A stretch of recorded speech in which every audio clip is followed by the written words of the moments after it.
Oh man. First the Fat Boys break up and now this. I was telling everybody, yo, just leave. I didn't say just leave it alone. I asked why did you guys want to know? Like why do you want to know who's on the list?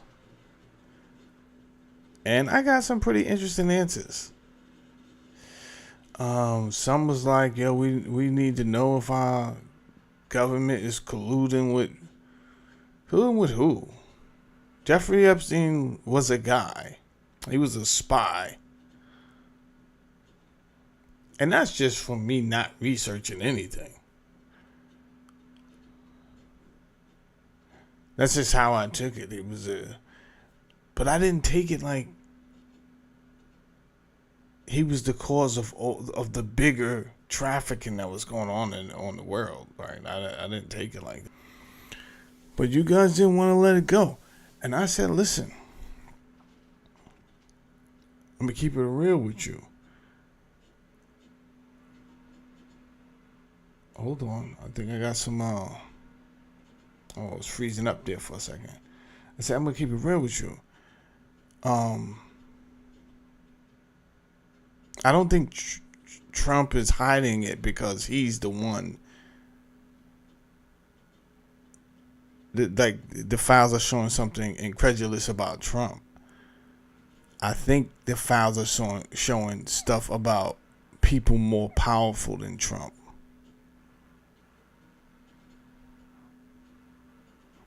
There's a bunch of people more powerful than Trump. So trust me when I tell you the president is not always the most powerful person. Right? And we already learned this from when JFK was president. He fired Allen Dulles, and then people were still reporting into Allen Dulles. Then JFK got shot, and they put Allen Dulles in charge of the investigation to see who shot him. Crazy. We've seen this. Nothing has changed. So, today's show, I went and I found some people that are connected to Jeffrey Epstein in a major way that's more powerful than Trump. And I'm going to show you on today's show. Today is my birthday. Do hit the like button and do subscribe. I am a fellow Cancer. Today is my birthday. Now, I found some pretty amazing things. There are some platforms that do not want you to run Jeffrey Epstein's name through their platform. And I think this is for a reason too. But we got around that. So now, it's just a matter of where do I start when I start talking about this. I'm going to unload a lot of information. Oh, and let me say this part before I move on. This does tie in the race factor.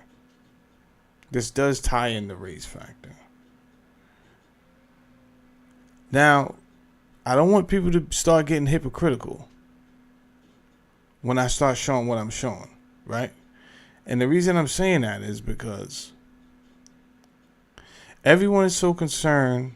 Everyone's on that high horse. Oh, we have to end trafficking, as if finding out who's on the file, which you're never gonna find out. But today I could point you. I could show you why you're not gonna find that out. Like if you watch my show today, you'll find out why these Epstein files are never gonna be released ever. Has nothing to do with Trump per se. I do believe there's some powerful people on that list. But my point is this. If the whole America would have took the stance that they're taking now in this whole Trump era against mass incarceration, against one particular, we see where it's coming from. Like we see who is doing it to. But because it wasn't happening to your particular race group, a lot of people wasn't that invested. And what happens is this, before you click me off because I don't want to hear this. You never want to hear it. That's the problem. I'm not blaming all my. I don't have no issues to be blaming on white people. What I'm saying is this: when you see something wrong, you have to say something. Yo, this is wrong off the top. You can't be like, yo, it don't affect me. Because what happens is the same group of people, as I will show you, feel like, yo, I got away with that. So what I'm going to do now is we're going to move on to more sinister things. Because those people are just incredulous people and they don't care regardless. It's not so much, it had nothing to do with race. It had something to do with getting away with something and making money off of people. And guess what? No one stood up. But we'll take a look at it today.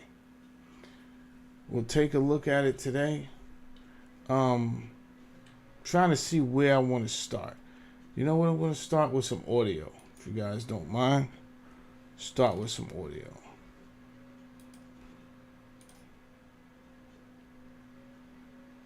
The rise of Jeffrey Epstein and his unusual beginnings.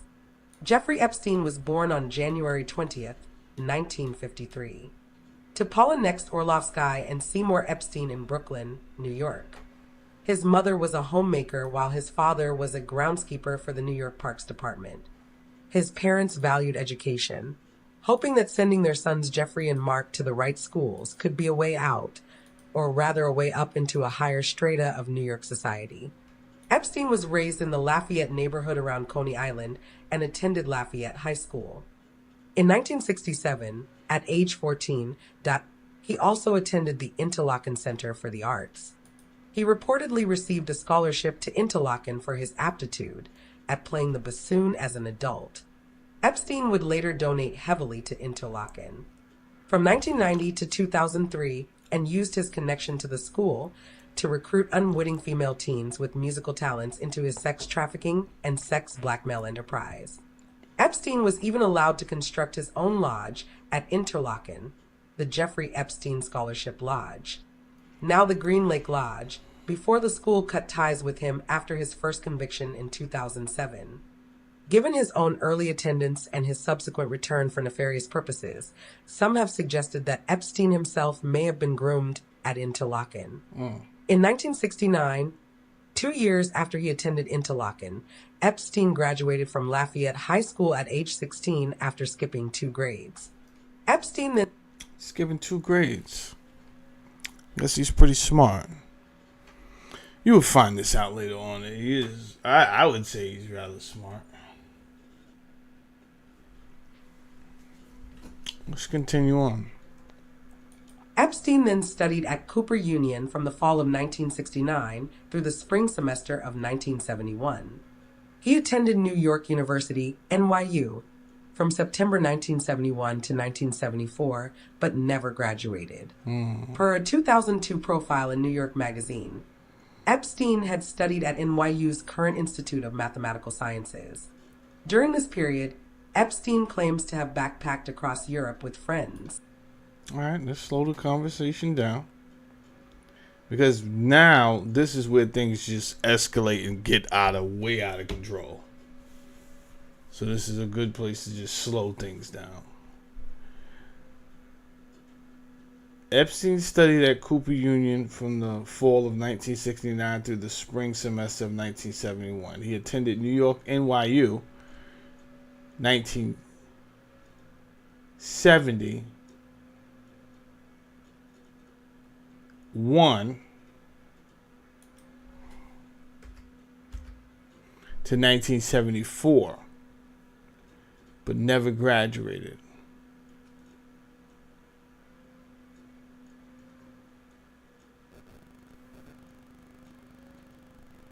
Then he did something that, you see, I see this in the movies. Students just all of a sudden decide to go walkabout. And then this is where things get pretty interesting. In 1971, and while visiting London, met British cellist Jacqueline du Pré. All right. Let's bring up Jacqueline du Pré. Forgive my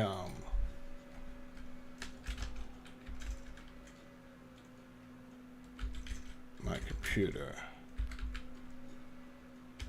If you hear it in the background. Jacqueline Dupre. Jacqueline Dupre was a British cellist, widely regarded as one of the prominent cellists of the 20th century. Born in Oxford, she began studying at the Guildhall School of Music in the 1950s with William Pleath.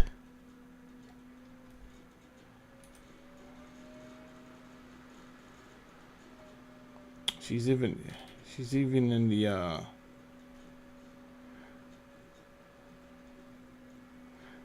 why is that a thing? I don't mean to be crass, but why is it a stereotype that British people's teeth are always looking crazy? Anyway, let's make it to. She made it to Britannica. All right. Continue on here. In 1971, and while visiting London, met British cellist Jacqueline Dupre, whose patron was Queen Elizabeth II. Epstein would later claim to have played the piano for a Dupre performance during this visit, and that through her, he gained access to the British royals, ultimately leading to his close relationship with Prince Andrew. Let's stop right there, bro. Epstein claimed this. Epstein claimed he played the piano for Dupre, a well-known cellist who's even made it to the Encyclopedia Britannica, so we know she was definitely well-known. And that her patron was actually Queen Elizabeth II. That's, Now, is that possible?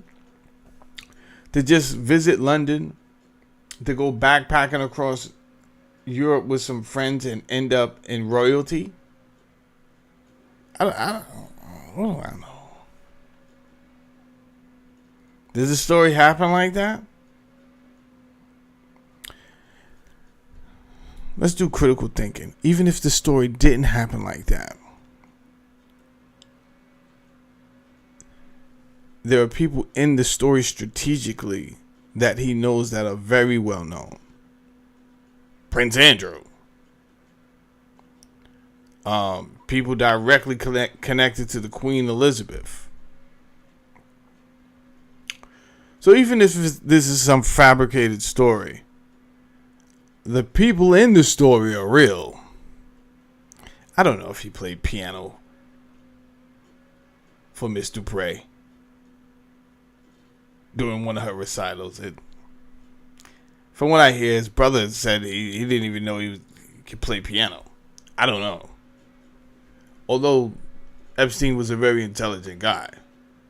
Epstein would later claim to have played the piano for a Dupre performance during this visit, and that through her, he gained access to the British royals, ultimately leading to his close relationship with Prince Andrew, Duke of York. That it's unclear when Dupre would have made such an introduction, but it would have had to have occurred before her 1987 death. What does seem certain is that Epstein, during this trip, did befriend some British aristocrats. As a few short years later, he was seen at the New York mansion of British tycoon and corporate raider James Goldsmith. All right, let's stop right there. James Goldsmith. Of the Goldschmidt dynasty, yes? James Goldsmith. Sir James Michael Goldschmidt.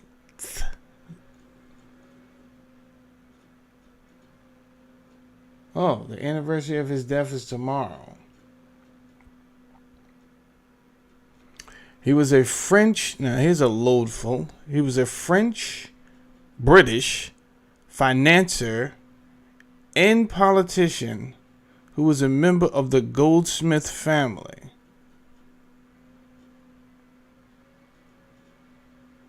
His controversial business and finance career led to ongoing clashes with British media, frequently involving litigation or the threat of litigation. In 1994, he was elected to represent a French constituency as a member of the European Parliament. Okay.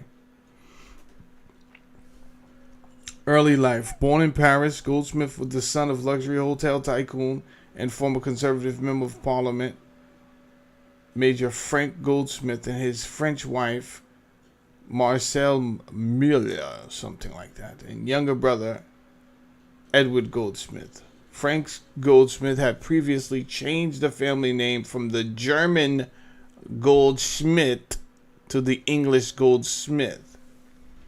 Let me tell you something. Studying people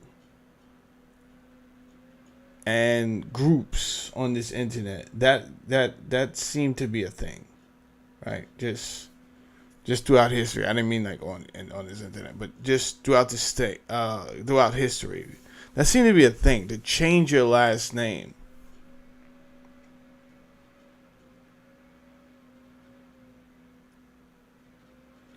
To move and change your last name was a thing. I mean, this guy was born in Paris, but growing up in Paris, he's gonna learn French, right? So then later on, you think he's French, and is he not? He was born in Paris.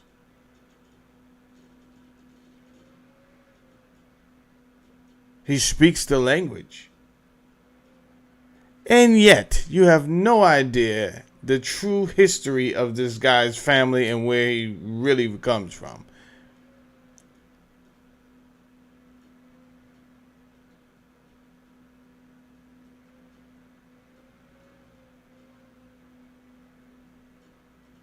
I seen another family change their name from Red Shield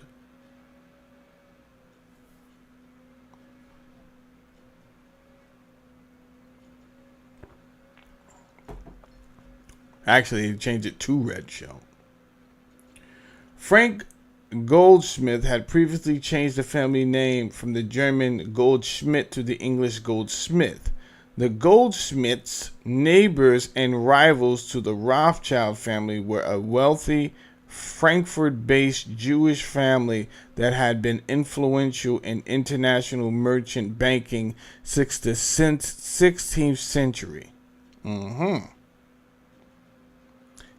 James' great-grandfather was Benedict Chaim Goldschmidt, founder of the B.H. Goldschmidt Bank and counsel to the Grand Duke of Tuscany. James's grandfather was Adolf Benedict Goldschmidt, a multimillionaire who moved to London in 1895. Raised initially in Paris, James Goldsmith had to flee France with his family when Nazi Germany. I don't believe that. That would be a good story, but I don't think they had to flee.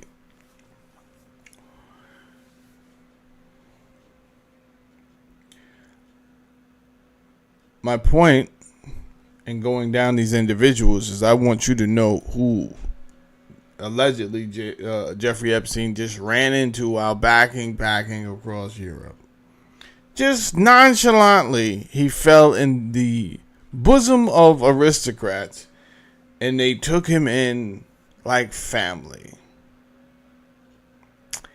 If you believe the story, since you guys want the answers, since you want to spend another 2 years on this, I'm down to clown all around the town with you, right? And get paid while doing it, because you're not going to get what you want from the mainstream media. You might get it from me and a couple of other people that I will tell you, I will mention their names later on. But you will have to put the breadcrumbs together of why these files are not being released. I might do like 2 more shows on this, and by my 3rd show, you should get it after today. But there's no way you're not going to get it after my 3rd show, or why those files won't be released. And I assure you, they won't have so much to do with President Donald Trump. He is in the files. Maybe not the way you desire him to be in those files. He's there. Or maybe he's there in the same way you desire. Maybe he is doing incredulous stuff. But I'm telling you, there's some more powerful people in that file. So even if Donald Trump never existed, that list was never coming out.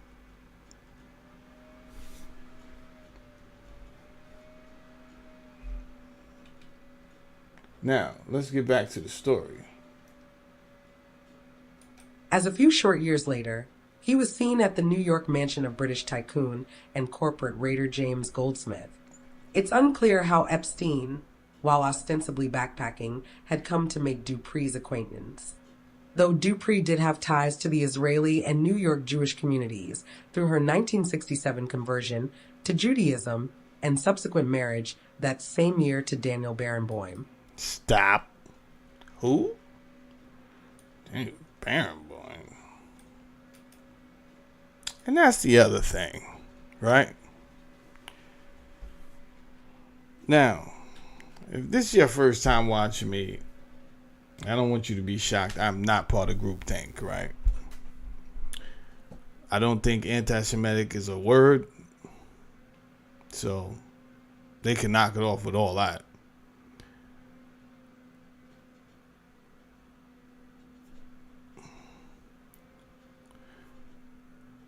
According to the inventors of the word Shemitic,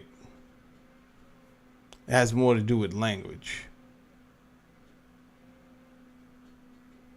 And a group of language families. Like, it is not just one language. It's a few different languages in the group.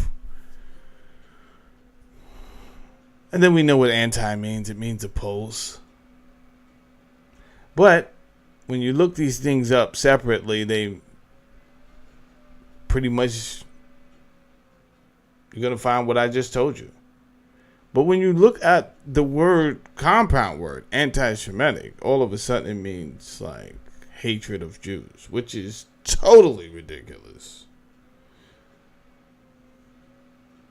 Then the word itself, the made-up word, has been weaponized to use on anyone who has a different opinion of the narrative, the mainstream narrative that whatever this group, the leaders of this group, because I don't think the individuals even have a say, right? The lower individuals, they probably like, yeah, they have to stay on code for protection, but who would know?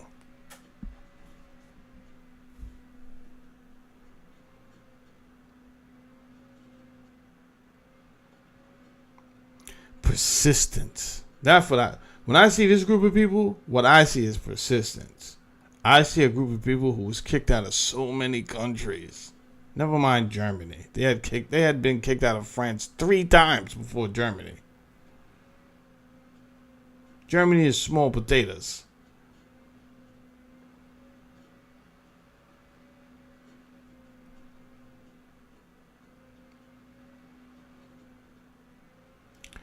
When I see this group, I say, man, that's persistence right there.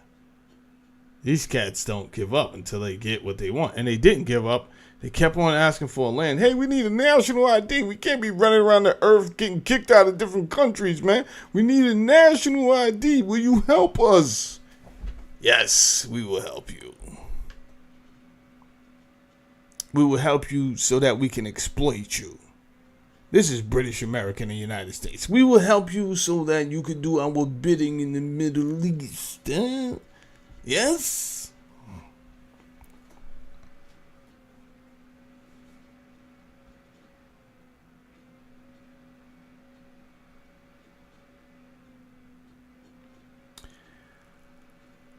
They have become a very powerful group. Very powerful. And some people could probably learn from them.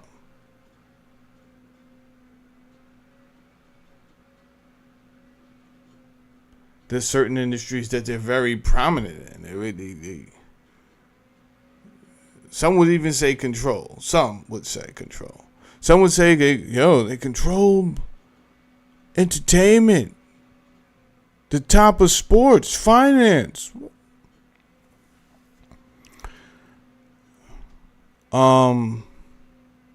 So you blame them for having a vision, sticking to the plan, seeing it through fruition. I mean, here's the thing. The more their plans started to unfold successfully, the more people just jumped ship and was like, you know what? They just wake up. I don't feel so Catholic today. I don't feel so Catholic.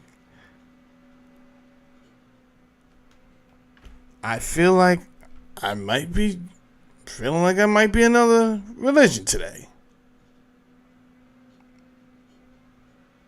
And just like that, boom. And if your mother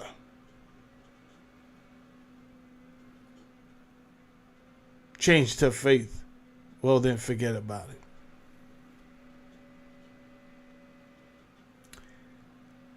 I think that's wild. I think that's wild and crazy, because in the 18th century, they came up with this whole race class system. 19th century. My fault. 1800s, 19th century.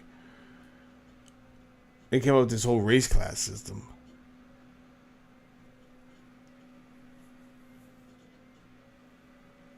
But this was a group that it circumvented the race class system. Yet, it was abstractly applied as if it was a race. I'll take my time today. And you know what? I'm not looking at the chat. I'm just up here talking. So I don't know how many people's in here, because my focus is on getting busy this morning. I just want to break this whole thing down for whoever's watching.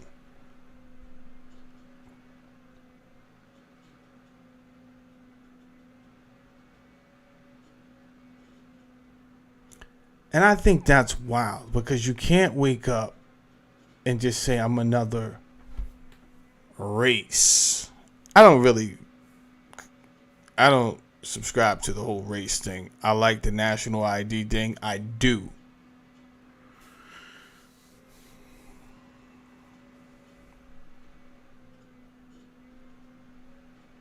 But if we are talking about race and waking up another race, white boys have woken up and tried to be black, and black people have woken up and tried to be white.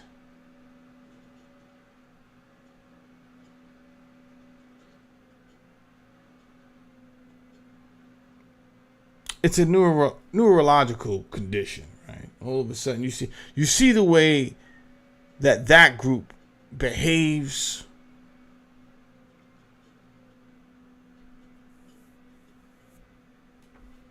And then you just start trying to behave like that person. In your head, you really think you're that. We've all seen this happen. Not that many people say it out loud. It's okay. It's okay. It happens. I'm not saying you did it. I'm just saying it happens. We've seen this happen. If you say, I never seen that before, then you haven't lived long enough.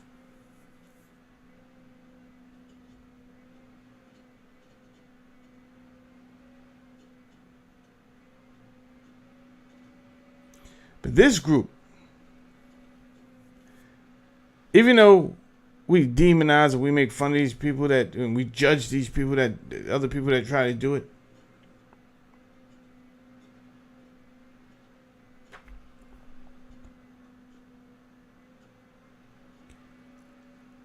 it's something about this group that has so much agility. Right? It's a phenomenon. And the thing about it has a protection layer that, hey, if you don't agree with what we're doing, we will call you anti-Semitic, and you don't want to be called that. Now, it's easier to kind of be called that now because of the fact that we have social media and you can respond. Hopefully you don't respond like Kanye West in an unarticulate way and then no one that still understands you. Like you're saying all the wrong things. That's not what you want to do. But you have a number of people out here that able to respond articulately, and it's like, oh, just leave those people alone because they see through our ruse. And if you keep on picking on them, they will exploit and expose. They will expose, not so much exploit, they will expose our ruse. And it is a ruse.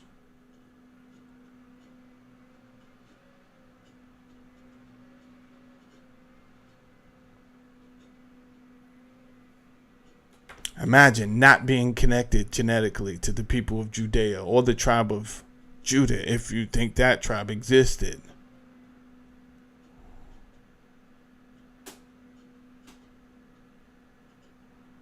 Not being tied to the people of Judea at all genetically, according to science. No. According to Israeli science.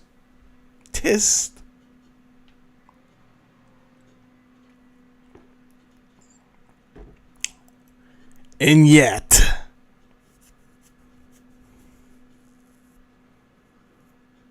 the prefix Jew is part of the Judean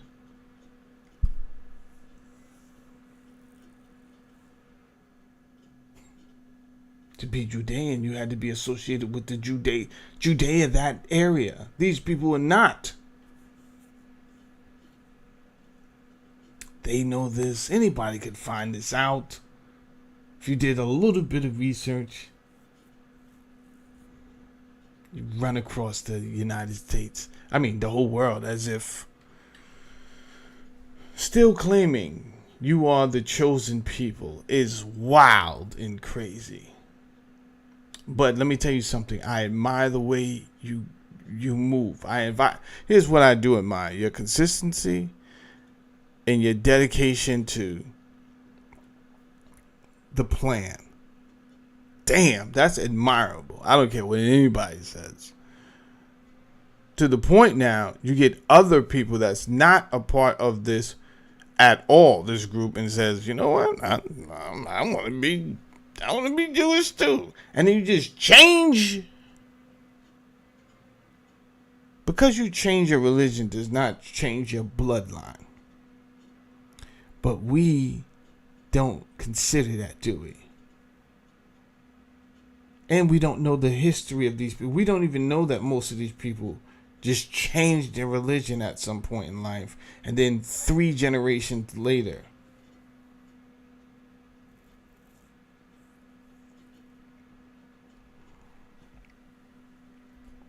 now, I went on that rant because it looks like the cellist Jacqueline Dupree, just made herself Jewish.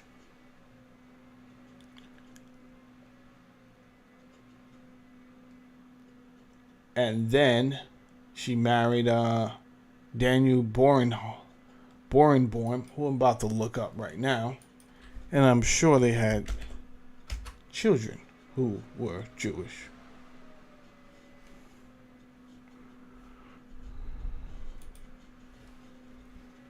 As they were supposed to.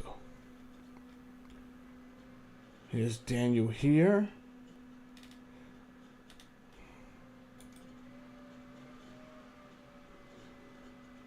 Daniel Moses. Daniel, did you know Moses was an Egyptian name? Anyway, I digress. Daniel Moses Barenboim is an Argentine Israeli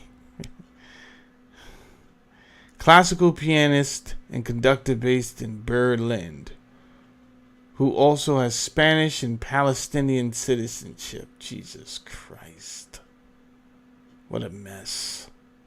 From 1992 until January 23rd, Barenboim was the most general music director of the Berlin State Opera. Okay, so he was pretty, he had some prestige. Let's just say that. He had prestige. Let's go back to our story. Then I'll check in and see the comments and who's listening and all that stuff. I don't really want to do that today. I just want to rock out. So I'm not ignoring anybody's chat. I don't see anybody's chat. I do not have the chat up. I just want to get busy. It's my birthday, and I just want to get busy. And so far, thank you. I'm having a good time. If one, I don't even see who's watching. So therefore, if one person is watching right now, I'm having a great time. I'm having a great birthday. Thank you. Let's get back to the story.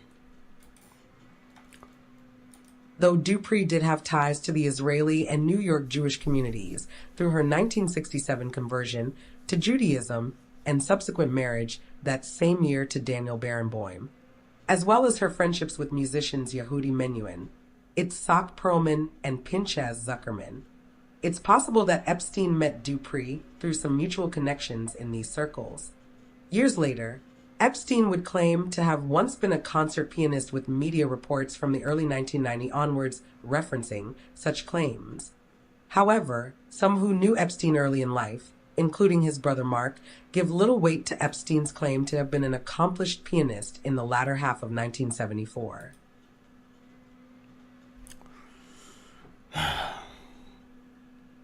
Mark Epstein.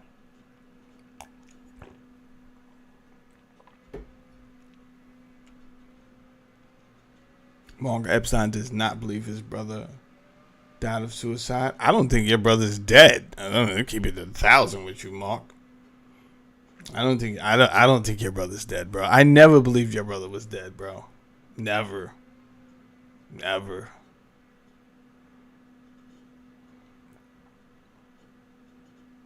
Did we see a body leave? I don't think Alpo's dead though. So nah. Anyway, let's keep going.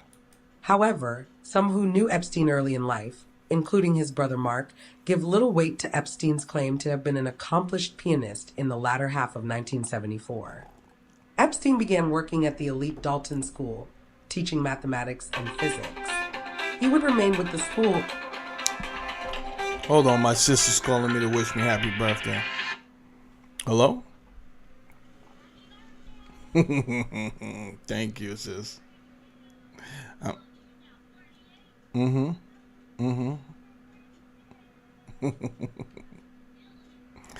feel good, actually. I feel good.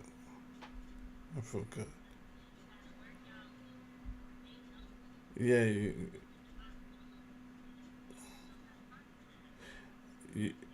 you're not lying. I'm on a live, sis. What time you get off work? Okay, I'll call you after 5, all right? All right, love you. Bye-bye.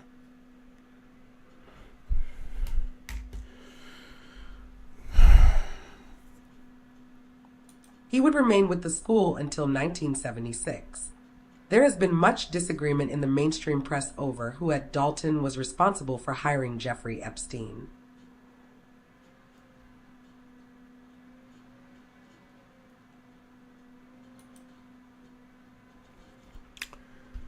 All right. I guess I'm going to have to read the rest of this. At the time, Epstein began working at Dalton. The headmaster was Peter Branch.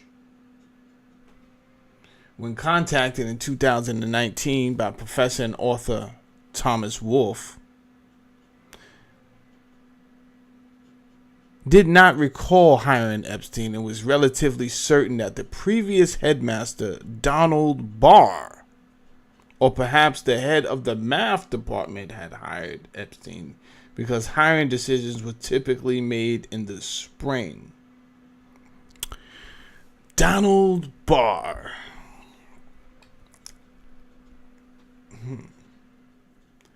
That was an interesting one.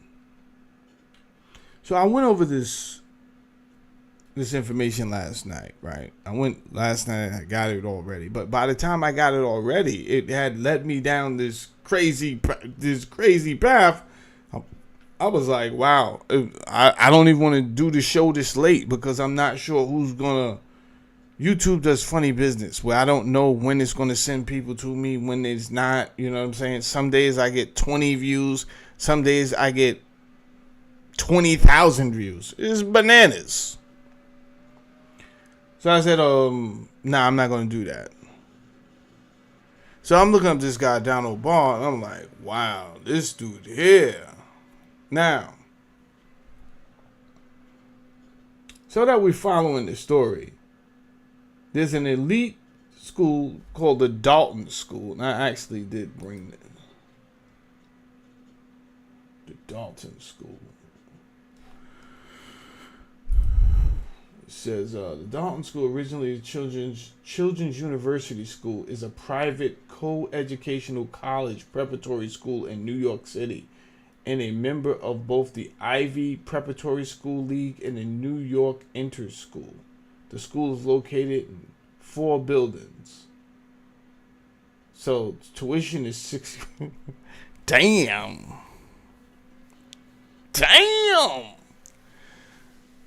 Tuition for 2024 to 2025 is $64,000. Hold up, Lord. Let me get the calculator out real quick. I should be able to do this math easily in my head, but I'm not going to stress my brain.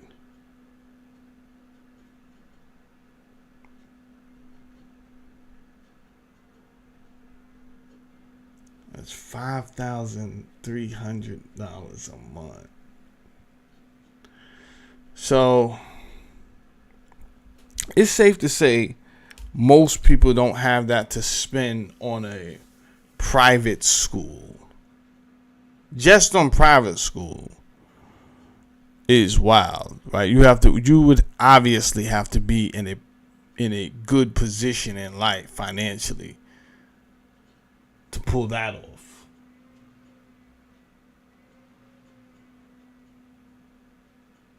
Whoa.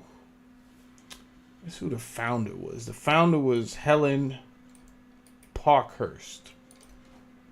You guys don't mind if I take my time with this show today, do you? I'm just curious on who she was.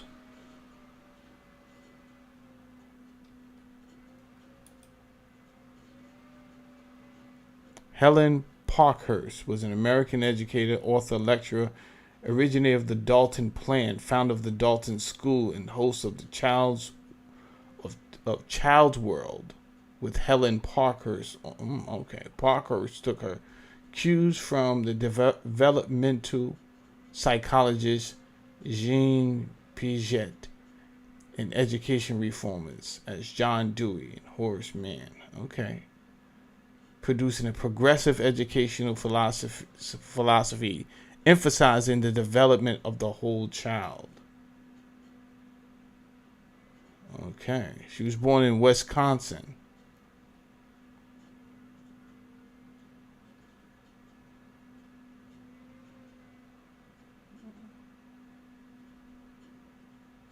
She went to Yale University.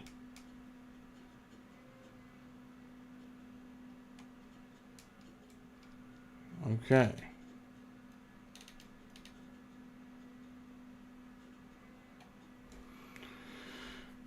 That's a lot of money.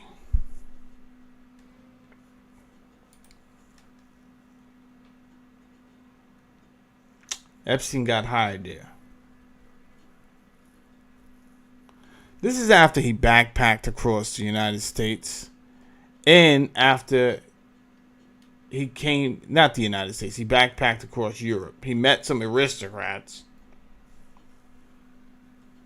And then he ended back in the States and he ended up at a British tycoon's house in New York City named James Goldsmith. So he's making the right moves and he's meeting the right people. So it's not hard to figure like, yo, you got a job at Dalton School?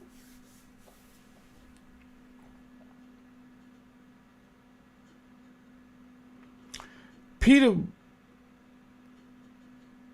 Branch does not remember hiring him. So Peter Branch puts it off on a guy named Donald Barr.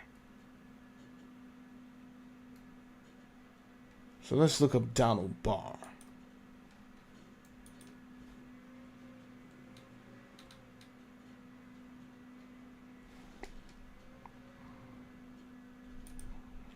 Obviously, I've already looked these things up. So I know who Donald Barr is. So when I started reading up Donald Barr, again, you guys wanted, I'd ask you why you want to know who's on the list. You said we have a right to know. And I don't think you understood my question when I was asking you. Obviously, I knew you was curious. I wasn't offended that you was curious. But I felt we had bigger fish to fry than trying to figure out who's on here. Right? So if we want trafficking to stop, if we want the drugs to stop coming in, if we want, well, what is it that we want?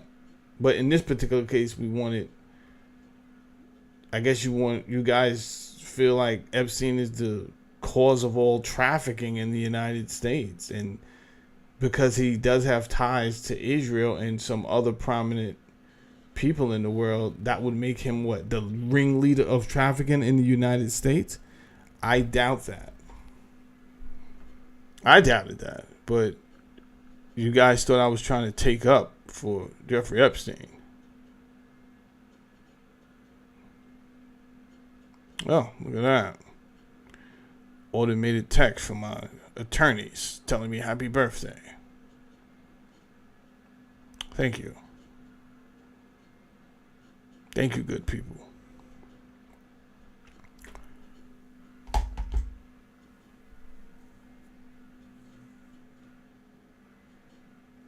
And I just felt like it was a waste of time. You're not going to find out. You're not going to find out. He said, we have a right to know. All right, fine. Let's go. You want to know why you can't find out who's on the list, huh? All right. Donald Barr was an American educator, writer, and Office of Strategic Services officer. Do you know what the Office of Strategic Services is?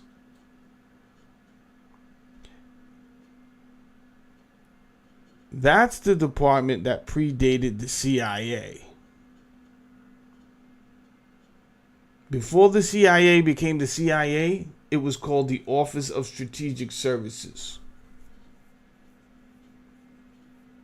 Total waste of time. Told you. You're not going to find out. But I'll hold your hand down this disappointing journey.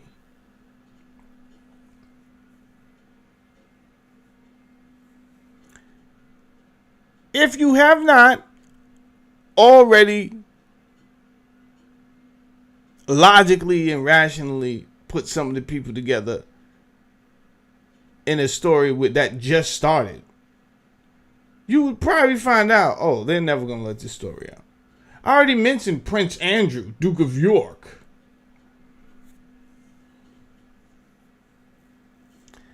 Do you think I'm not saying Prince Andrew was on there, but do you think the list would come out if Prince Andrew, Duke of York, is on the list? I'm asking you because you wanted to know. Because you think Trump is on there doing something scandalous. You only think in one dimensional. That's the thing. So you willing to waste 2-3 more years of your life talking about this. Listen, I'm here to exploit and get the money from YouTube. I don't mind doing it. They give me a check the 21st of every month. I don't mind. All you want is information. I got that for you. We can get that for you. I was willing to move on to some other topics. You said, nah, we need to know. We deserve to know. You're right, beloved. Say less. Say less. So we have Donald Barr,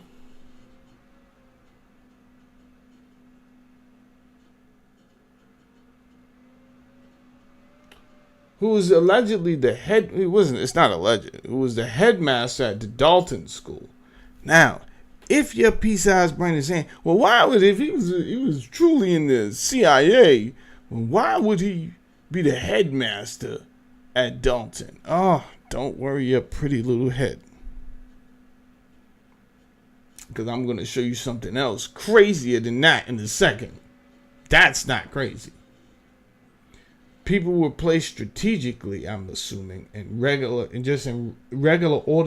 ordinary life.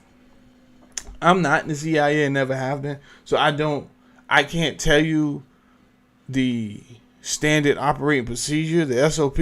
All I could do is sit back from behind hindsight and say, okay, this must have been the reason for this, that, and the third. It's nothing like the movies. It's more of a, you work for us, now we're going to go do, what do you want to do? And we'll place you out there.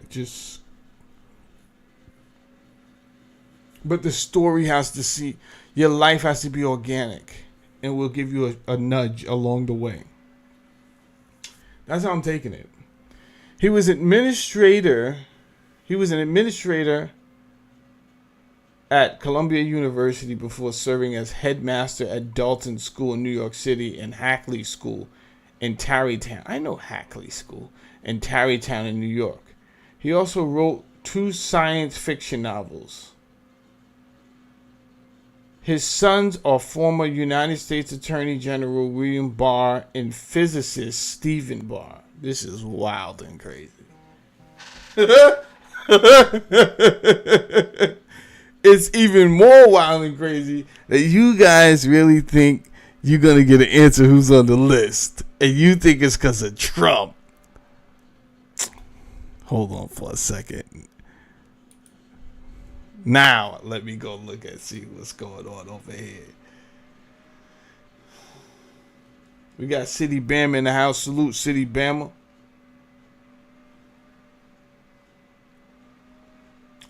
Salute. Get back to this story here, man. You guys think it's because of Trump.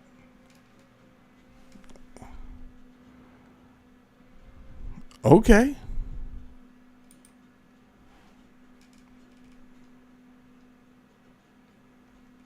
Let me get into his life a little bit here. Excuse me, I have nothing but time. And you on your way to work got nothing but time to listen to me before you get to work. And when you get to work, don't be continue listening to me stealing company time. When you get to work, clock in and get to work. You can replay me. I don't need nobody losing their job, stealing company time, listening to this tomfoolery. Barr was born in New York, Manhattan, New York, the son of Estelle DeYoung, a psychologist, and Pelham Barr, an economist. Comes from good stock. He and his wife, Mary Marguerite, had 4 children. Okay.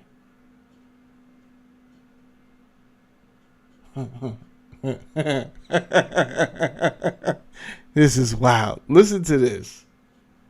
He and his wife, Mary Marguerite, had 4 children, including William P. Barr, who served as the 77th U.S. Attorney General in the George H.W. Bush administration, and as the 85th U.S. Attorney General in the Donald Trump administration.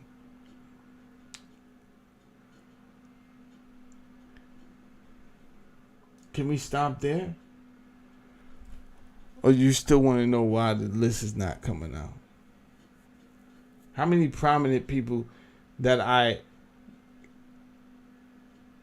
named so far, that just in case, I'm not saying these people was on the list.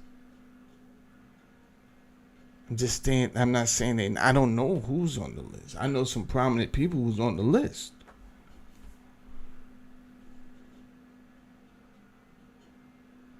But I do know these people knew Jeffrey Epstein.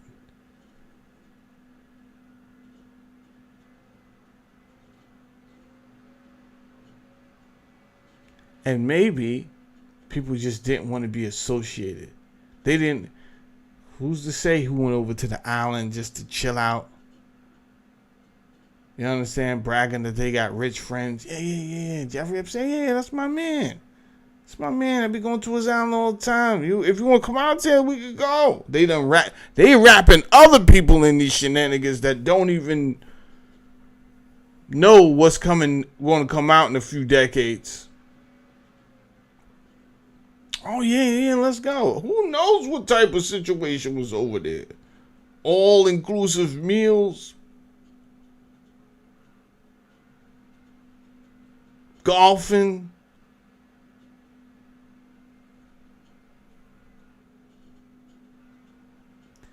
I guess that's on the lighter side of things, right? For the people who probably truly didn't know. And maybe I'm assuming this. I'm assuming he didn't automatically just trust you and say, but who knows his plan, right? But maybe I'm thinking he felt you out first. And then maybe he tried something like throwing a party with 28 girls and it's just two people, just you and him, to see what you're going to do.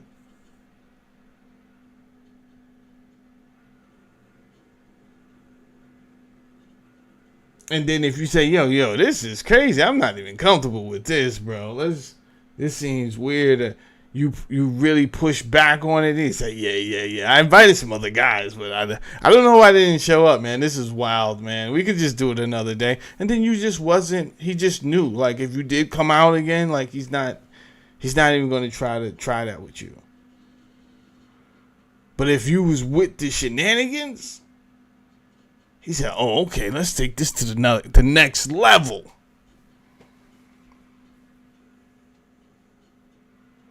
Now, how many people took it to the next level? How many people participated in these naughty massages? That's what they may call it, but apparently this girl is not your age. For you to have no concern that she's not like your age, for you to not even feel a way. Like, it don't even question. You don't feel nothing. Like, hold on. How old are you? You can't be touching me.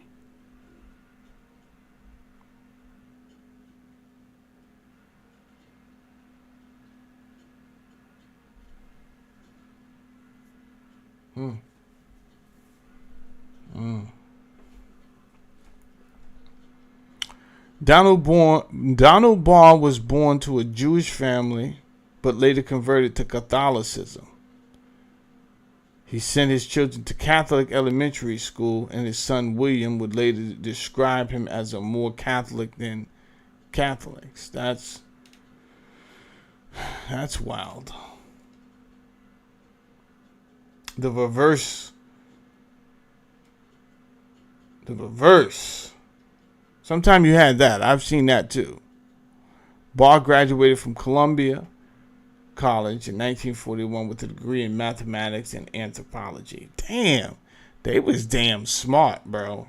I like smart people. But smart people that are sinister are dangerous. Barr served in the Office of Strategic Services during World War II. Following the conflict, he returned to Columbia, where he earned an M.A.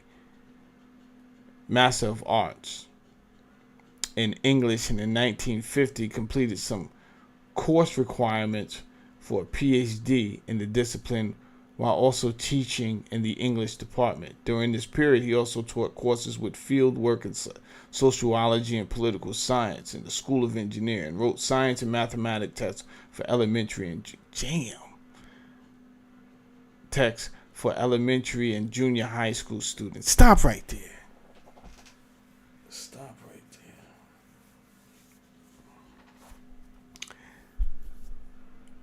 I'm going to take the time to talk to my followers, the Poker Face Society. Everyone that watches me is not part of the Poker Face Society.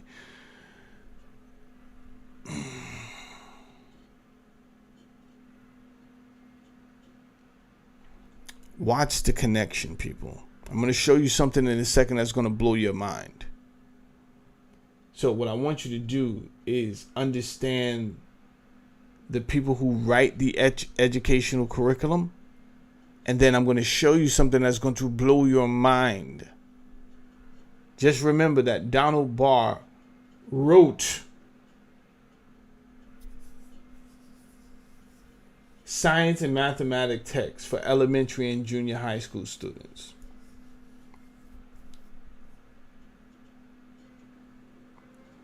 Now, when I became a parent and I had to help my daughter with her math, I was pissed off because I was teaching her math the way I was taught math, which was very simple, and I got the answer correct, and the arithmetic was pretty much simple.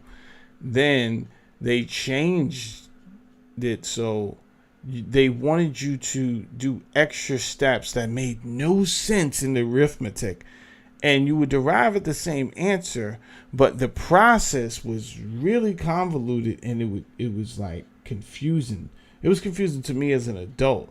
So the only reason I would think that, okay, why would you change the process to get the answer?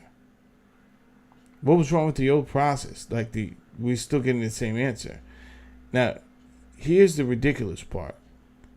I said, well, I'm just going to teach you my way because my way is simpler. And guess what? My wife is the vice president of the PTO, so she knows.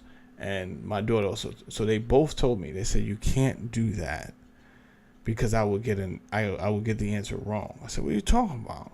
They want to see that I did the steps the way they said to do the steps. Even if I get the right answer, they will mark the answer wrong. I said, damn, that's cold-blooded.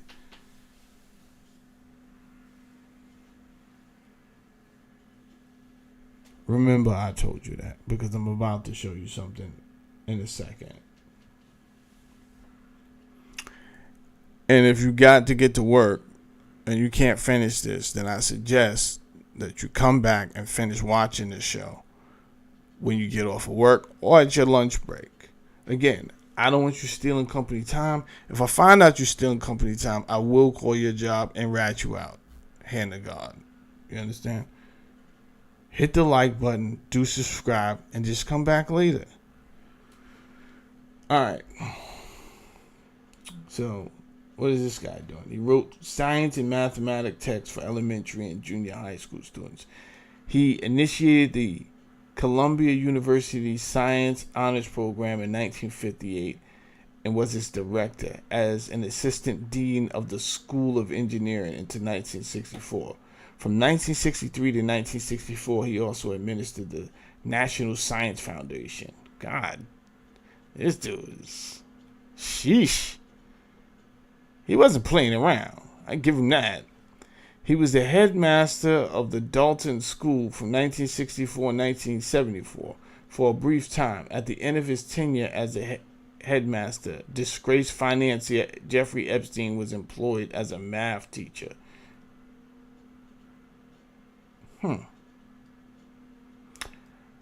Somebody came in and tried to make some edits, huh? They said it was unclear whether Barr hired Epstein or not. Yeah. I think we think Barr hired him. How about those apples? Never mind coming into his Wikipedia trying to change things up to try to distance himself. It's not happening, Captain.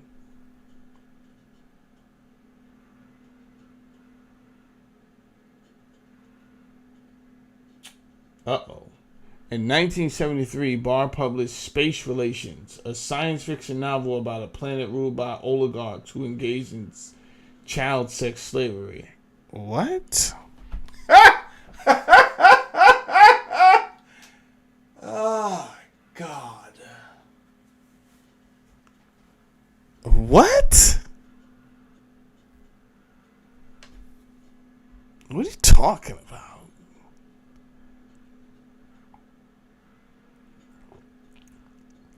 You wrote that book in 1973? And it's alleged that you hired Jeffrey Epstein?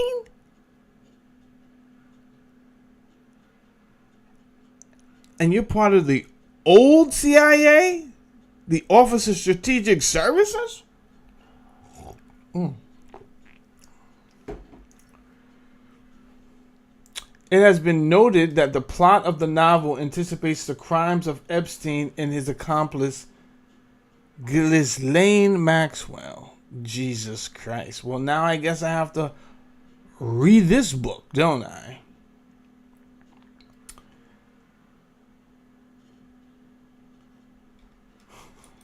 And you guys want to know why the list is not coming out. Yo, just release the list. That's why Donald Trump is up there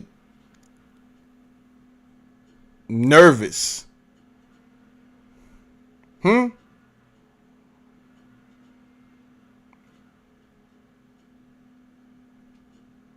As a mouse in a house full of cats. He's like, oh, are we still talking about Epstein? Are we still? Yeah, we're definitely still. I don't know if that was a rhetorical question. But the answer is yeah, man. Yeah, we definitely, yeah. You good? You need some water? You perspiring? You good, Trump? No, I just wanted to know. Because it's like an old case already. No, it's not that old, man. It's not that old, bro.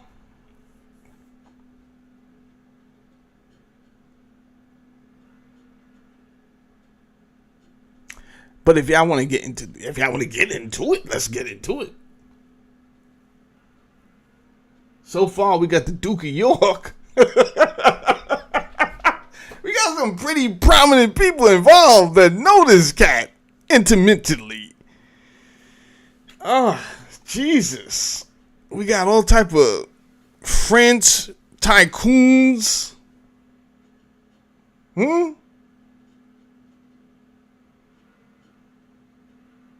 Then we get to the Americas. We got Jewish people who convert into Catholic people.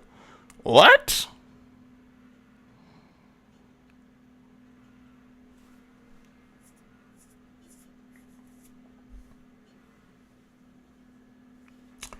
Dig this. In 1983, President Ronald Reagan nominated Donald Barr to be a member of the National Council on Educational Research. God damn. You're going to understand why I said that in a second. This whole plot is sinister. Oh, you want to finish watching and hearing what I got to say. I know I'm taking a long way home, but I'm doing that for a reason.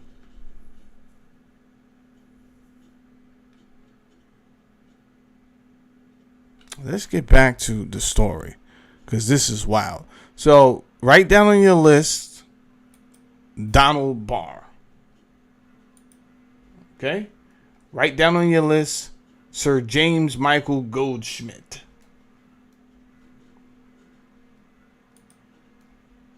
And we're not done. By far.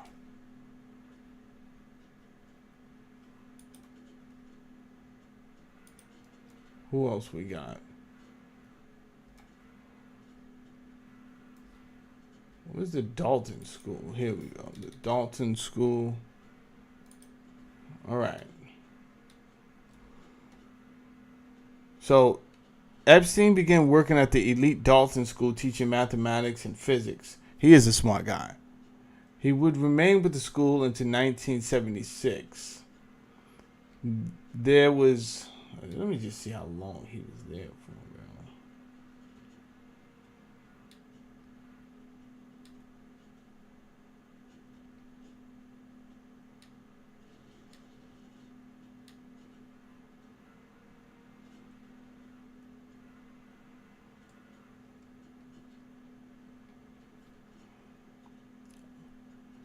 I don't know how long this guy was there.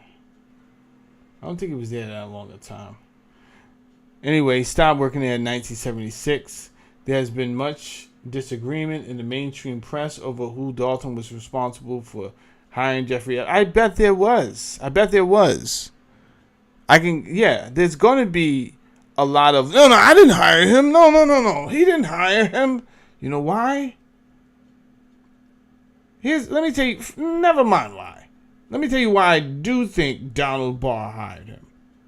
You came out with that silly book in 1973 about child sex slavery. Something sinister was afoot. Something.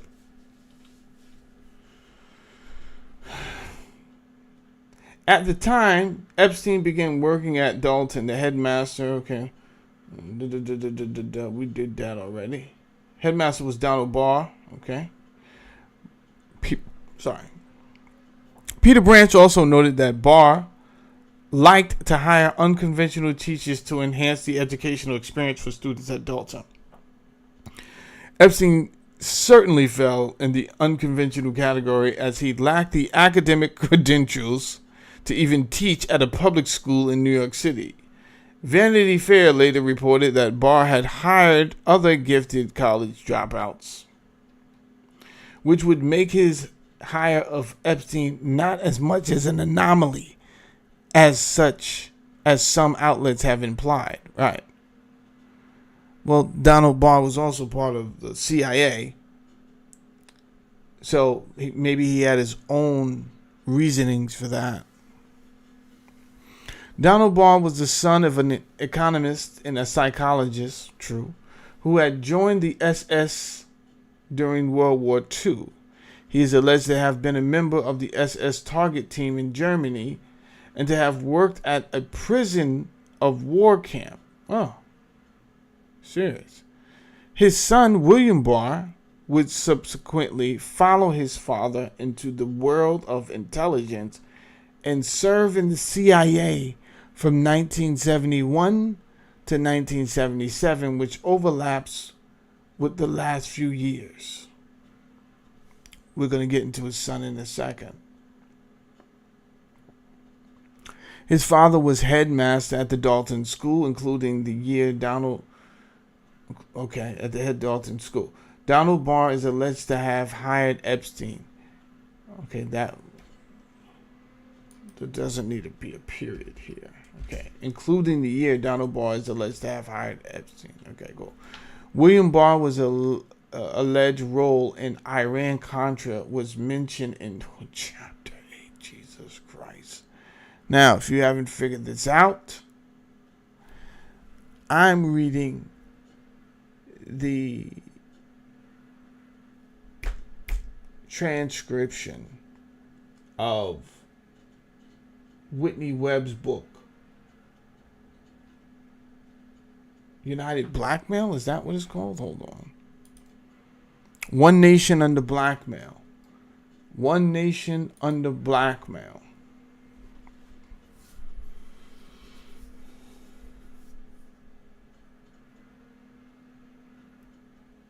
If you want to know where I'm getting my information from that I'm reading this morning.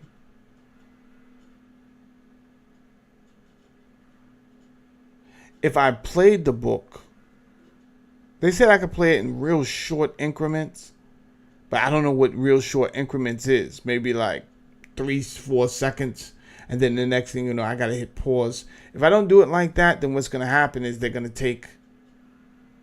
strike my. I'm not gonna get paid for the video.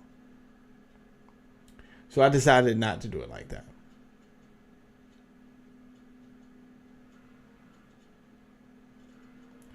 Now, for the people who are saying, I just want the answers, I need you to listen to the things that is coming out in this transcription. There's a reason I'm taking my time on the names, and I'm going through the names and their backgrounds. There's a reason for that.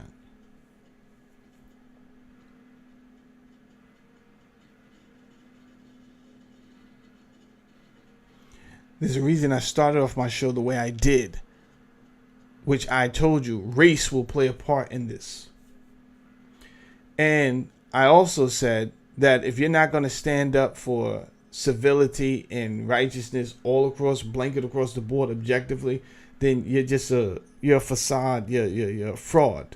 You understand? Because you can't sit up here and come to my show and tell me you want to stand up to see, you want to stand up against girls being trafficked.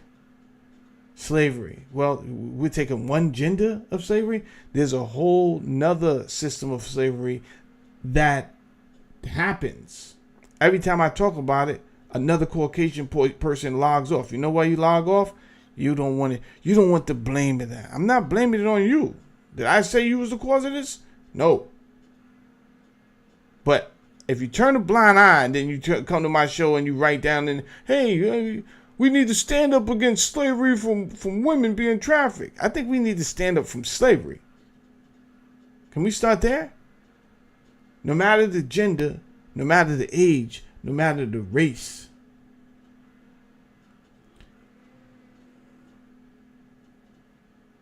Because the same players that are involved in this story that knew Epstein, that you say you want the names released. Well, I'm pretty sure some of these names that I'm mentioning, maybe not all, some of them, I can't say who, will be on that list.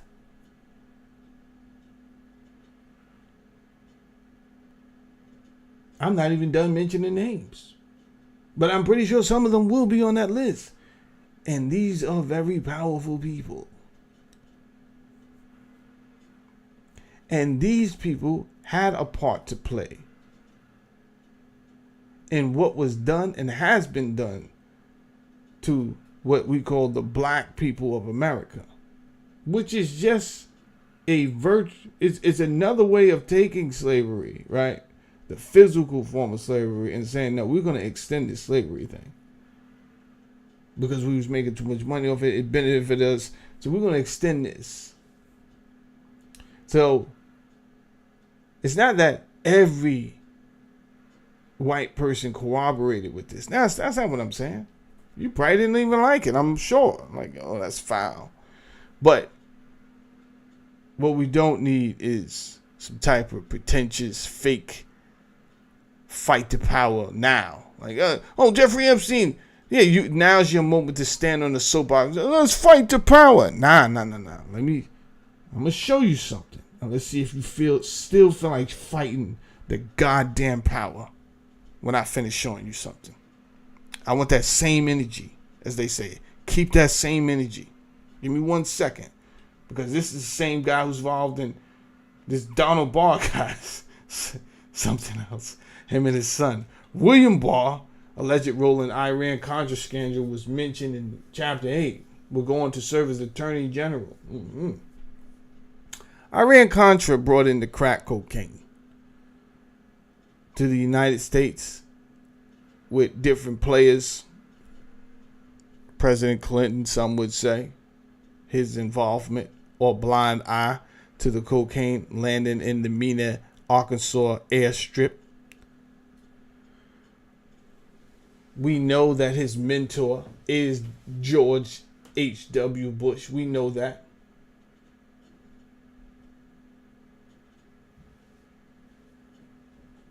Anyway,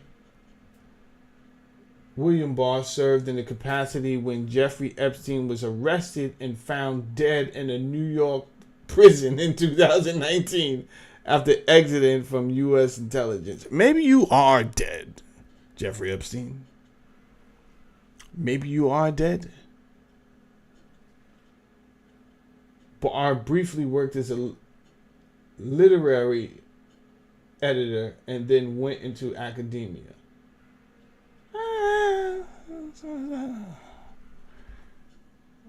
We got time to go into William Barr.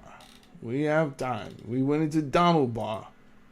We have time to go into Mr. William Barr.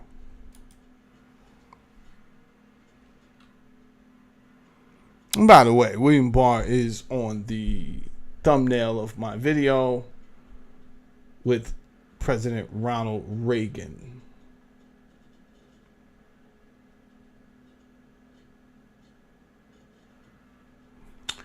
William Pelham Barr is an American attorney who served as the United States Attorney General in the administration of, I told you this, George H.W. Bush from 1991 to 1993, and again his first administration of President Donald Trump, 2019 to 2020. He was born and raised in New York City. Barr was educated in the Horace Mann School, Columbia University, and George Washington University Law School. I'm not sure if that's a Jesuit school or not. I think George Washington University is a Jesuit school. From 1971 to 1977, Barr was employed by the Central Intelligence Agency. That's 6 years.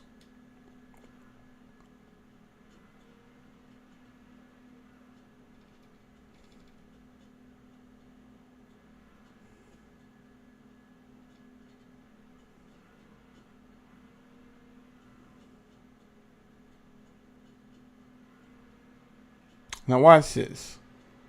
This is what doesn't make sense. This is what doesn't make sense. I just jumped all the way down to his education because I wanted to see something. After high school, he attended Columbia University where he majored in what? Government, and graduated with a Bachelor of Arts in 1971. That's all I wanted to see.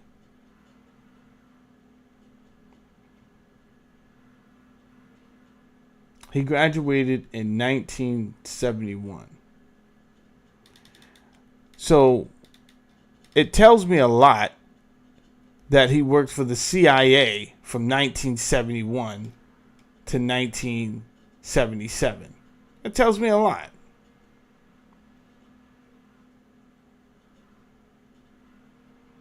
How did that happen? I mean, we kind of assume that we know how it happened. Obviously, his father was in the CIA. But what...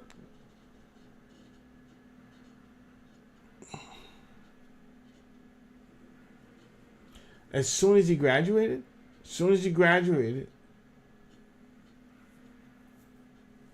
he was immediately hired by the CIA.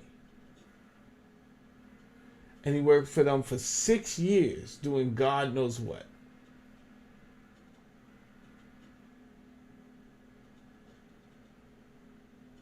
I guess we would have to listen to chapter 8 in Whitney Webb's book, which I have.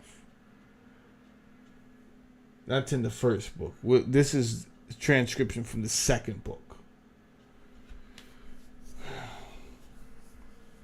My point is, he graduates college, immediately is hauled off into the CIA and works for them for 6 years, and then he comes back after 6 years and serves as a law clerk to Malcolm Richard Wilkie of the United States of Courts of Appeals for the District of Columbia. In the 1980s, Barr worked for the law firm Shaw, Pittman, Potts, and Towbridge, with 1 year's work in the White House of the Ronald Reagan administration dealing with legal policies. Well, his father worked for the government in the White House. So. Before becoming Attorney General in 1991, Barr held numerous other posts with the Department of Justice, including leading the Office of Legal Counsel and serving as Deputy Attorney General. From 1994 to 2008, Barr did corporate legal work for GTE and its successor company Verizon. From 2009 to 2018, Barr serves as the board of directors for Time Warner. Again, very successful. I mean, I wouldn't expect anything else. Going back to his grandparents, they have been very intelligent people.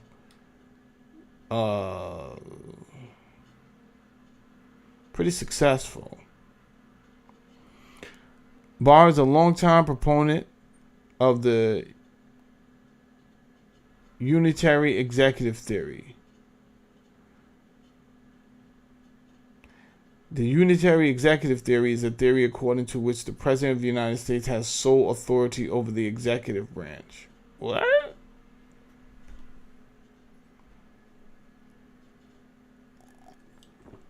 The theory often comes up in jurisprudential disagreements about the president's ability to remove employees from... Okay. Well, he's been a long-term proponent of this, of nearly unfettered presidential authority over the executive branch. Got it. In 1989, Barr, as the head of the OLC, justified the U.S. invasion of Panama to arrest Manuel Noriega. Huh. Okay. As Deputy Attorney, Barr authorized an FBI operation in 1991 which freed hostages at the Talladega Federal Prison. An influential advocate for tougher criminal justice policies, Barr, as Attorney General in 1992, authored the report, The Case for More Incarceration, where he argued for an increase in the United States incarceration rate.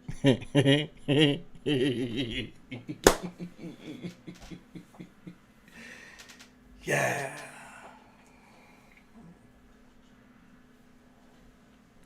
So Barr's father, the one who hired Jeffrey Epstein and then wrote a book about sex slavery in 1973. This is the same guy who hired Jeffrey Epstein.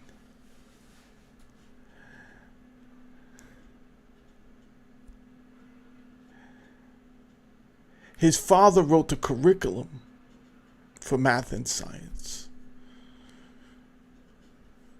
A little bit of the curriculum, national curriculum for math. During his time, he wrote some.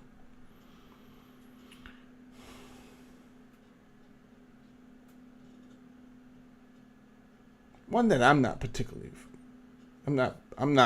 fond of, the Federal Board of Education, because the framework that trickled down to the local Board of Educations just didn't seem effective. It didn't seem rational or logical. It just doesn't, and it didn't, and it doesn't.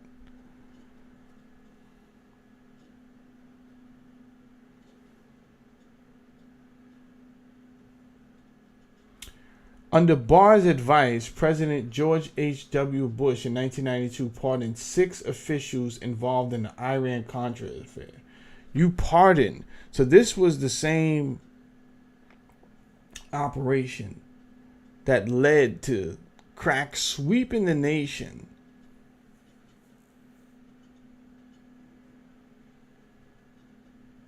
Which ultimately led a lot of people, mostly black and Spanish, but mostly black, to either dealing drugs, taking the crack, being killed in different areas over territory. Like, it got really stupid after a while.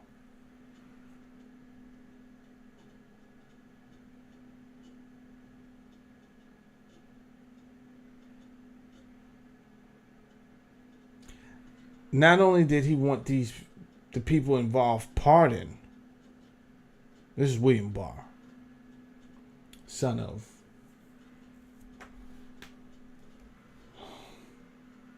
Donald Barr.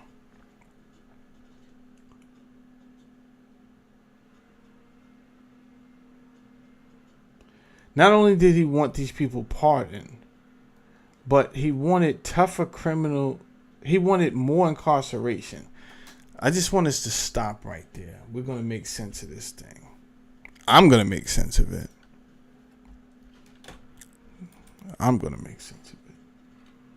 And guess what? I don't care if there's one person watching me. Me and you are going to make sense of this thing together. Because I'm going to repeat it till it makes sense. The guy who worked on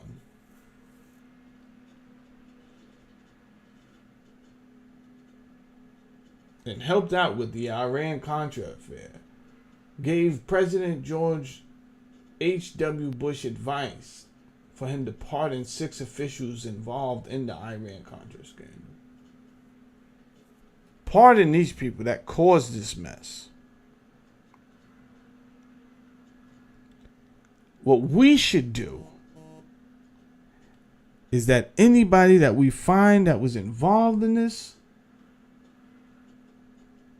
dealing of the crack after it was brought in by our planes, and our people,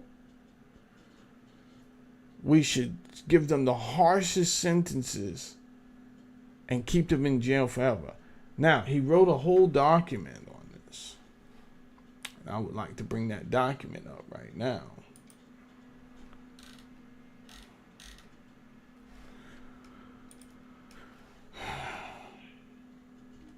The case for more incarceration. And you guys want to know. You guys want to know why the names on the list of Jeffrey Epstein is redacted and why they won't be released. It has nothing to do, per se, with Donald Trump. Donald Trump, he may be in the files. But I think other people are using his name just to exploit their position. Elon Musk, he knows Donald Trump can't run again. He's not supposed to. I don't know what type of shenanigans Donald Trump is going to pull to make himself a king and not. I don't know. That could be conspiracy theory.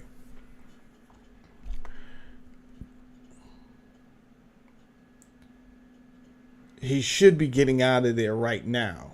I mean, after this term, he should be getting out of there. And then I hear a lot of rhetoric from people that is kind of making it seem like they might run. I don't know if we're ready for a president with Asperger's, with apparent Asperger's, right? It's not even mild. It's pretty much aggressive. I'm not ready for that, right? Hey, don't be prejudiced against people with Asperger's. I'm not. I just said I'm not, there are some things that unfortunately will prevent you from holding certain positions, right? You can't even get into the military if you're flat-footed. Is it your fault? Nope. But do I have a soft heart and be like, nah, just let him in. It's not his fault. He has flat feet. Just let him in. And the next thing you know, you're killed in the battlefield. Nope. So I don't know if we're ready for a president with aggressive Asperger's. Like, I don't know. I'm pretty sure we're not, because I don't know how. I mean, I seen your untraditional display having your son at one of the TV reportings that Donald Trump had. That didn't go well. That was looking very ridiculous. A lot was going on in there, and if you didn't have the judgment to say, hey, like, go over there with your mother, which most of us would have did and probably not even had him up there in the first place. This is what I'm saying. These type of radical changes, we don't need that right now. So I don't think anyone's voting for you. Besides, you've done a flip-flop yourself, and you're not even president. It's too much. It's too much. And we didn't even get to you yet in your South African apartheid culture. We didn't even get to you guys yet. You and Peter Thiel. That's for a whole nother different episode.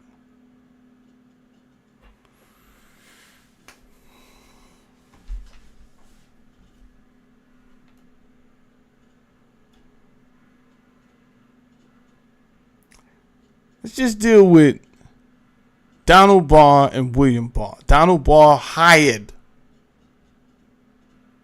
Epstein to work at the Dalton school. William Barr is Donald Barr's son, and he was Attorney General when Jeffrey Epstein was allegedly. They say he committed suicide. I highly doubt it. This is what I'm saying. You guys are not going to get the answers you want. You're asking for things, you don't even know who's involved. Some very powerful, prominent people involved. And you want to waste 3 more years of your life asking for something you're never going to get. You're never going to find out who was on that list. Never. Your best bet is to hit the like button and subscribe to my channel and read Whitney Webb's book. and then you might find out who might have been on the list. That's your best. That's the best outcome. You have a better chance of guessing who was on the list and assuming, and that should tell you why the list is never coming out.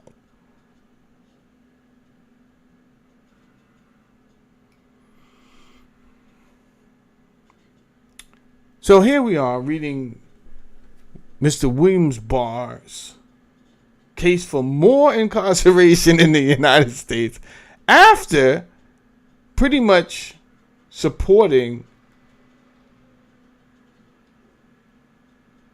the activities that caused more crime. The Iran-Contra scandal caused more crime in the United States. It caused more crime. There was way more drug dealers. There was way more murders. There was way more drug use because of the United States circumventing the United States Congress that did not want to give any more money to what was partaking over there and in Iran. We're not giving any more money. And then they said, we'll find our own way to get money. We'll sell drugs.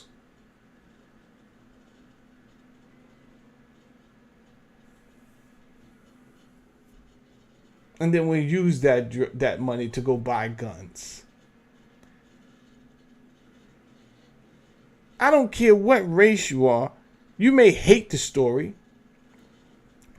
But hating the story, you can't just turn a blind eye and say, oh, well, you know what I'm saying? Like,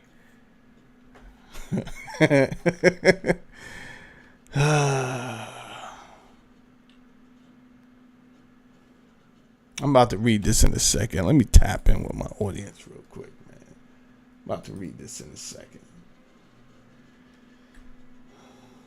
J.E. was good.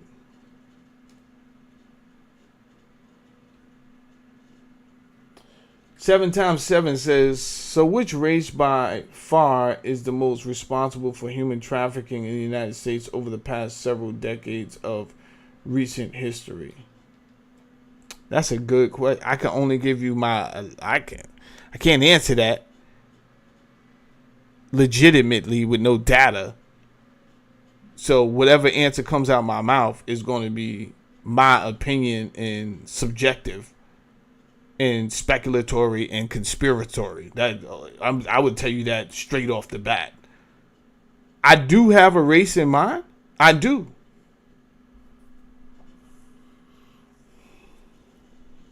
Actually, I have a group. But your question is, so which race? How many races are there? That's number one. Because I think you asking the wrong question. So I'm going to give you time to rephrase your question.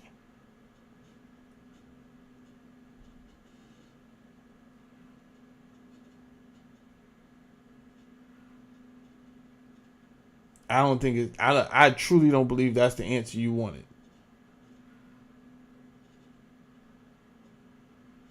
There are groups and then there are races.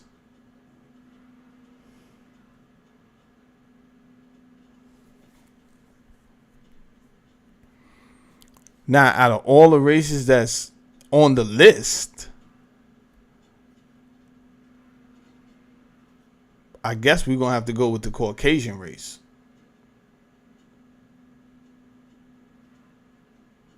To answer your question.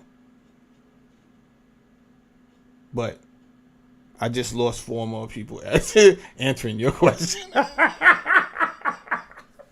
Don't worry about it. I lose people all the time.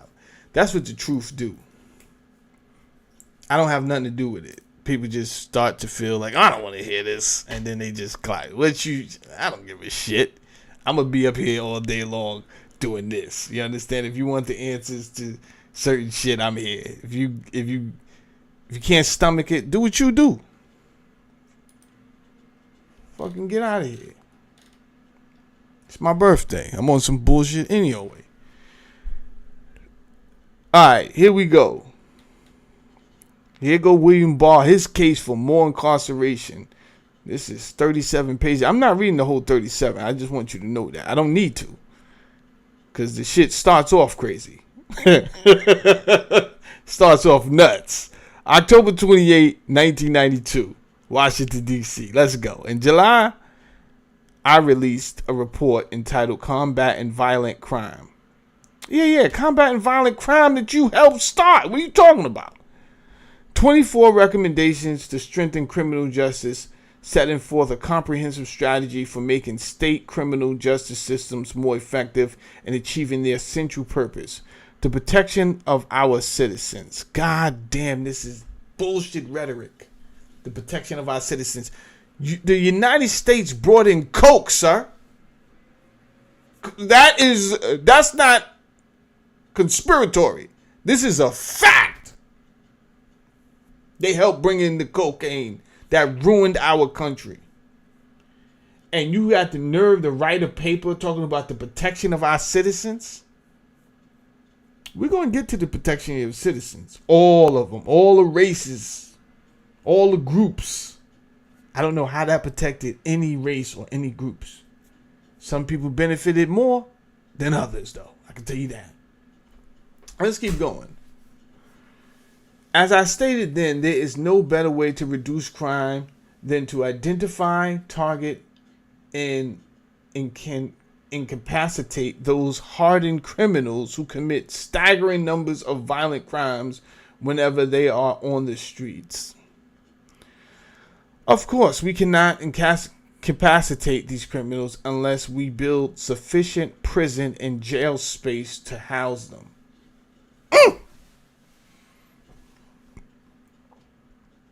Damn.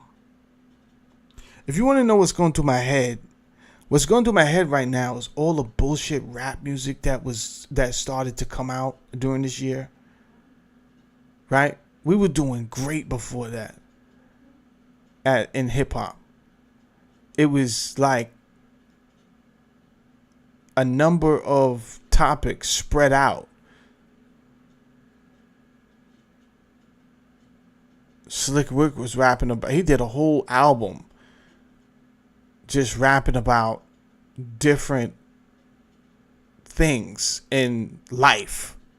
A black man, right? And that album, if you heard it, you have to agree that was one of the dopest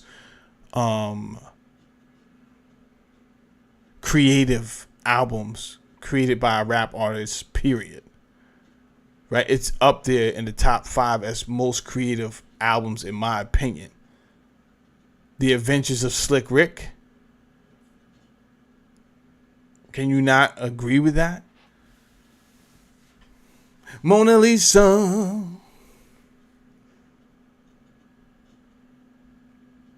There was so many, Jesus. And then around 1991, 92, it exploded with so much negative content in hip hop, and I don't even know if it stopped, right? Because that became the playbook for artists, for hip hop artists at that point. Like, you had to have a healthy proportion of negativity with your brand, with your either in your lyrics or your reputation, whatever it was, because ultimately this would help the agenda of the Geo group. Let me take my time today. I know this is supposed to be about Epstein, and it is. These are the people that you want to know, why isn't the list coming out? And there's some very sinister people that could be on the goddamn list. I need ChatGPT's help. Let me bring up ChatGPT, because we're going to go through some, we're going to clear some things up today. I don't care who logs off.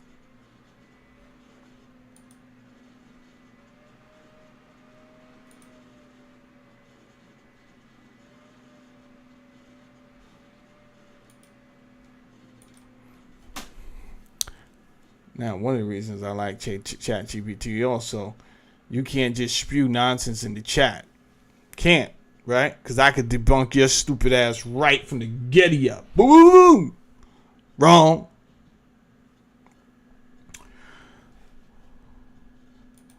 All right. Now, I want to talk about the Geo Group.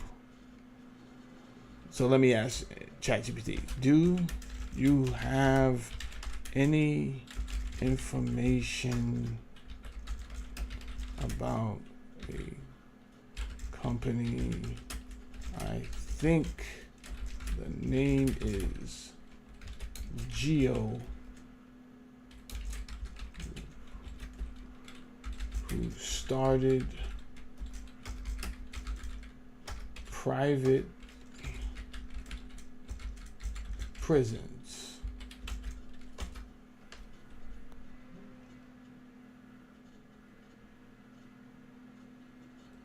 All right, here we go. Here we go. Here we go. The company you're thinking of is the Geo Group Inc., one of the largest private sector prison and detention companies in the world. Founded in 1984 as Wackenhut Corrections Corporation, a subsidiary of the Wackenhut Company. It spun off and was renamed Geo Group in 2003. George C. Zolli, who was involved in the start, founded the division, became CEO, and remains executive chairman. Headquartered in Boca Raton, Florida. Geo operates correctional detention, mental health, and residential facilities across the U.S., Australia, South Africa, and the U.K. Damn, this thing is bigger than Nino Brown. This thing is bigger than Nino Brown. But first, let's look up this guy right here.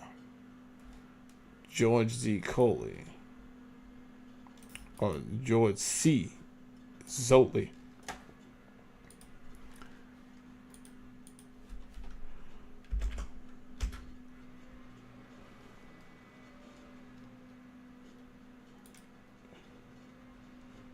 Let's get into his business. He's a Greek-born American businessman, the chairman, CEO, and founder of Geo Group. Early life, George Christopher Zolli was born 1950 in Florina, Greece. When Zolli was there, he and his mother and his sister moved to Ohio, where his father had settled. He attended public high school. Okay. Zolli established a group of division of the Wackenhut in 1984. The company was named Wackenhut Correctional Officer. I mean, there's a lot they're skipping here. What the fuck is this? Zolli, are you trying to get one over on me? I think Zolli is trying to get one over.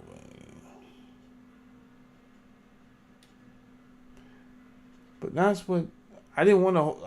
I didn't want to do this, Zolli. I was trying to give you a fair shot, bro. I didn't want to just. But I don't got time to be going to 1,000 links trying to find out information that should be transparent, Zolli. His Wikipedia is vague, and I am trying to find out any history that he has had involved in working in government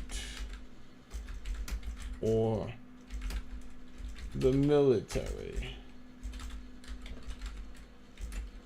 Can you please find out for me? I didn't want to do this, Zolli. But you leave me no choice. Out here writing bullshit Wikipedia pages. Let's not do this, bro. It's my birthday and I don't got nothing but time.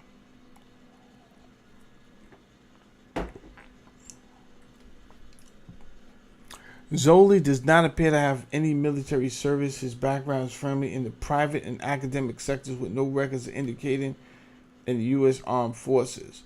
Before founding Geo Group, Zolli worked in the private sector. From 1981 to 1980, he held roles as a manager, director, and vice president of governmental services at Wackenhut Corporation, helping to develop and market detention and correction services to government agencies.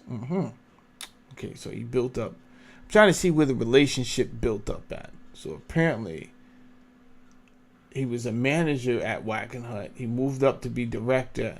Then he moved up to be the vice president of governmental services. This is what my logic and reason tells me. So that's another way of working your way in, meeting people. That's the old way. No nepotism. Just obviously this is a different situation from Donald Barr and William Barr. He came from Greece with one pair of shoes with his holes. It had holes in them, and he worked his way up to the top. In 1987, under his leadership, Wackenhut secured its first government contract. There you go. From the former U.S. Immigration and Naturalization Services to build and operate Aurora Processing Center in Colorado. That's how you do it. No military record. There's no evidence. Okay, so he did it the old way. Just elbow grease and going to work every day and having a vision. Earned a BA, an MA in Public Administration from Florida Atlantic University, and a PhD in Public Administration. That's how you do that shit, Zoli. This is the United States. Whether your plot is sinister or not, the principles... You ever read that verse that say,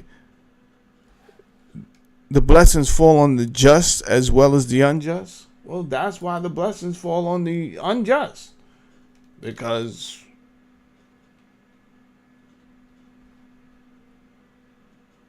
you just got to follow the principles.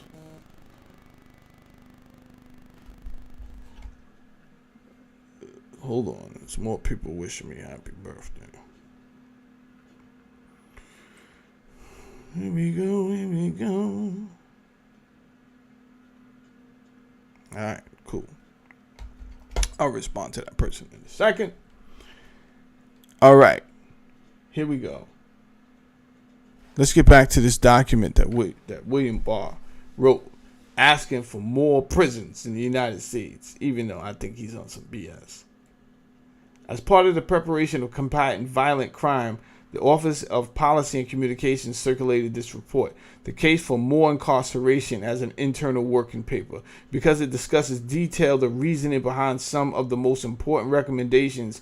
He's still out here giving recommendations, but this is the same guy that recommended that 6 people in the Iran-Contra scandal be pardoned. I'm good on your recommendations, Mr. Barr. Recommendations in combating violent crime. I have now asked the office to publish it. All right. Let's look at the contents, the table of contents. Prisons work. Page 1. Prisons work, my friends. Page 1. Incarceration rates and crime rates. Page 5. A failure to incarcerate leads to increased crime. Does it? Or does bringing in drugs from other countries by the boatload bring in increased crime? All due respect, Mr. William Barr. Rubbish, man. You know it and I know it. Before I even read this thing. Rubbish.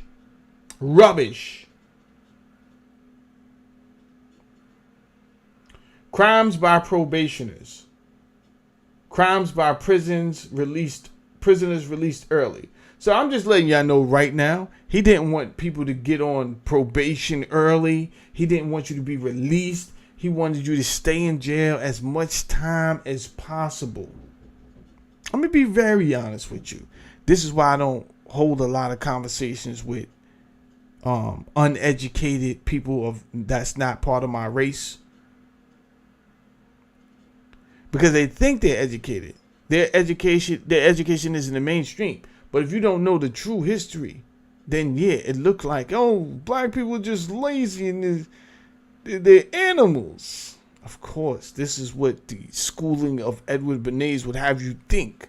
What else would you think if you turned on the news every morning? There's another black guy doing something ridiculous, and then you turn on the news right before you go to bed after you worked 40 hours a week. You understand? 8 hours that day, maybe 9, 10. You get home, you just want to rest your weary bones. You sit down on your couch. You turn on the news, and who's back on the news other than Jamal doing another foolish crime? It looks like these people are animals. It do. I agree with you. It do. It looks ridiculous.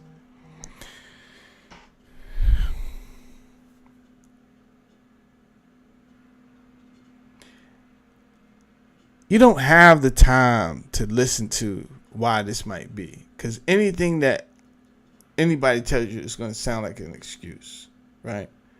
What you know is you make your decisions in life, and these people have to make better decisions if they want to help themselves. Oh, I know how you feel. We'll get to that in a second. Prisons do not create criminals. More prisons are needed. Page 11. Prison crowding. Jesus. Prisons are a critical link to the criminal justice system. He says we are not over incarcerating.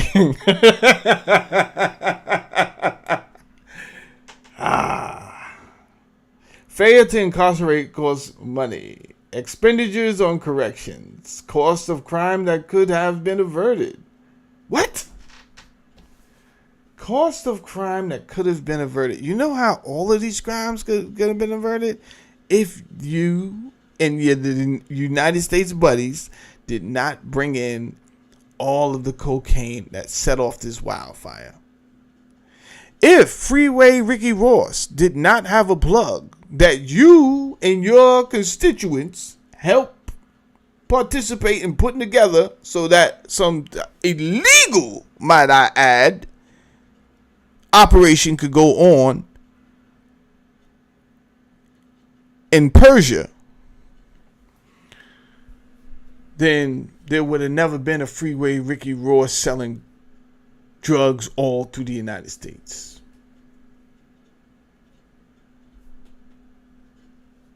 There would have never been all these Robin Hood type figures that had the ability to make $1 million in a day. $1 million. And if they were making $1 million in a day, then what the hell were you making? What the hell were you guys making? I say you, the United States, not you personally, Mr. William Barr. But what was you guys making? If Freeway Ricky Ross was making $1 million a day, and we know Blando, the guy who was selling him the drugs, was a United States plant. He was working within this Iran-Contra scandal. What was you guys making, man? And let me ask you this. How do you make that much money and just see it stop and not think, how do we keep this money going in? How do we keep this money going? Right? We got caught on one level, but we gotta keep this money going. That's a lot of money to be coming in just to go cold turkey and be like, all right, I guess we're not making millions every month no more. What? Under the table? What? You was cool with that? What?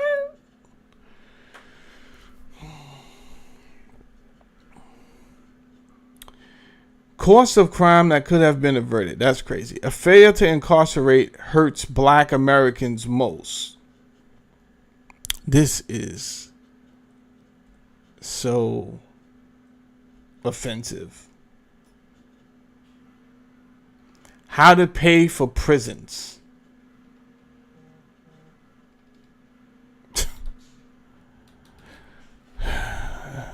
Let me go to the comments for a second. This is crazy.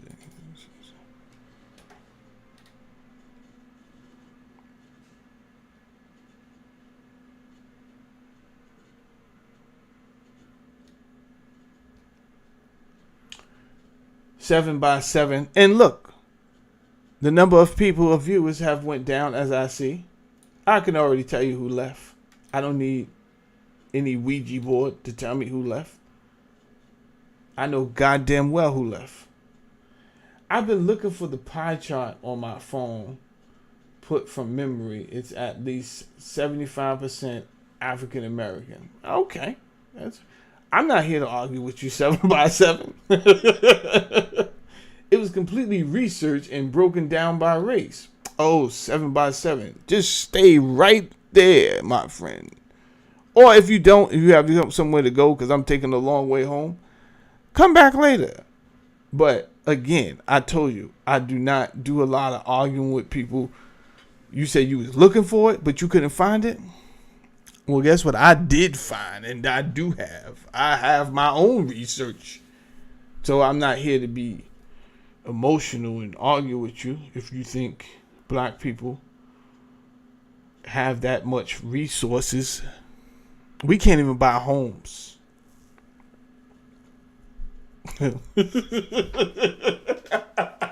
We are economically deprived if you have not noticed, Mr. 7x77. So, what you saying is utterly rubbish, but we could prove it. Just like I will go through Mr. William Barr's report here, and he has some reports that some very esteemed people have written saying how and why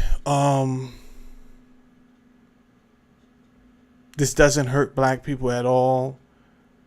All of these things. Just because they wrote it, does it make it true? We'll look at it. But I love this type of education. I love this type of rhetoric right here. And this is what I'm talking about. The truth was just quoted in my above statements. Was that the truth, Mr. 7x77? What year is that rap music? I already told you. 91 to 92. What are you talking about? I remember a documentary on how rap music started. It started in prison. Whoa. I'm not going to read anymore, Mr. 7 times 77. Mr. 70 times 77 or Miss 7 times 70. Which whatever you are or how you identify by. I can see that your knowledge of things is skewed, and what I would do, and I say this not even joking around because I joke around a lot. I would go back to the drawing board. It sounds like the things that you have read and that you learned is rubbish. So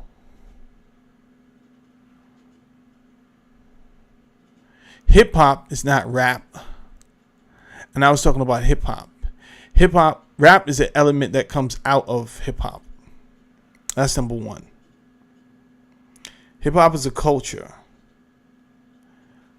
That's number two. And the culture was infiltrated.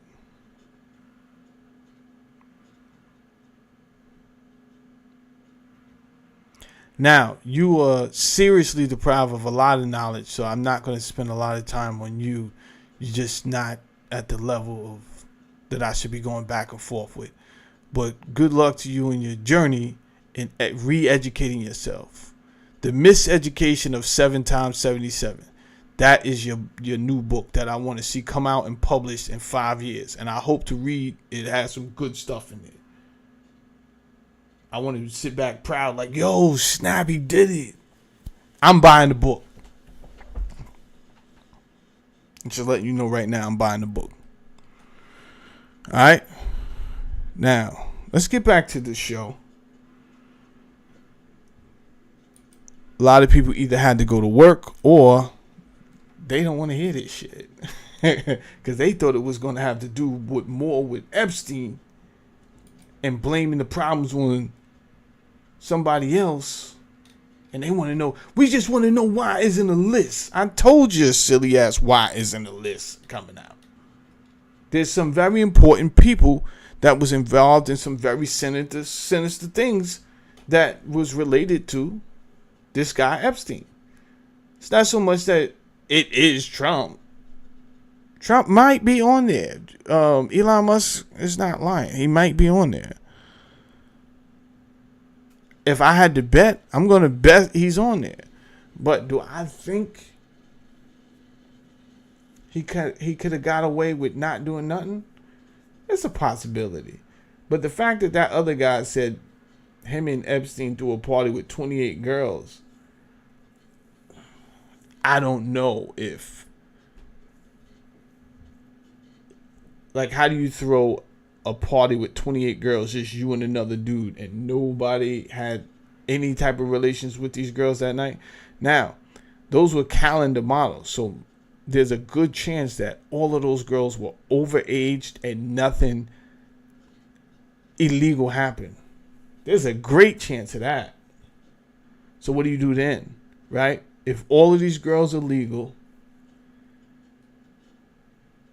nothing illegal happened, then what do you do? However, I do think there was illegal things that did happen with Jeffrey Epstein. And I do think that some very powerful people was involved.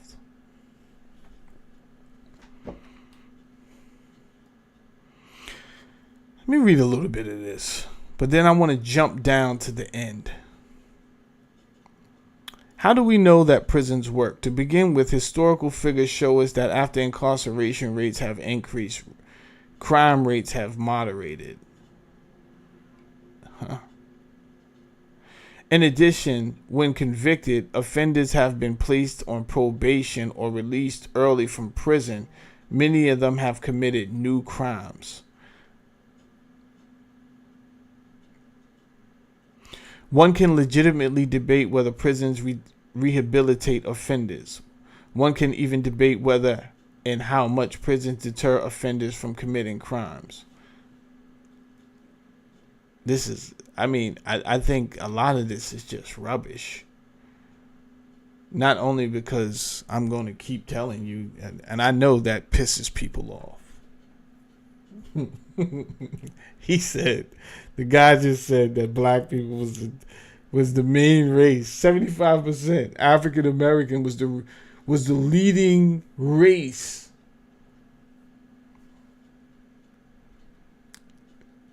Responsible for human trafficking? What educated person would believe this?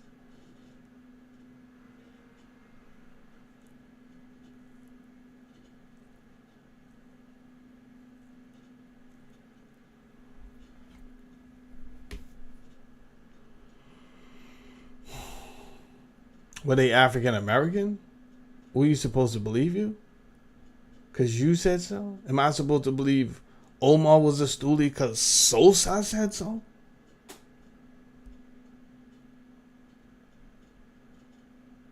If you haven't noticed, my people are the most deprived people in this nation because they have been programmed to make wrong decisions. Dude, they continue to make wrong decisions. Can't get it together. I don't know how all of a sudden we had the ability to operate a elaborate, complex sex trafficking ring by ourselves with no resources. But I know when the truth come out, it do hurt. And there's many things I could talk about up here that will hurt someone's. They just wouldn't want to listen to me because it would sound hurtful, but it would be true. That's the thing. That's why I turn this guy off. That's why I end up with 2 people watching me.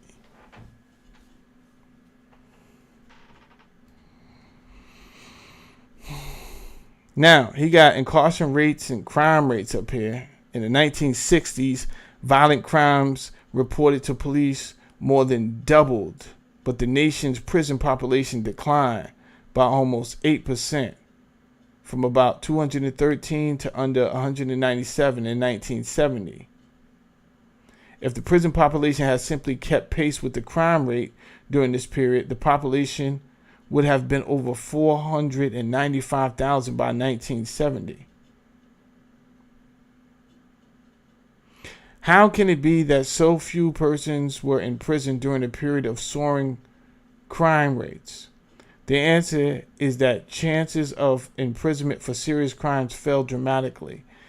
At the beginning of the decade, for every 1,000 adults arrested for violent crime or burglary, criminal courts committed 299 offenders to state prison. By 1970, the rate had dropped to 170. This is a good read. Most of it is rubbish, as we will later on find out, because it was written early 90s, late 80s, early 90s. So it's easy to debunk a lot of stuff that this guy says in here. Failure to incarcerate costs money. Much of the opposition to prison construction is based on costs, but this concern about costs ignores the costs that are imposed on society by our failure to incapacitate convicted criminals. Yes, I will get into that, and I'm glad you said that, Mr. William Barr. What about non-convicted criminals? Like the politicians who helped bring in the drugs. I understand if you don't want to talk about these men and women. I get it. I totally get it. But my question remains the same. Right? So there's a difference between convicted criminal and a criminal. There's only one difference. If you haven't figured it out, it's the one word that's added to the label. Convicted. Right? But if you break the law, you're still a criminal. Yes?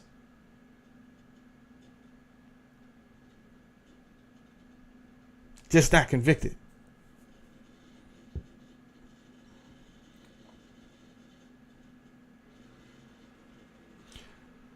My question is, what does it cost when we ignore criminal activity, even for the ones that don't get caught? That we know they're doing something, but they have immunity.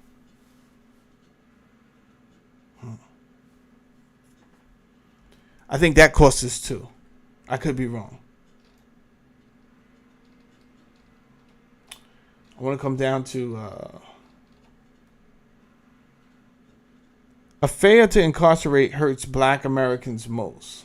Let's get into this. This is... Many well-intentioned people argue that we are incarcerating too many blacks, particularly young black men. Some argue that reducing the numbers of blacks in prisons is more important than pushing tough law enforcement policies. I don't know if anybody argued that. That's not a strong argument. I don't even know if those are comparable. Some argue that reducing the number of blacks in prison is more important than pushing tough law. That's a loaded statement. And I think that's ridiculous. Why would I want you to just reduce black men in prison what is my theory behind it, right? If they got caught for doing a crime and they are guilty, why would I just want you to release them? That doesn't make sense.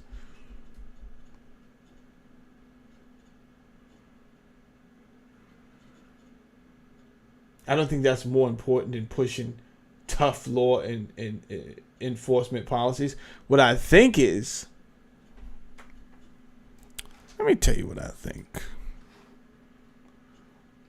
Oh, let me tell you what I think.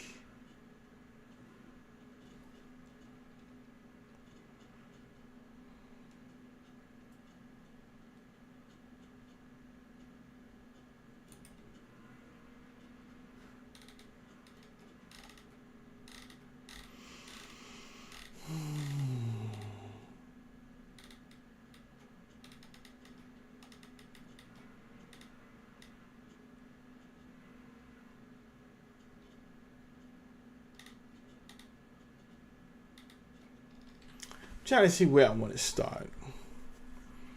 The myth that only black communities suffer from racial injustice, right? I think that for some reason, other races think that when we, as black people, go to talk about these racial injustices from the systemic economic, social, and psychological sabotage, that for one, it's imaginary, it's conspiratory, and that it only affects us. And I don't think that. I think it definitely hurts other races as much as it hurts. Not as much, actually, but it definitely hurts other races as well. A system built to oppress the black people today is definitely used against everyone else tomorrow. Because that same system, as we will see, as we're seeing right now, because more and more Caucasian people are saying, the system is rigged. But we was trying to tell everybody that long ago. And they say, yeah, we know that. But now it's starting to affect you. You know why? Because it didn't have so much to do with race as it had to do with just keeping things in place. In the moment that we transcend that, and it's like, okay, that old playbook is not working any longer, so we don't need to really keep things in place anymore. And then you are affected. Now we hear more people saying, this isn't right. When the fact is, your silence, you kind of made you complicit to what was going on before. But if, like I was saying, we would have worked together, damn.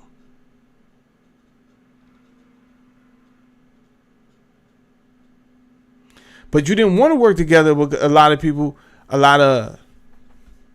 that wasn't directly affected, because why? It benefited you socially, right? We're in a good place. Why I'm going to say something about something that's not affecting me? You think it's not affecting you, but it does affect you.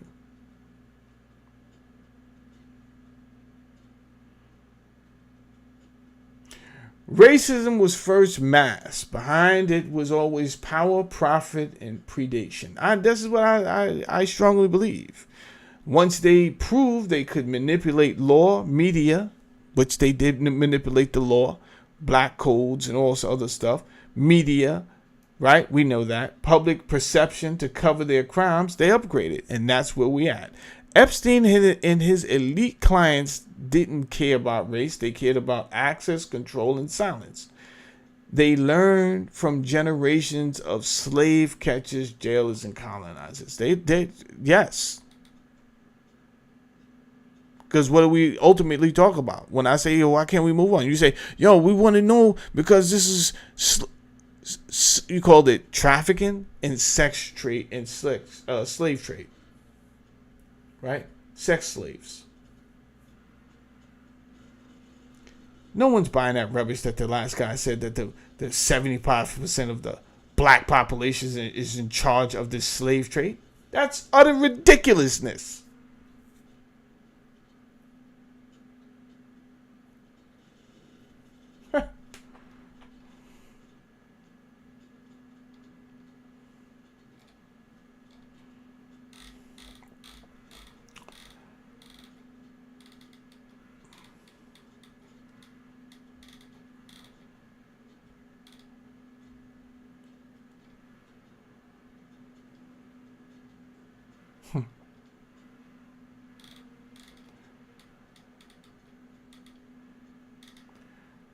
So,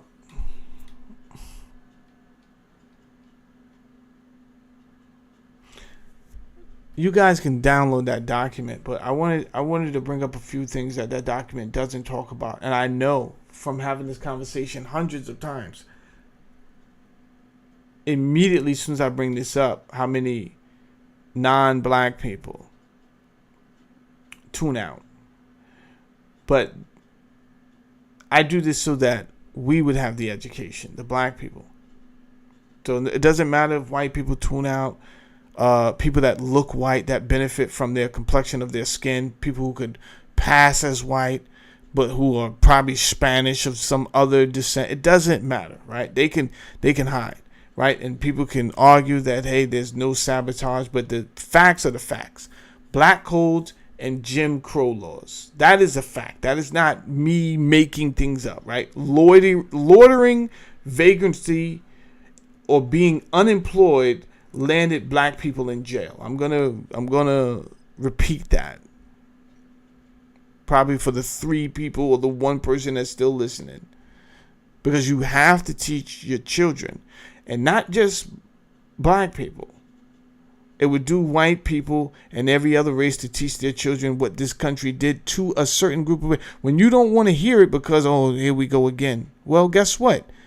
You're going to feel the fire. Because if they got away with that, they're going to try to get away with something else. Just right now, they're trying to get away with sex trafficking women, right? Because it's a big business. And I think I like to call it human trafficking. Because I'm pretty sure there's just people somewhere not only being sexually exploited, but just just exploited for their work, right? Somewhere somebody don't got no papers. They're slaves somewhere. And they probably, these are not all just black people, just not all one race. It's probably white, children, black, Spanish. But because you don't want to talk about what happened to the black people, right? Then that's what's going to happen every time, right? You can't do that to the Jewish people.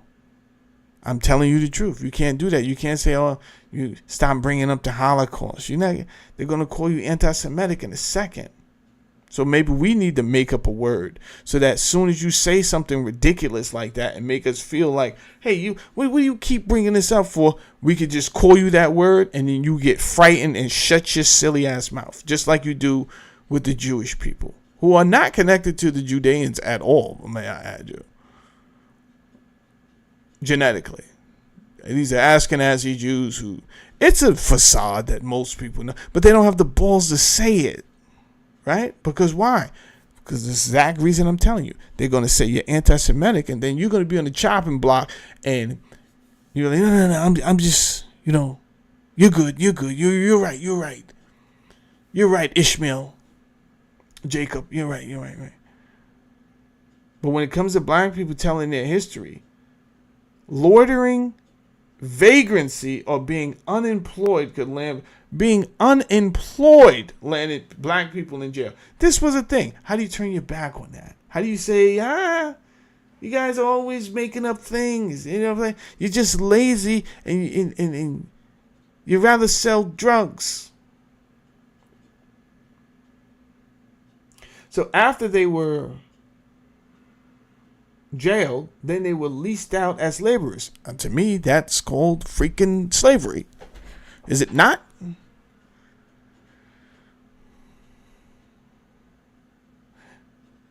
Legalized re-enslavement system called convict leasing.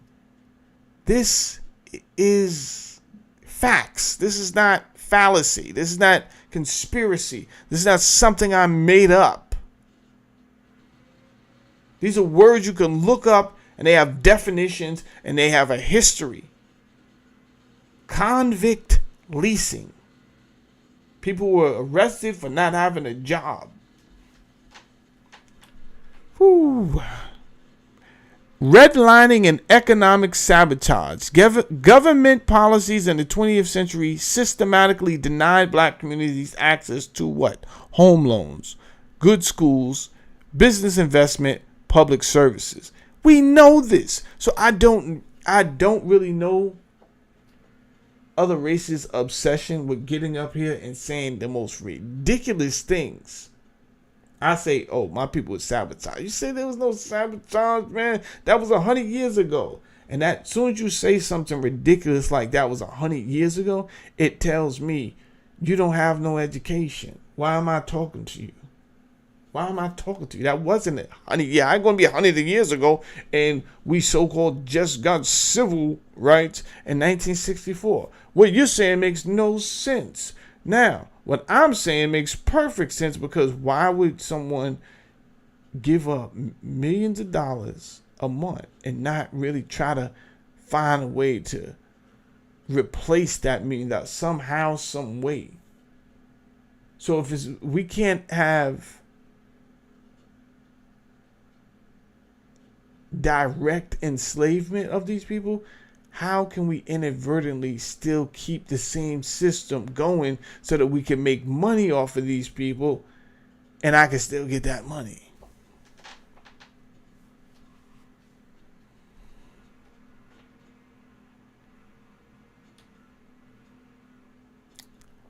I'm only talking about this because you guys wanted to know why the Epstein list is not coming out. The Epstein list is not coming out because some very important people were probably on that list. People with direct connections to Epstein. And I only got through like 4 or 5 so far. This is only the first show that I'm going on 3 hours talking about. But the reason I'm stopping at the race part is because keep that same energy. I see a lot of people over here saying, well, we want to know because we want to know because we want to know if our government is involved in. You want to know if your government is involved in what? Your government been involved in the same shit industry it's always been. And what have you done? You have done nothing. So I don't know why you trying to, all of a sudden you got a Captain America cape, men and women. Who is you? You didn't do nothing when they were treating the black people inhumanely. You didn't do nothing. You didn't do shit. You sat there and you was silent and you was complicit. So I don't understand what is your big hoopla now about getting involved in the sex trade. You're not going to do a goddamn thing. You just want to talk behind your computer and say, yo, we want to know. Maybe he did die. You understand? Here's a scenario. Not that it's true. What if the man who hired Epstein to work at the Dalton school is on that goddamn list doing something? And his son is like, yo, you're not going to defame my father's fucking name. Right? Matter of fact, I went over there with you a couple of times. I don't even want to be on the fucking list. You don't think he would have enough power? There's more powerful people than the fucking Donald Trump connected to this guy. Right? There's all type of diplomats and governmental people from different nations, not even just from here. And you guys are asking silly ass questions about why can't it be released? And you thought it was going to be released. I never thought it was going to be released to begin with. I guess that's why I wasn't so invested. Never thought that shit was going to be released. How could it? Got fucking Prince Andrew in there connected to this guy. What are you talking about? Same reason Diddy's not going to jail for 20 years. That man might have a dead man switch going on. If I go to jail for this amount of time, if I die, if I catch a cold in this bitch, I guarantee you that shit is going to be released all over the world, to the BBC, all type of shit.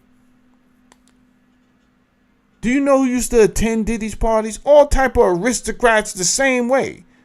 And you guys wanted to, oh, I can't believe they dropped all the charges. I can.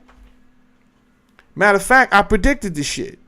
And I told you he'd be sitting in his living room eating Thanksgiving meal in his own goddamn house. Thanksgiving.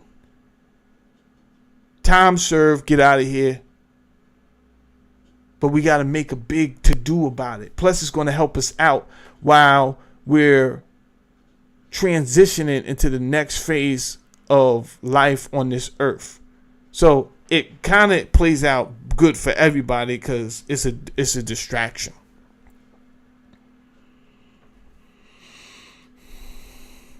Black neighborhoods were deliberately underfunded and policied more heavily. Yeah. leading to economic depression and violence engineered by policy. That part. So when I say to you that we were sabotaged, you want the formula for destruction? The formula for destruction is uneducated people with no resources. Give them just enough to survive. That's what happened. That's the facts. These are not excuses for black people. This really fucking happened. This is not to be debated on whether it happened. God damn it, it's in the history. It happened. And it didn't happen 100 fucking years ago like so many people keep saying. Making it seem like black people were just coming up with excuses. Yo, and all you can say back is, yo, man, that shit happened 100 years ago. Listen, it wasn't. You had the benefit of not being profiled for a home loan, a job. So you look at a few different people and you say, oh yeah, but I got a black guy friend named George. He's in the Carpenters Union. He wants to work, and that's what this country is. Shut the fuck up. You don't know what this country is if you believe that bullshit. Our economy is built on the criminal justice system. We need a certain amount of people to uphold the balance of the economic structure. Have and always will.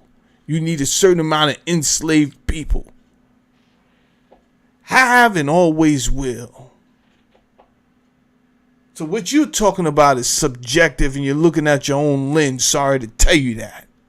Oh, my father came here with one pair of shoes and 2 potatoes half eaten. Shut the fuck up. Good for your father. And I'm happy that he did take advantage of the opportunity that was before him and didn't turn into a drunk.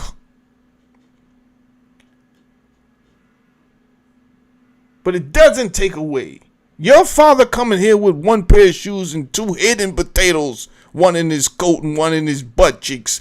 That has nothing to do with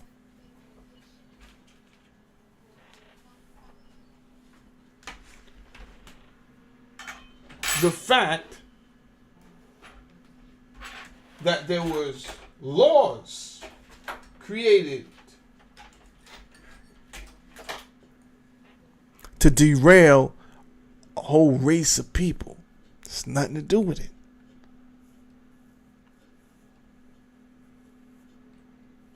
And that's not for me to be mad at other white people or other people outside. Me personally, I'm not mad. That shit could work on other people, right? They get mad at they blame white people for that, but you got to understand this is part of the plan too. That was, to make there are a group of people that's happy with that result. Now there's a group of black people that hate and resent white people, and then the energy is reciprocated, and then now you just have a revolving cycle of confusion and negative energy, which works again in their favor because it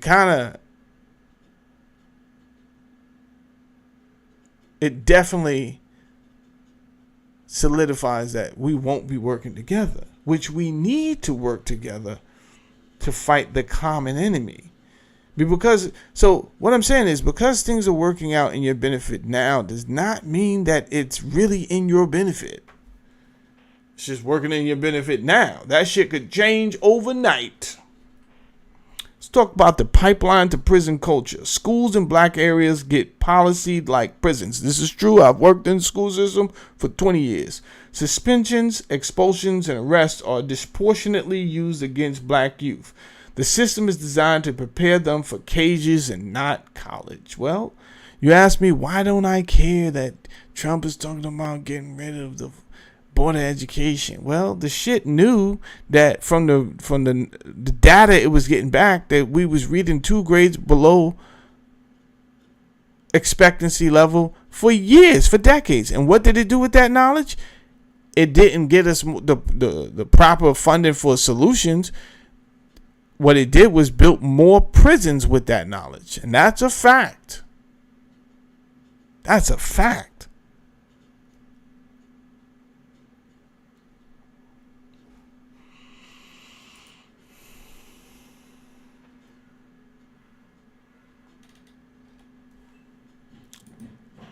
I would say hit the like button, but I don't give a shit.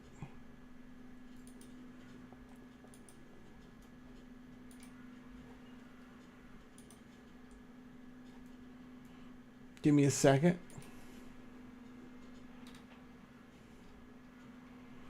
Drug sentencing disparities. Crack versus powder cocaine is one of the biggest examples. Crack, more common in black neighborhoods, had 100 times harsher penalties than powder cocaine, more common in white communities. Same drug, different form, wildly different consequences.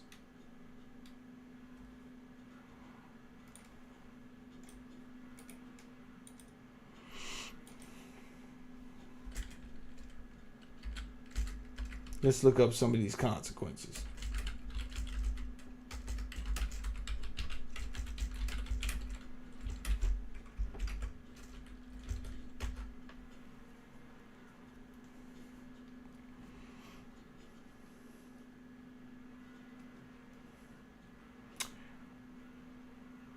Federal sentencing disparity. 1986 Anti-Drug Abuse Act. Under the 1986 law, 5 grams of crack cocaine triggered the same mandatory minimum sentence, 5 years in federal prison.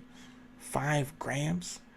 As 500 grams of powder cocaine. God damn. Oh! And people have the audacity to want to have a conversation with me about if I say there was sabotage, it was sabotage, Jack. Please don't debate me.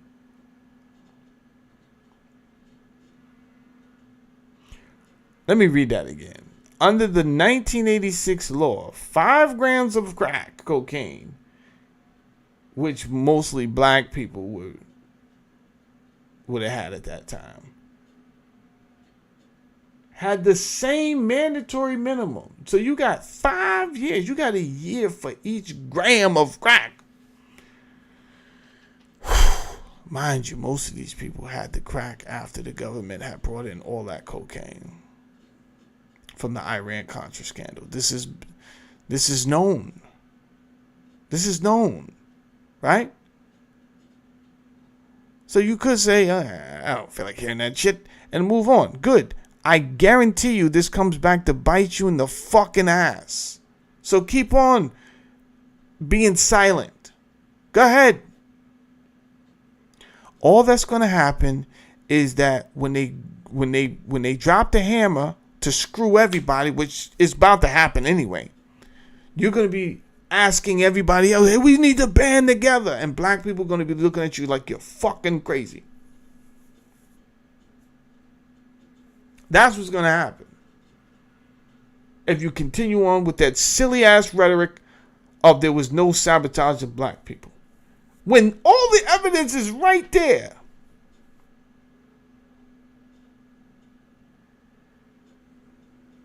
I'm giving you the history today. I'm telling you who the fuck was asking for more prisons and what year they was asking for more prisons. William Barr, Attorney General, he's out here writing reports. Hey, can we get more prisons, man? And never mind all that rhetoric about black people being in jail for it hurts them, this, that, and the third. It doesn't hurt them. They're getting the medicine they need. Right? They're criminals. They're convicted criminals. Here's the thing. They were convicted criminals. He's absolutely right. But there was a whole different agenda and plan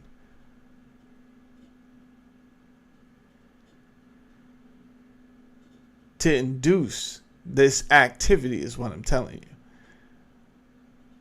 So there's, if you aren't funding the schools, and you aren't giving these people the same opportunity as new immigrants to come in and get a loan for a new business. So therefore, they don't own the businesses in their own neighborhood. Someone who just got here fucking 6 months ago is somehow able to go to the bank and get a loan for a bodega, this, that, and the third, and open up shit. They don't own nothing in their community. That could have been out of fear that if we make them economically strong, it was just like 100 years ago, it's not that long ago. If they become too strong, they may try to punish us later on.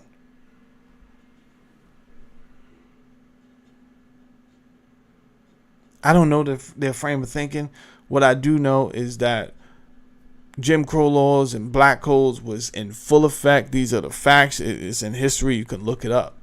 Redlining was in effect. You can look it up. This happened to us. And this is what we call systemic racism.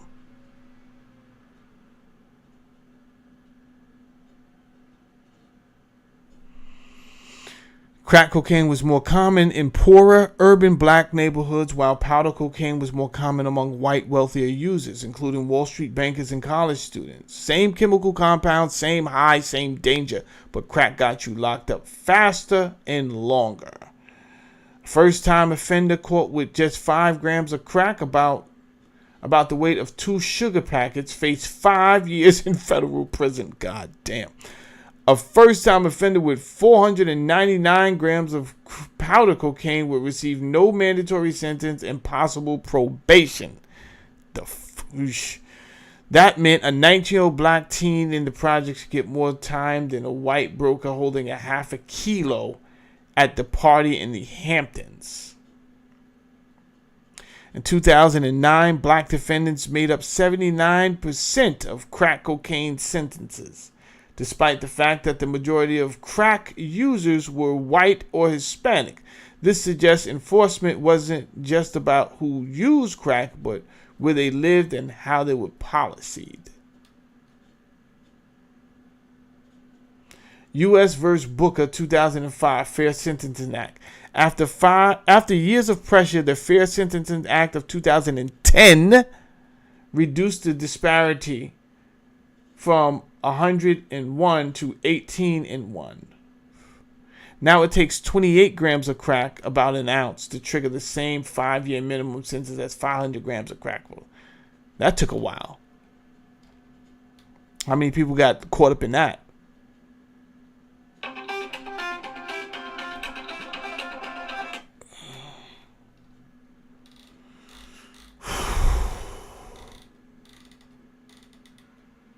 Again,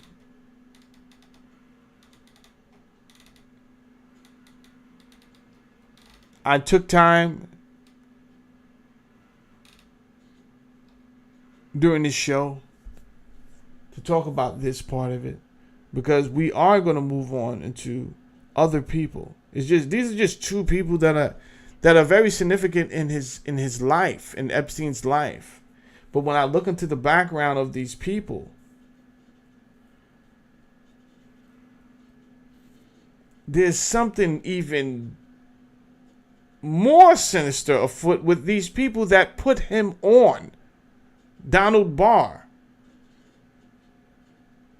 And why would his son, William Barr, who's still alive, have this type of mindset?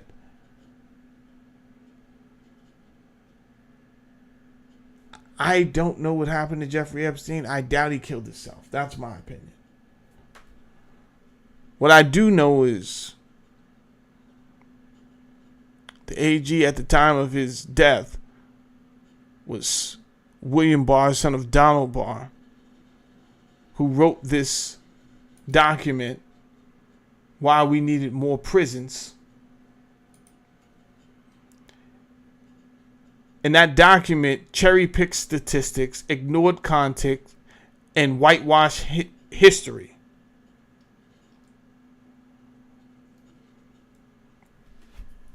So I decided to talk a little bit about that. Now,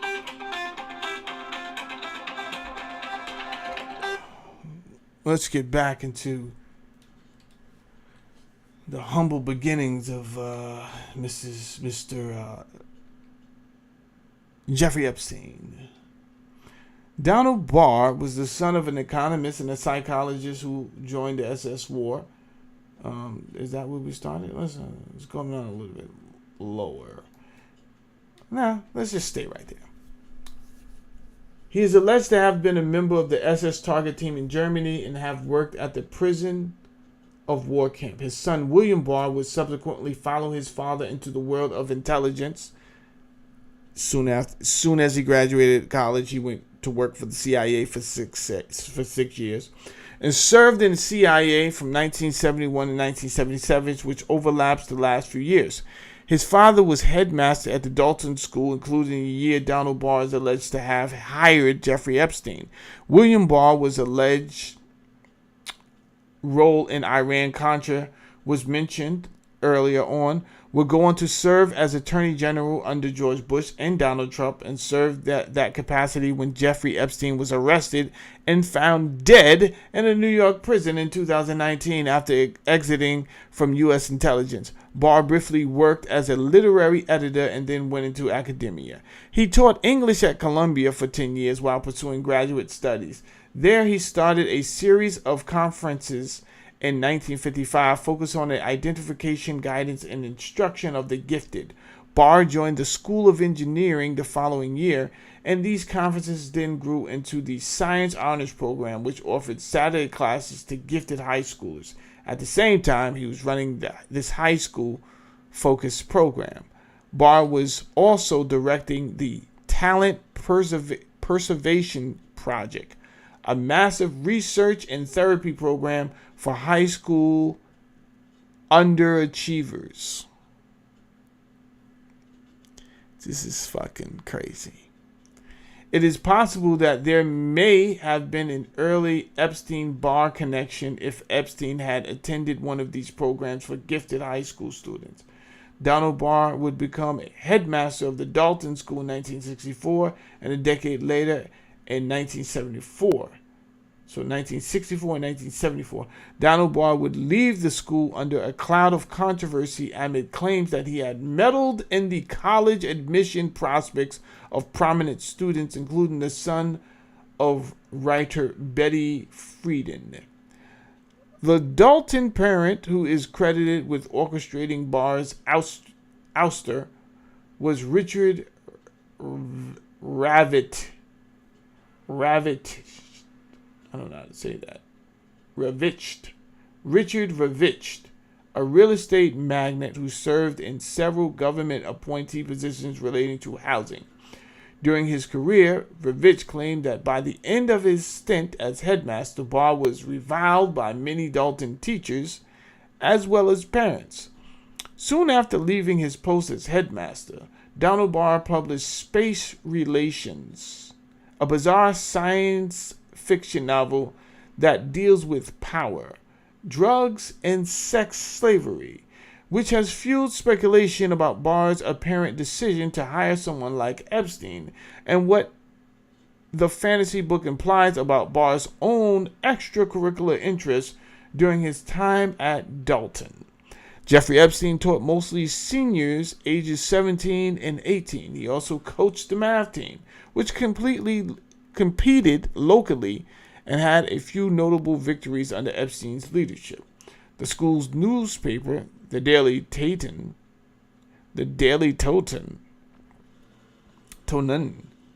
reported on March 5th, 1976 that Epstein wanted to start a math track team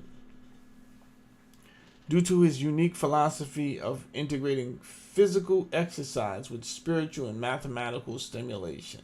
That sounds crazy, Epstein. An earlier issue of the school paper refers to Epstein as an ivory showman on the piano. Again, raising the running theme of Epstein's alleged musical talent, several Dalton alumni later told various media outlets in 2019 how Epstein attended student parties during his time at Dalton as a Dalton teacher. One former student who graduated from Dalton in 1976, Scott Spicer, told the New York Times that Epstein was well known among students for the the persistent attention he directed at teenage girls in the hallways, and recalled that Epstein had attended a party where Dalton students were drinking. Classic Epstein. Showing up to kids' parties like it's all good. Let me eat some of these grits.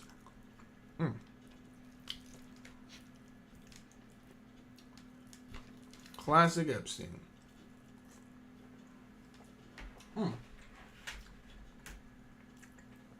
That's a good omelet. That's a good omelet.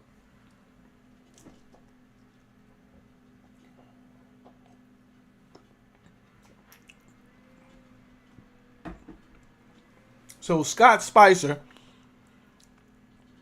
who was at one of these parties that he should have been at because he was a student, he says, I can remember thinking at the time, this is wrong. A 1978 graduate of Dalton, Paul Grossman, also recalled Epstein attending student parties, stating that it was weird and that everyone talked about it. A woman who attended Dalton during this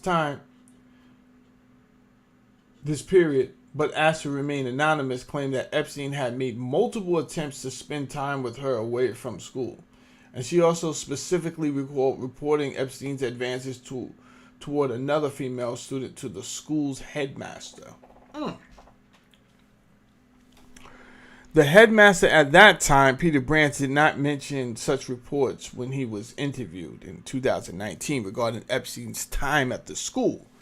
This may relate to the fact that several Dalton alumni who attended during this period asserted that student-teacher relationships after school were not unheard of. This is coming from the students. So we'll talk about culture here. We'll talk about students having relationships, romantic relationships with the teachers. It could have been female teachers and boy students, or vice versa. Either way, they're suggesting that Epstein's alleged behavior was part of a larger problem as opposed to a isolated case. Peter Branch has asserted that Epstein left the school following concerns from his colleagues in the math and science department that his teaching skills had failed to improve over the previous year. He was a younger teacher who didn't come up to snuff. So ultimately, he was asked to leave. Branch was quoted as saying in the late 2019, Branch was quoted as saying in 2019, Bear Stearns and the Brofman. I don't know what that means. After Epstein left the Dalton School in 1976, he went on to work on Wall Street. Oh, okay. That's me. So this is a period. And now we're starting a new chapter of Epstein's life that you guys want to know about. You want to know, hey, why isn't the list being released? You spent 2 years already asking these silly ass questions. We want it released. Is that what you want? Is that what you want? Because I could think about a fucking 1,000 other things you should be asking for. Like, why was the job reports that came out every month fucking lies? They would tell you 100,000 new jobs would come out, and then they would do a revised version the next month that said, yeah, only 9,000 out of that 100,000 came out. They did this shit for months. You didn't want to know about that. That wasn't as interesting to you as fucking Jeffrey Epstein. You want to know who's on the list instead of knowing why they're lying about the amount of jobs out here. And they got jobs on Indeed that you're never going to fucking get. Because they don't exist. It's bullshit. They're just spinning your wheels and entertaining you all while this whole shit is collapsing. Now you feel it collapsing, right? Your politicians have more loyalty to another foreign nation Now you're starting to see, hey, what the fuck is going on here? Maybe if your head was in the right place.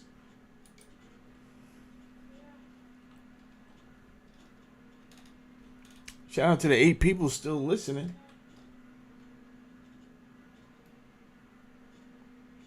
I guess 7 times 7 left. 70 times 77. Did you leave, or did I start making too much sense? Doesn't matter. Let's get back to the Epstein story. If you're just logging in, I'm going over the Epstein story. There's some very powerful people that this guy was connected to. I spoke about probably 4 or 5 already, including aristocrats from foreign nations. And it is my opinion that's why the list is not coming out. Not so much just Donald Trump. Donald Trump is probably on the list. He could be. I can't say. It's not for me to say that any of these people I'm mentioning are on the list. To be very honest with you, I do not know, and I wouldn't. All I'm saying, I'm just thinking rationally and logically. Why wouldn't they release the list? Well, maybe some powerful people on that shit, and it can't come out, right? Maybe some of these people are mentors to Donald Trump, a mentor to other very powerful people, Kash Patel and the other and the likes.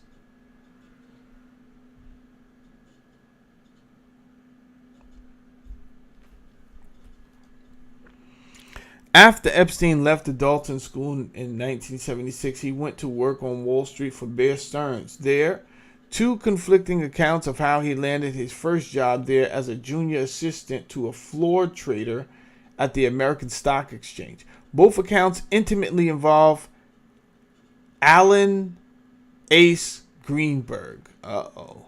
Jesus Christ. And action. And Jesus Christ. Alan C. Greenberg. Alan Courtney Ace Greenberg was an American businessman who was an executive at the Bear Stearns Company.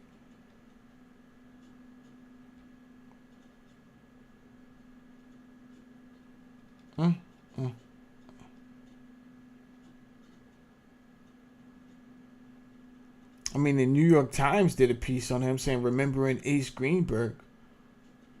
There's a number of different YouTube channels that did stories on him.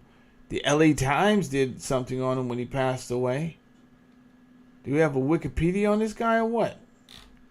Let's see if we get a wiki on this guy. Wiki. You can't stop it. It's electric. Woogie.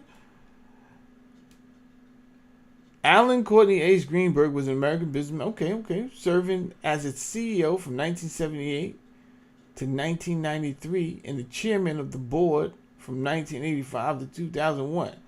Alan. How'd you get yourself wrapped up in this conundrum dealing with this guy, Jeffrey Epstein? What are you doing? Jesus Christ. And you guys want to know why the list can't come out?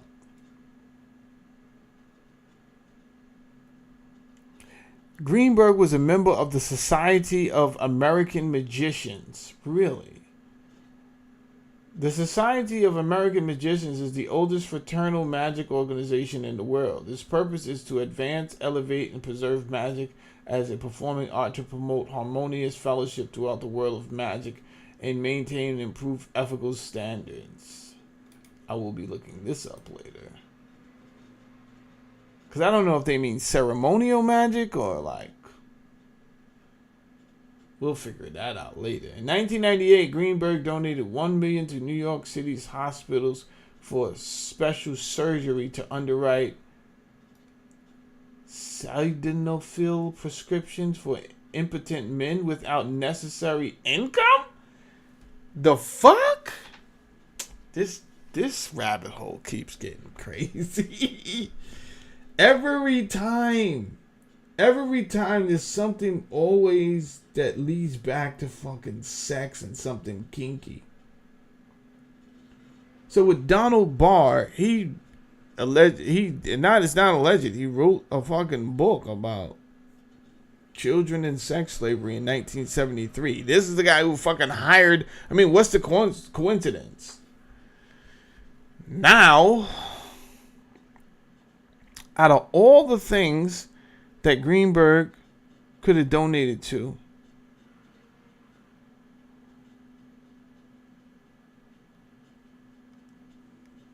ultimately, this is fucking Viagra, is what Wikipedia is saying.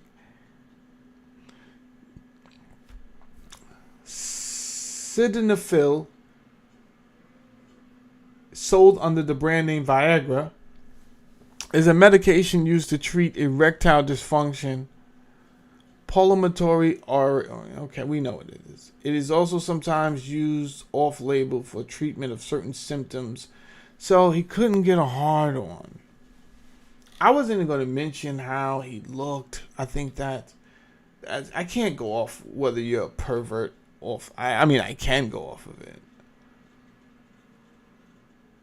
Right, I can. Hold on. Let me get rid of this fucking...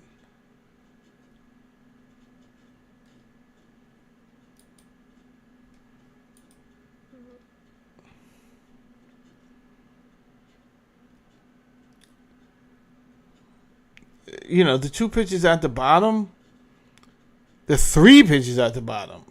If there was a national vote, is this guy a pervert? He would fucking win. And that's just, it's how people judge, man. I don't got nothing to do with that. Right? But then when you dig into his life and you find out, okay, he was seriously trying to figure out why his little man wasn't working no more.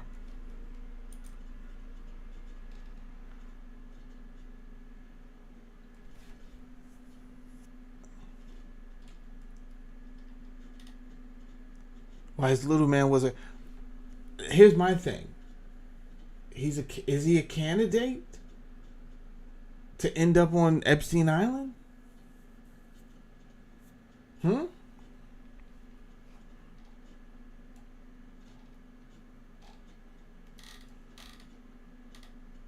Is he a candidate? In 1998, Greenberg donated... I don't even know why this made it to your fucking wiki, bro. They're trying to set you up, bro.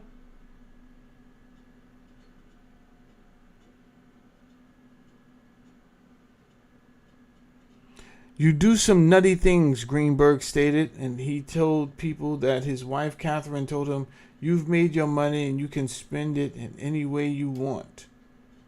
I mean, she wasn't wrong, bro.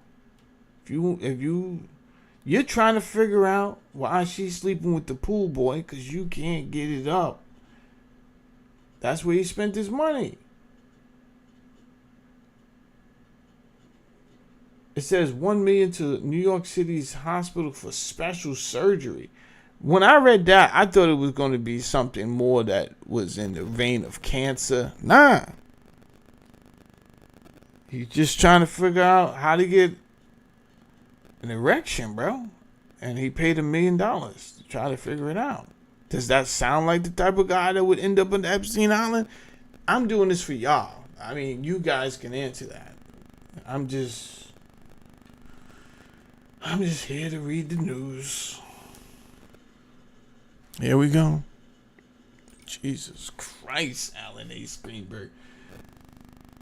Then a partner at Bear Stearns who would become the bank CEO in roughly 2 years' time. So, there's some type of gray area here where your boy Jeffrey Epstein left the Dalton school.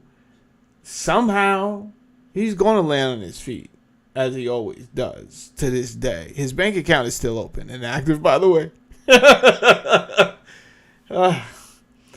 Yeah. His bank account is still open and active, by the way. Nonetheless, let us move on. He went to work on Wall Street for Bear Stearns. There are two conflicting accounts of how he landed his first job as a junior assistant to a floor trader.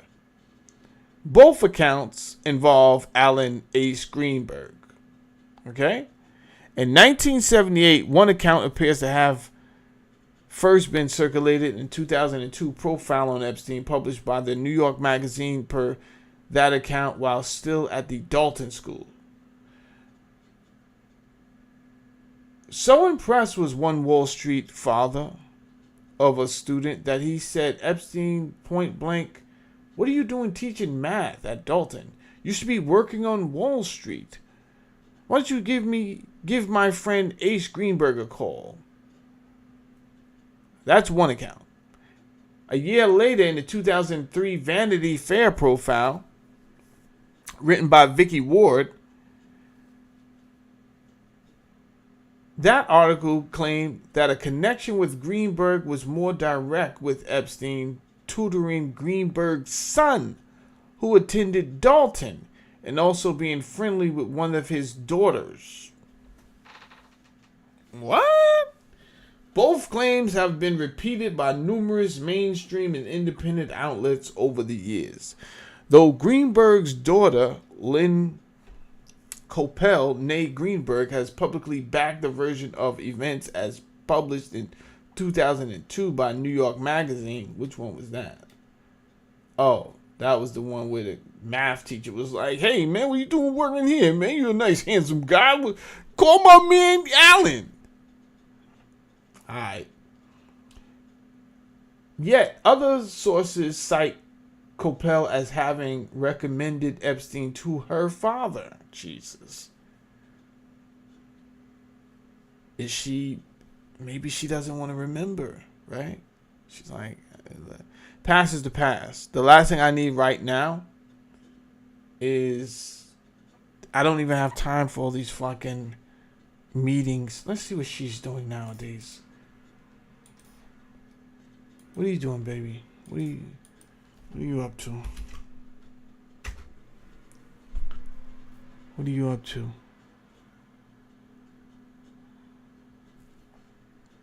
God, Jesus Christ, please tell me you're not involved in this.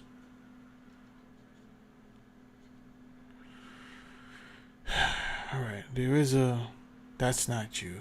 Because that person was born in 1933, so that's not you.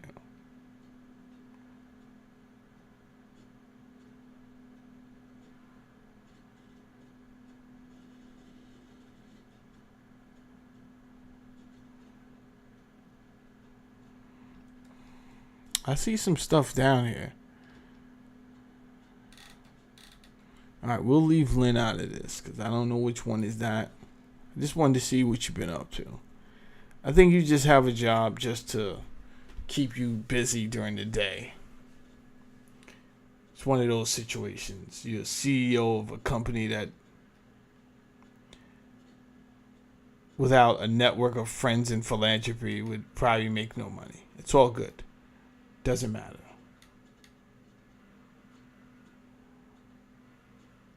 Regardless of which account is closer to reality, it's agreed that Greenberg was ultimately the person who brought Epstein into Bear Stearns, once installed at the bank. Okay, so we know now that Alan Ace Greenberg was the guy who donated $1 million for Viagra research.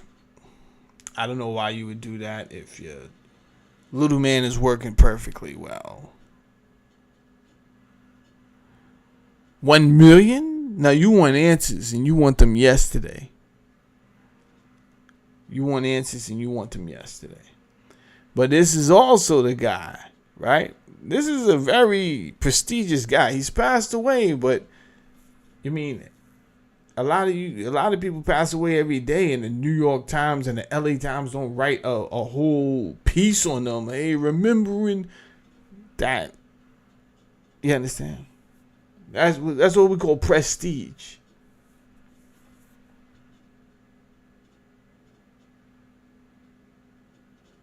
Again, we're talking about more powerful people here. What if these people on the list? Because some of these people already sound like they are on this fucking list. I can't say which ones. I'm just saying, in my opinion, in reality, none of these people could be on that goddamn list. I'm just saying, sounds to me like some of these people do sound like they could be on that list.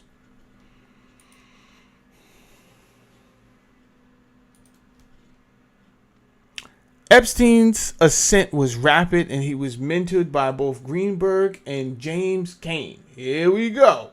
Who had also been hired by Greenberg years prior. While he started off as a floor trader, he soon began working with wealthy clients on bigger projects. Sidebar. I know you're saying to yourself right now, James Cain, oh, thank God he just kept on going. We don't know if I kept on going yet. I may look you up, I may not. Just chill out, James Cain. You think your name went over and I just forgot about you? Wrong. I might just give you a pass.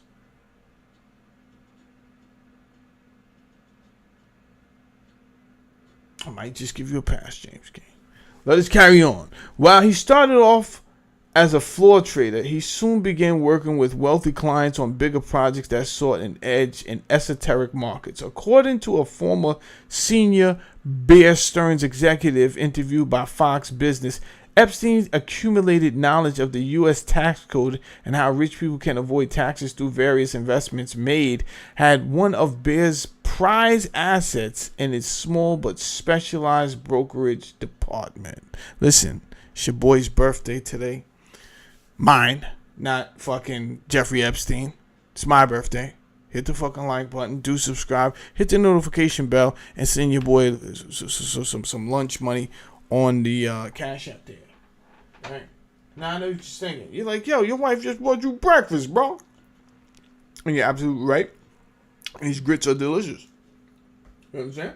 But I can't do a show, obviously, and eat all this food at my leisure and comfortably. So if I'm going to miss lunch, make breakfast, then you could throw your boy something for lunch. Thank you. Let me get a gulp of this coffee, and we'll be right back at it.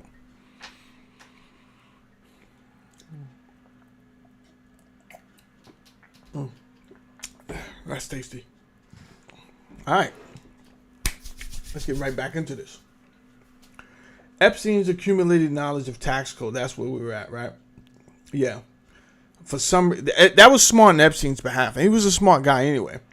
So how much more does it really take to really figure out, okay, how do I leverage my ability, my strong ability to do math? Like, how do I convert that to dollars?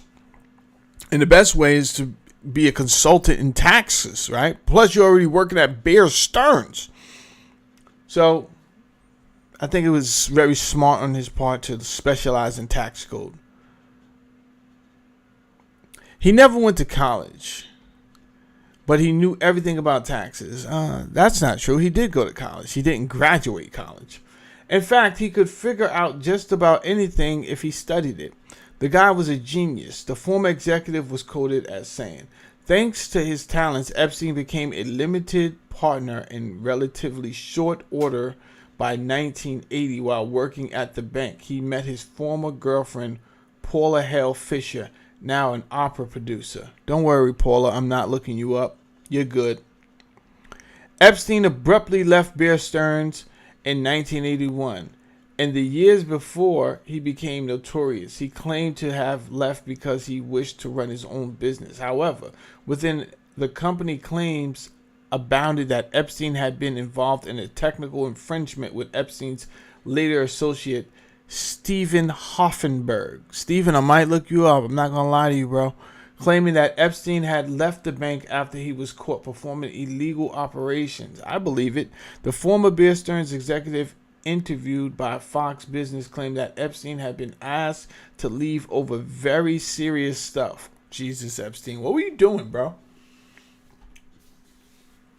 which he insisted was related to a significant expense account violation concerning an airline ticket that upper management was misled about. These claims were denied by Cain and Epstein. There you go. That's it. That's it, James. I tried, bro. I tried to leave you out of this, but it's not in the stars. It just wasn't in the stars. Who the fuck is James Cain? That's it. James Cain, Bear Stearns.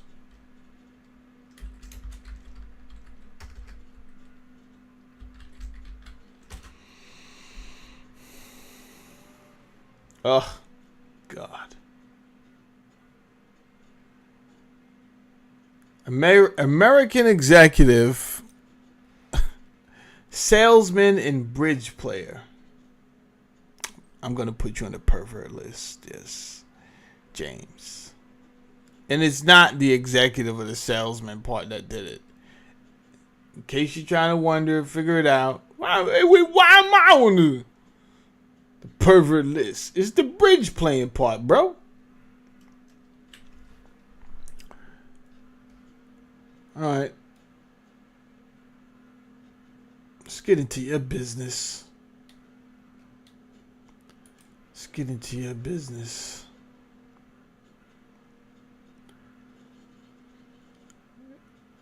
So you also was CEO of Bear Stearns for a while. In 2006, he became the first Wall Street chief to own a company's stake worth more than $1 billion. But he lost most of that in 2007, 2008. Collapse of Bear Stearns, and sold his entire stake in the company for $61 million. Jesus Christ. What? You took a hit, my boy. Fucking greed, bro. Fucking greed. You took a hit, my boy. Cain was born and raised in Illinois, the son of Jean and Maurice Cain. Maurice Cain was a patent attorney. Cain attended Purdue University, but left before graduating to join the United States Army. Cain was a member of Kappa Beta Phi. His first job was a traveling salesman. Now that's an American story. He then sold scrap iron. Is this fucking true? What the? That sounds like bullshit. This sounds like shit you would read in the Grapes of Wrath. He sold scrap iron. Maybe it's true. Fuck. I definitely used to drive cab, and then I didn't. In 1969, he was playing bridge full-time in New York City with Alan Greenberg. This is a crazy story, man. What in the fuck? Yo, I keep telling people, relationships are the key to life. Relationships. So there was some type of fucking pervert meeting. Huh? Masked as a bridge club meeting. Grown men going down to play fucking bridge. Young boys, too. They're not even like old at this time. These are young, healthy boys instead of out there looking for beaver.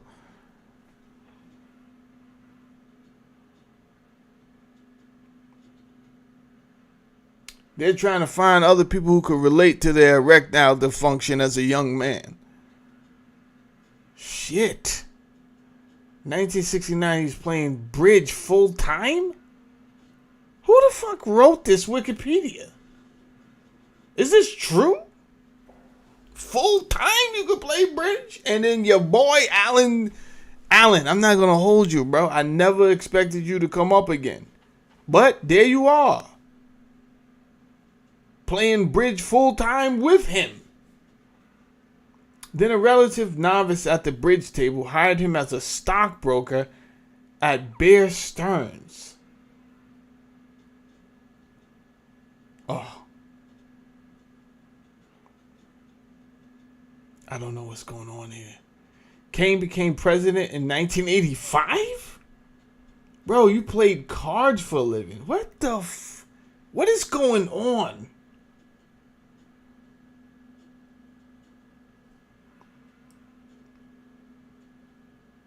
Yeah, I would have walked away with that 61 million too. You wasn't even supposed to be a millionaire. You was out here scrapping money for fucking medals. Gave up and was like, fuck it, I'm just play cards.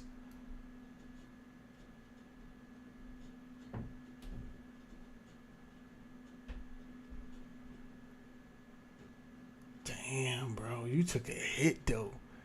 You had 997 million. You walked away with 61 million.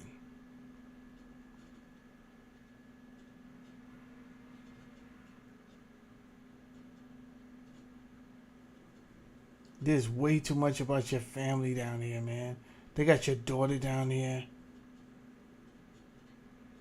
in her business. Said your daughter's divorced from a hedge fund manager. They named him. She got 5 kids. She's divorced.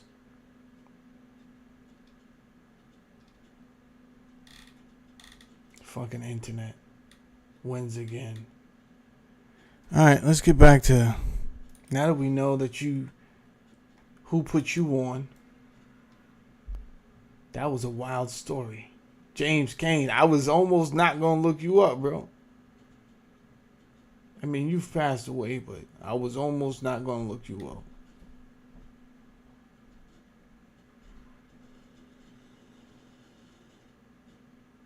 Epstein abruptly left Bear Stearns and he became notorious. He claimed that he left. Okay. The former Bear Stearns executive interviewed. Okay. Cain supported Epstein's version of events. I mean, both of you are the prodigies of Greenberg. So, yeah, you don't got no choice. Right? Cain, you would still be out here scrapping metal if it wasn't for Greenberg. So you don't got no goddamn choice but to take Epstein's version of events, stating that he had left the bank of his own volition because he wanted to strike out on his own. However, as noted by Vanity Fair, the sex records of Epstein in 1981 tells a different story. Per those records, Epstein was interviewed along with other Bear Stearns employees. As part of an investigation into insider trading at the bank. Do me a favor, hit the like button. Hit the like button if you're just coming in, you over here being nosy. And I know you can watch without coming into the actual videos, right? So don't do that. Come into the actual video, hit the like button for your boy, and then you can leave. But before you leave, do hit the subscribe button. You understand? Do hit the subscribe button. The insider trading case revolved around a tender offer placed on March 11, 1981 for St. Joe Minerals Corp. by the Brofman-owned company Seagram's Company. A handful of investors were ultimately found guilty of insider trading, including Giuseppe Tom, former head of overseas operations of Bach and Company, and E.F. Hutton. In Tom's case, he was ordered to discharge or hand over $3.5 million in legal profits related to the 1981 failed takeover attempt by Seagram's in mid-1986. However, Tom left the U.S. shortly after the SEC began its investigation and did not return to the country after the court's decision complicating the enforcement of the ruling against him. The court claimed that Tom had insinuated himself in the confidence of Seagram Company chairman Edgar Brofman. We'll get to Edgar Brofman and the rest of the Brofmans later. Brofmans were Canadian Jewish gangsters. They don't want to be known as gangsters, but with respect to Meyer Lansky, because Meyer Lansky wanted to know, wait, why does he get to look like a businessman and I have to be called a gangster when we was both doing business together?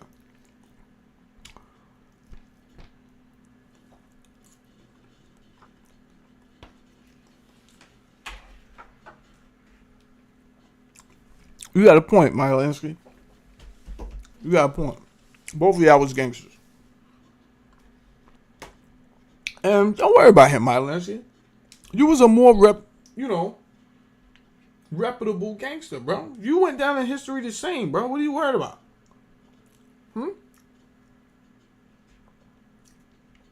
You was a Russian gangster. They called you Jewish gangster. You was Ashkenazi Jew.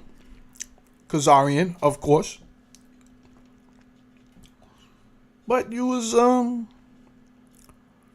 you earned your name as I call you a Russian gangster. Never, because that's a national ID. I'm not going to insult you by calling you a Jewish gangster. That's a religion.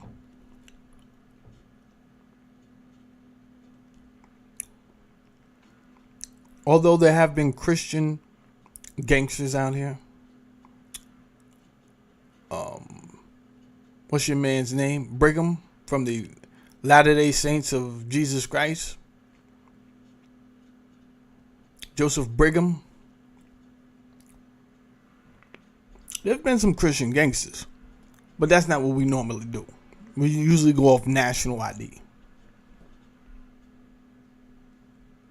If we're going off national ID, you come from Russia.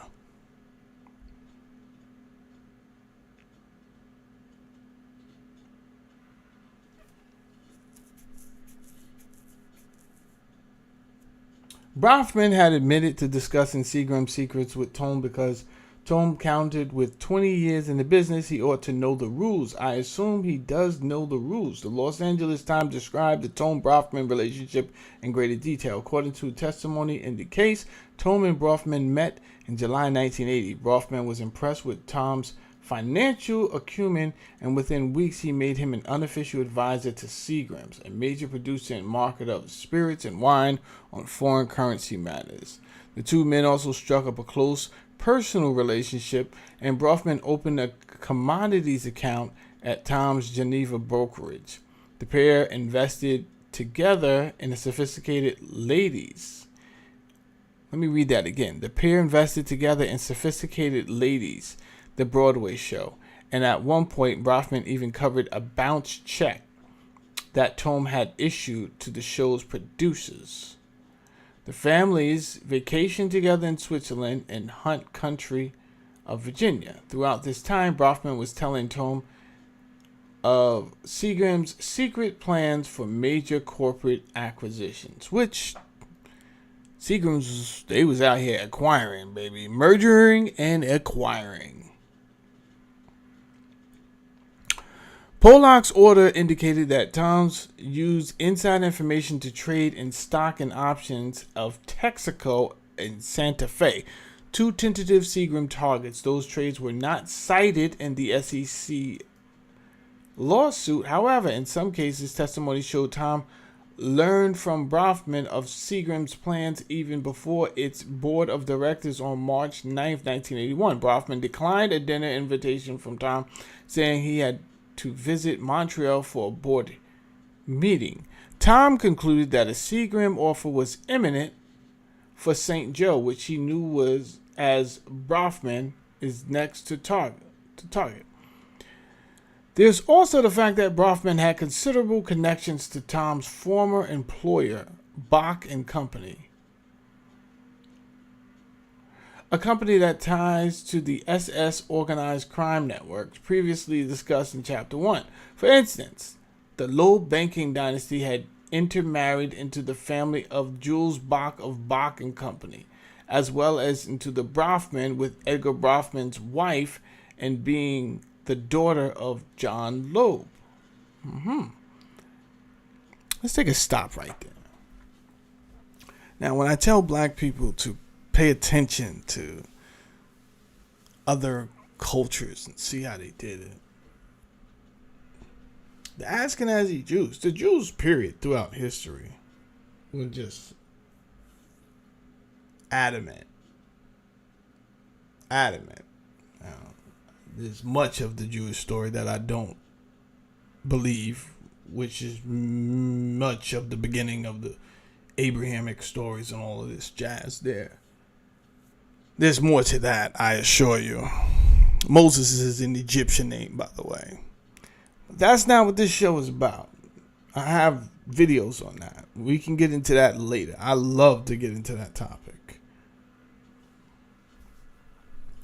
But what I would prefer you to look at is their persistence, even getting kicked out of fucking countries time after time, year after year. Another country saying, you're banned, get the fuck out of here, don't ever you ever come back.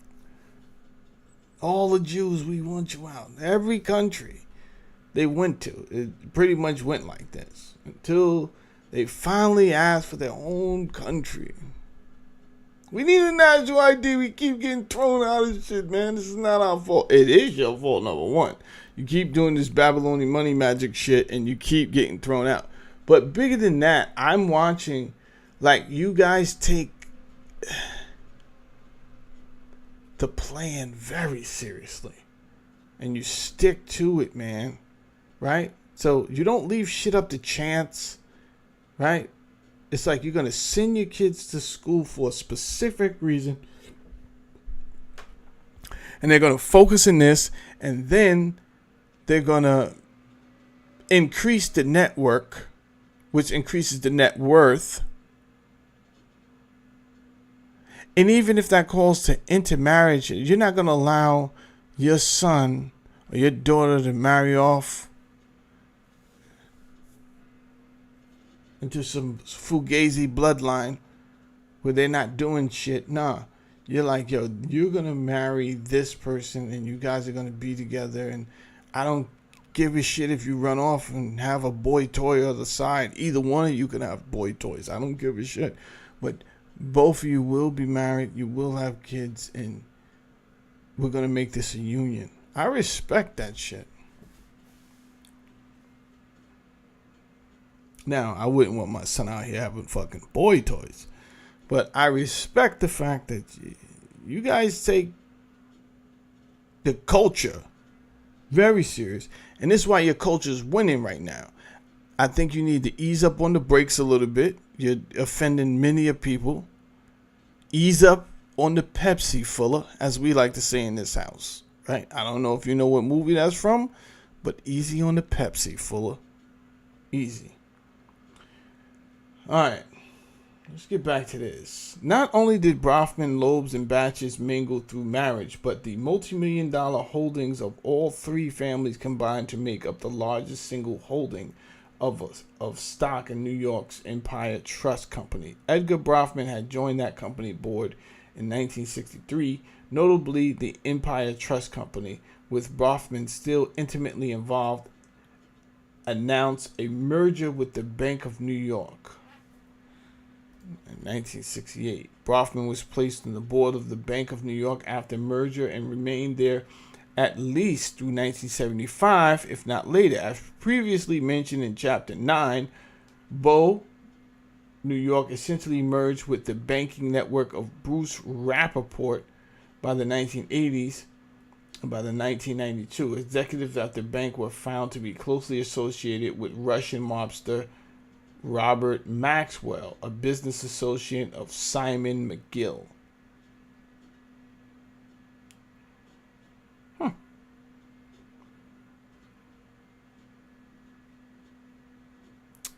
don't know if I want to look up Robert Maxwell right now to see his connection to Meyer Lansky, because I know it's there somewhere. Doesn't matter. I'm going to, not right now.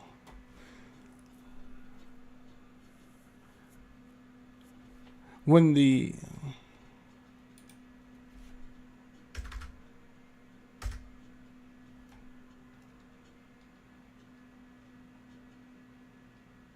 uh-oh. Jesus. We got the Rothschilds involved.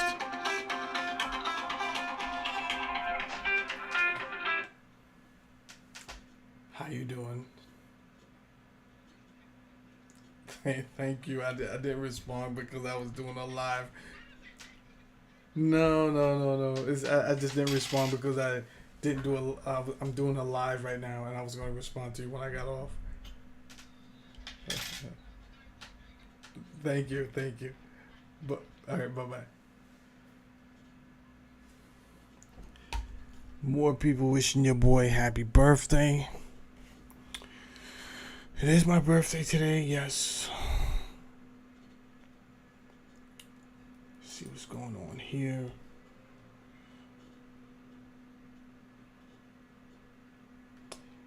Shout out to DD Saracen is in the building. I think 7 times 77 left. He was spewing nonsense and he ultimately left. Everyone else that's in the house, do share the if you could share the live if you want. Do like. And what else did they tell me to say? Subscribe. This is what the rhetoric they tell me to say. Like and subscribe. And please subscribe.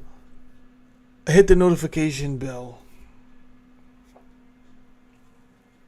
And that's my cash up there if you want to buy me lunch or whatever the case may be. For reading all of this to you. Now, if you want to know where I'm getting this from, I'm getting this from Whitney Webb's book, One Nation Under Blackmail. She is a forensic researcher. So we could pretty much take what I'm saying to be pretty much fact-checked. I trust Whitney Webb. She's brilliant. I think she's on the spectrum, but I also think that that's part of her power.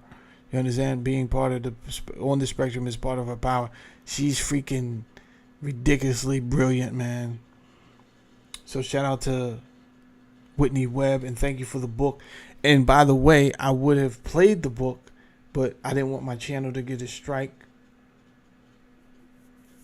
Or I didn't want this video to be in vain, meaning I wanted to get paid for this video.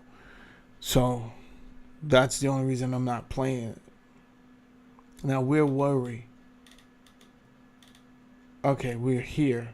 We got a ways to go, but I was just looking and it's getting crazy because I see the Rothschild families involved. Again, you guys want to know why. You guys want to know why the Epstein files didn't come out. And I'm telling you, there's some pretty important people on here. Now, there's all type of people tied to the Rothschilds and the Goldsmiths in here. Now, you may not know these people, but I'm telling you, society, the upper echelon of societies knows these people. And the last thing they want is their name on some list because they went over there and did God knows what. Whether they downplay it and say, oh, I just got a naughty massage. None of us, you understand? None of us is buying that, right? Because if we was in the same room with you, don't matter if you say you got a naughty massage. I know I'm going to knock your block off. I'm going to knock your block off. But you know, their concern is not me trying to knock their block off. They know they would never be in a room with me. Their concern is the legacy is be tarnished. Most of these people I'm naming don't even want to be known. They don't need to go down in history as some famous person. So, for their name to be mentioned in a distasteful way is even worse because they didn't want to be known in the first place. So when they are known, the last thing they need is their name being associated with some type of black eye. All right, let's continue on. When the SEC investigation took place, Brofman subsequently claimed to have no knowledge of insider trader by Tom and claimed that Tom, conveniently outside of the country and tried in Abyssinia, lied to him about having been involved in illegal trades related to the attempted takeover of St. Joe's. As the 1986 court case against Tom makes it clear, Brofman's ties to Tom were considerable, and he had a history of voluntarily supplying the man with Seagram's secret plans before the company's board even knew, as the Los Angeles Times had noted. It appears from Tom's case that Brofman seemed to have thought nothing of sharing secret plans with those outside the company and with his inner circle. Also of note is that Tom and presumably others made insider trades on Texaco and Santa Fe to tentative Seagram targets and profited off of those as well. However, the trades involving these companies were, for reasons still unclear, excluded from the SEC investigation. Another figure sued in connection with insider trading as part of the failed Seagram takeover attempt was Dennis B. Levine, a prominent merger specialist with the Drexel Burnham Lambert. Let me say that over. A prominent merger specialist with the Drexel Burnham Lambert investment banking firm, who allegedly made $12.6 million in illegal profits from the deal. Drexel Burnham Lambert and many of its more infamous employees are mentioned throughout this book, as at this time Drexel was corralling the majority of American corporate raiders. Okay, let me look up Dennis Levine. Sorry, Dennis. This is what we do over here, bro. It's no slight to you. It's just that you have obviously made American history. And now we will look into you. You remind me of Alan Ace Greenberg. You have that same vibe. All right. It says, admitted insider trading says practice was addiction. You did 2 years. They gave you 2 years for that, bro. Dennis is out here thugging it. And he paid $360,000 in fines. Damn, Dennis. Where'd you do time at, bro?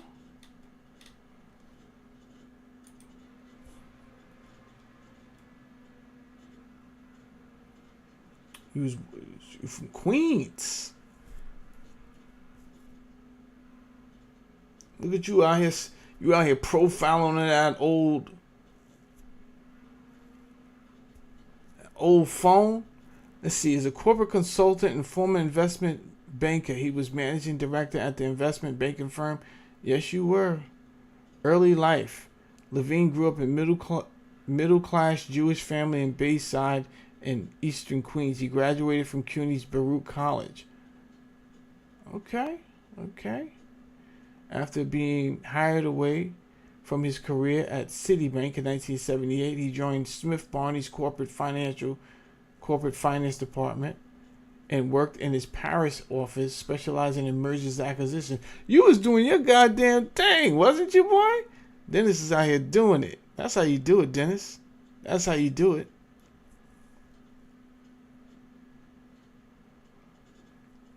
Levine spent most of his career as a specialist in mergers and acquisitions. Well, that's where the money's at.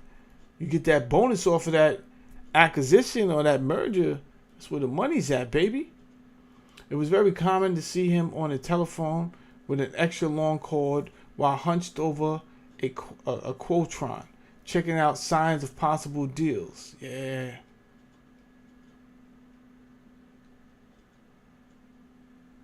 Yeah, you got wrapped up in some insider trading. It can happen.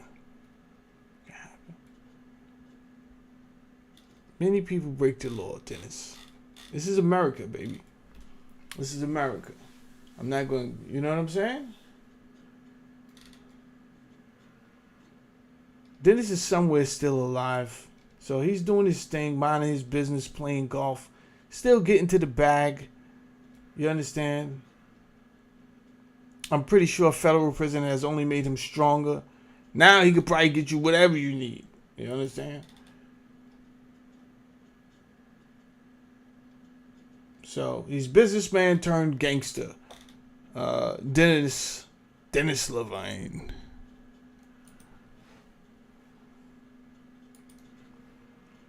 This is the way of America, Dennis. It is.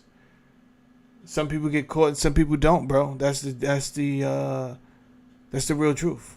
Anyway, Dennis Levine was directly involved with many of these raiders, specifically Ron Perlman. I know that name, who dined with Epstein at Epstein's home throughout the 2000s and who was political fundraiser for Bill Clinton's re-election campaign. Was attended by Epstein in the mid-90s. Let's slow this conversation down. How is Dennis Levine connected to fucking Epstein?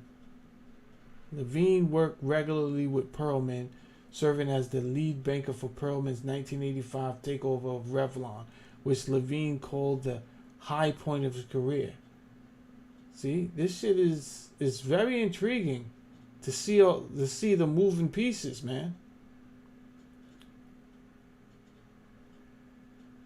6 degrees of separation is real. Dennis Levine was directly involved with many of these raiders, specifically Ron Perlman. Well, I gotta look you up now, Ron. I didn't want to. Don't think I'm just doing this shit on purpose, Ron. But you a part of this now, bro. There's a lot of people connected to this shit, bro. Oh, Ron, was you in a movie, Ron? The fuck? That is a movie. This is an actor. I guess you have to be very specific. I'm like, aren't you Thanos? Shit. They're trying to get Thanos involved in a whole bunch of shenanigans. I don't think Thanos is the guy we're looking for. Thanos cannot be the guy we're looking for. Let's go back. Let's see. Ron Perlman. Bill Clinton. Let's put that in. Let's put in Ron Perlman. Bill. Oh, it says Ron Perlman, billionaire. Excuse me.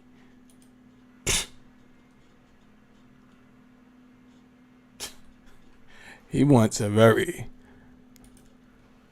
distinct separation. Oh, I'm not the actor, bro. I'm the billionaire. My bad, Ron. It's okay. It happens. Ronald Owen Perlman is an American banker, businessman, investor, philanthropist. McAndrews Forbes Incorporated. His company has invested in companies with interest in groceries, cigars, licorice, makeup, cars, photography. Let's just read your goddamn wiki, please.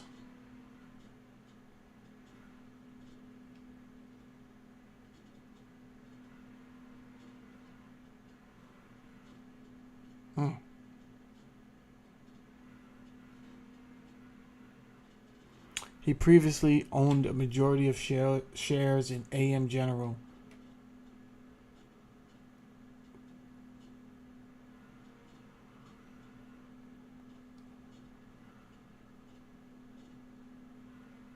Many of his companies have leverage by. In early 2020, Revlon, acquired by Perlman in the 1980s, undertook a debt deal previously worth $19.8 billion in 2018. Perlman is, as of November 2022, worth $1.9 billion. Perlman was born in Greensboro, North Carolina. Wow. He was raised in a Jewish family in Elkins Park, Pennsylvania. Lithuanian Jewish immigrants. He managed the American Paper Products Corporation. Raymond eventually left the company and bought Belmont Iron Works.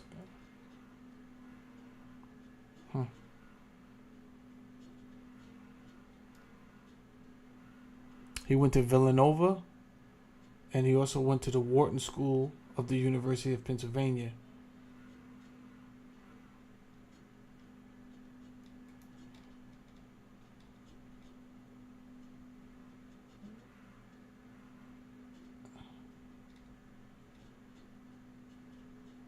Perlman was a funder of the election campaign of Donald Trump.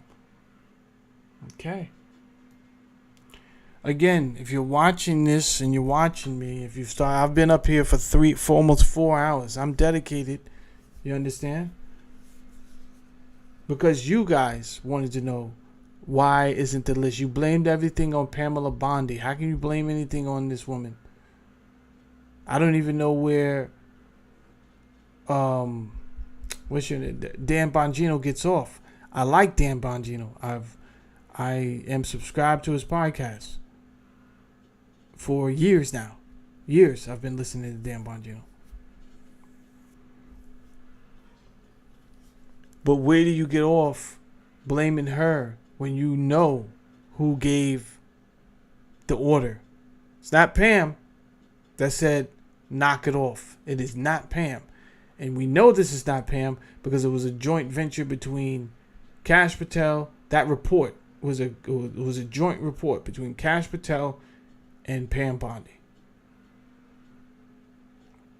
Now, many of us, we have jobs, we're working 40 hours a week. Some are working 80 hours a week. You don't know what you think you know, right? So obviously, you're going to go to the lowest common denominator, which is Donald Trump, and you're just like, Donald Trump, Donald Trump, Donald Trump, Donald Trump, Donald Trump. And I'm saying to you, all right, slow it down. Suppose this don't got nothing to do with Donald Trump, but some more important, prominent people that's on that list. There's people that donated to Donald Trump's campaign that could be on that list. There's some very, what they call affluent people that could be on that list that is connected to Jeffrey Epstein. So because I told you to knock it off too, but you said we have the right to know. That's what you're leaving me in the comments. You know what I say? You do have a right to know. You want to know? Fuck it. Let's know. But the deeper I get into this thing, you will find out that goddamn list is never coming out. And it has nothing to do with Donald Trump. That list won't see the day of light.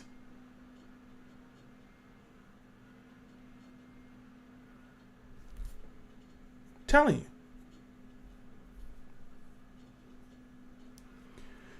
So we have Perlman, who's associated with Jeffrey Epstein, as we will get back to seeing, who's connected to Levine. But Perlman was a funder of the election campaign of Donald Trump, giving $125,000 to Trump's victory in September 2017. In 2015, Perlman donated $500,000, half a mil, each to super PACs supporting the presidential candidates Lindsey Graham and Jeb Bush.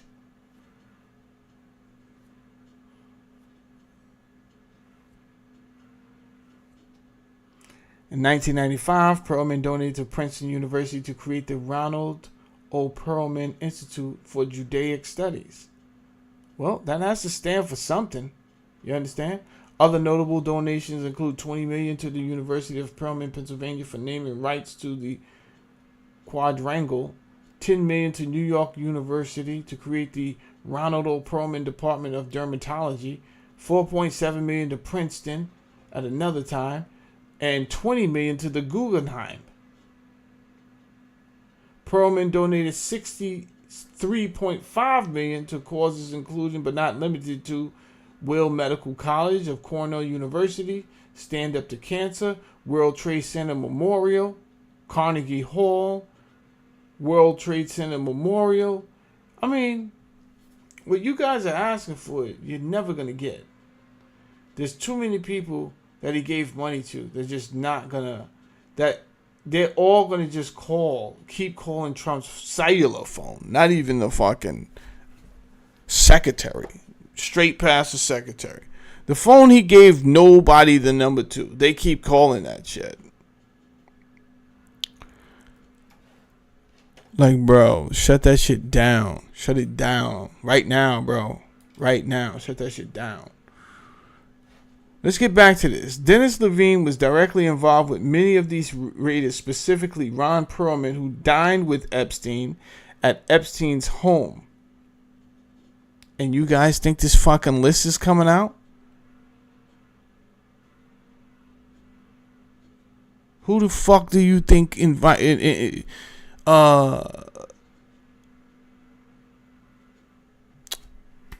what's the word I'm looking for? It's a simple word. Introduced. Who do you think introduced Epstein to Bill Clinton? Why would Bill Clinton be on the flight logs? Huh?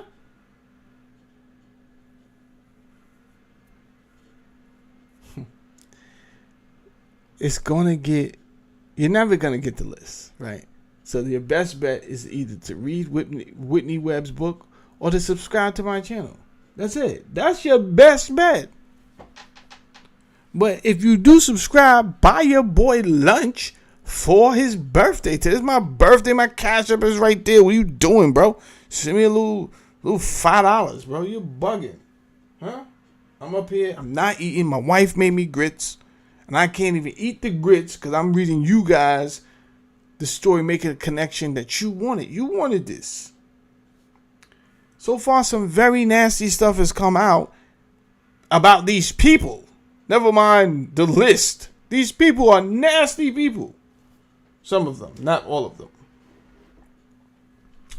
I can't speak for Ron Perlman. I have no idea about Ron Perlman yet, other than the fact that he dined at Epstein's house, which is not a crime. Ron Perlman, who dined with Epstein at Epstein's home throughout the 2000s, is crazy. Throughout the 2000s, who was political fundraiser for Bill Clinton re-election campaign, was attended by Epstein in the mid-90s. Jeez. Levine worked regularly with Perlman, serving as the lead banker for Perlman's 1985 takeover of Revlon, which Levine called the high point of his career. Did you call it? Did you say that, Levine? Jesus. In addition, Levine also played a key role in the hostile takeover of Crown Zellerbach by Sir James Goldsmith. Now, we looked up Sir James earlier, and we will look up James. We will go back to his wiki in a minute. But before we do that, his Levine, you took over. It was a hostile takeover of Crown Zellerbach by Sir James. Levine played a key role. A member of Claremont Club mentioned it. Okay. So here we go. Dennis Levine and Sir James Goldsmith of the Schmidt family did a hostile takeover. So there's that relationship. But guess what?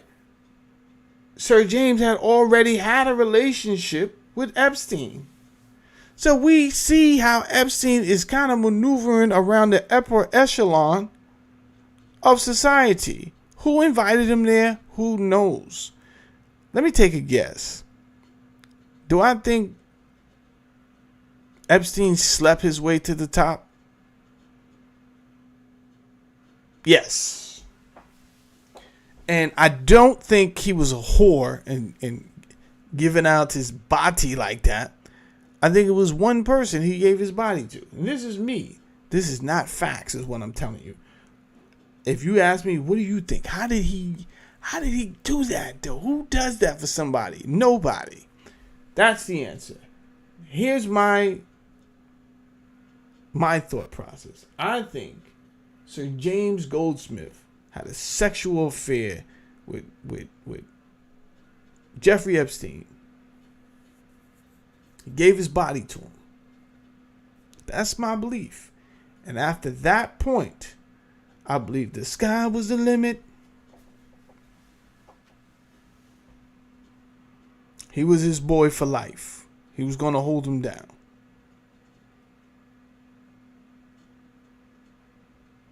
What profit a man to gain the world and lose his soul? Billions. What type of ridiculous answers that? What, you thought there was no answer to that? The answer is billions. Think I'm trying to be a billionaire. I think that's my, but that doesn't, I could be far from the truth. That could be far from the truth. I'm just reading the story, and it seems to me, all right, you went backpacking after you dropped out of NYU, and all of a sudden you went backpacking to Europe, and you just went over there and met all these aristocrats. I don't know if that's how that shit works, but, bruh, there's a lot going on here that involves aristocrats and the CIA, number one, if you've been following this story from the beginning. This is wild and crazy. In addition, Levine also played a key role in the hostile takeover of Crown Zellerbach by Sir James Goldsmith, a member of the Claremont Club mentioned in Chapter 4. Levine was intimately involved in Goldsmith's 1984 to 1985 takeover. That takeover was actually the brainchild of Rothschild Inc. and its then president, Robert Sperry. Here we go. Here we go. This is what you guys wanted. I wanted no parts of this. I wanted no parts of this.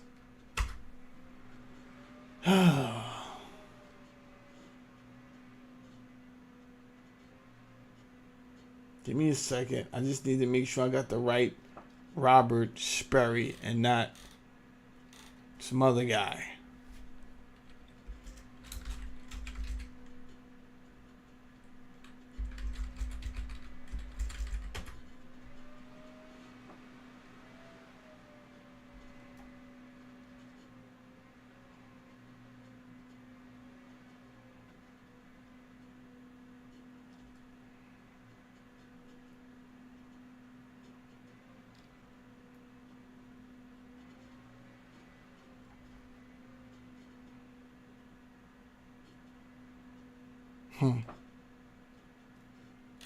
All right, let me back up for a second. Give me a second, everybody.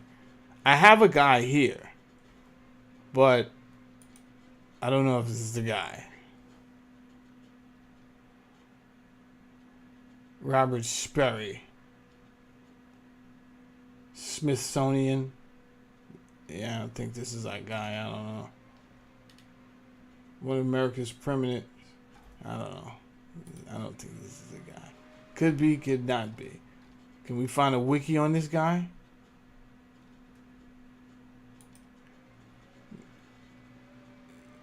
Give me a second. I think they're making it hard. That's what she said. Not no time for that. Hold on.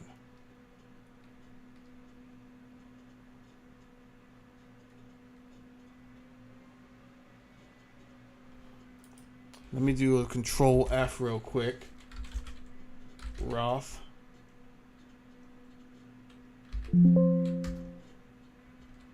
Nope. All right, I don't feel right reading on this guy who I'm not positive this is the guy. It could be, but I could be wrong too in reading on a guy that's not the guy. I don't feel right. So Robert Sperry.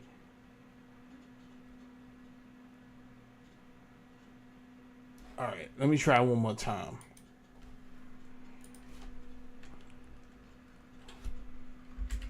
Robert Sperry, president of Rothschild Inc. Let's see what comes up.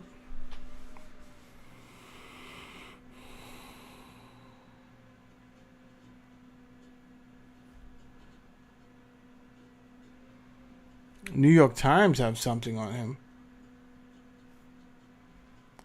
That's why his name is spelled different here.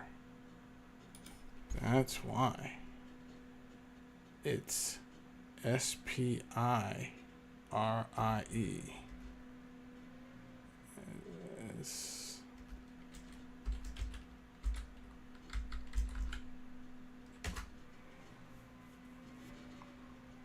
Yep. God damn. I mean, that's the one. There's his freaking. Got him. Got him.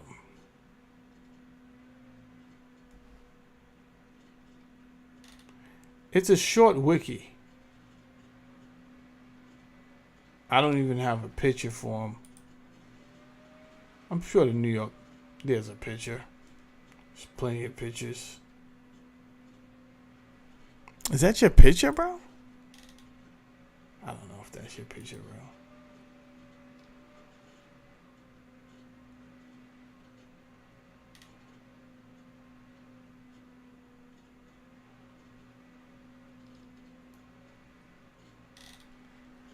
Alright.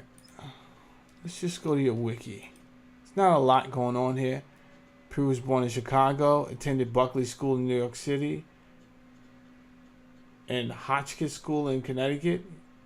He went to Harvard and Harvard Law School, as you should have.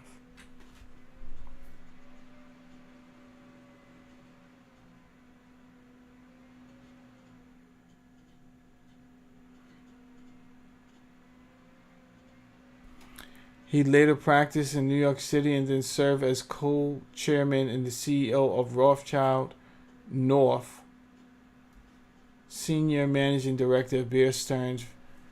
And you guys want to know why the list is never coming out? Are you shitting me? The list is not coming out because the list is not coming out. What are you talking about? Why is the list not coming out? Yo, we demand the list come out because you think Trump is the only person on the list. Trump is not the only person on the list, baby. Goldsmith was a longtime business associate of the Rothschilds and distant cousin of the family. This thing just keeps getting more convoluted. Right? So you got Sir James Goldsmith, who I already told you from the beginning of the show, we went over his profile. He comes from a very prominent family. So we got this Dennis Levine character who's involved with Goldschmidt, and he helped him take over some other company. And they took over that company on behalf of the Rothschild Incorporated.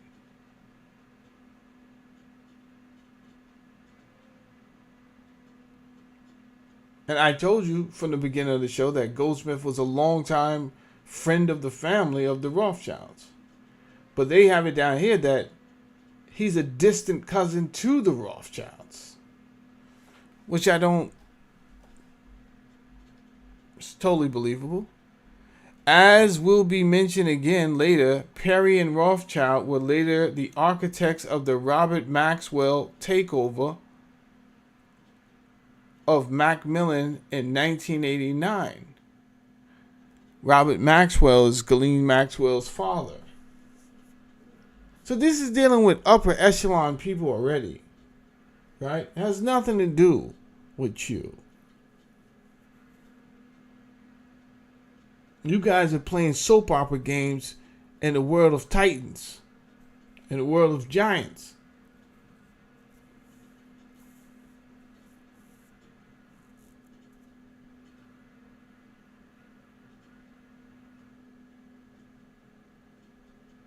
What the hell was the Macmillan?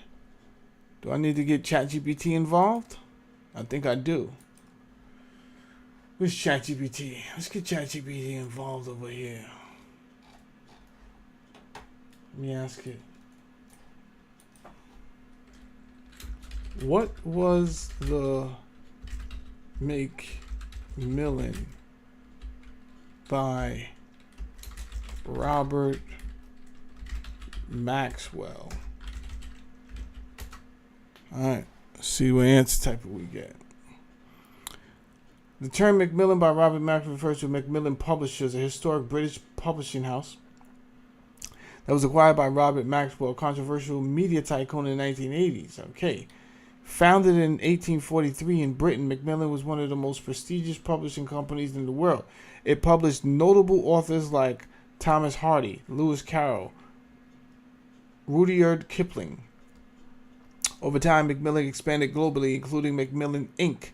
in the United States. Oh, I hear that name all the time on Audible. Oh, Macmillan. Now I get it. Robert Maxwell was a British media mogul born in Czechoslovakia who built a publishing empire through aggressive takeovers. He owned the Mirror Group newspaper and acquired various publishing and media companies. Jesus Christ. Maybe sending his daughter to jail for 20 years was a message to the dead. Like, yo, we're going to punish you and your family. Again, these are games for titans that they're playing. They have nothing to do with you and I. After his mysterious death in 1991, he fell off his yacht. What? Bullshit. That was a hitman. It was revealed he had looted hundreds of millions of pounds from his company's pension funds. Sounds about right.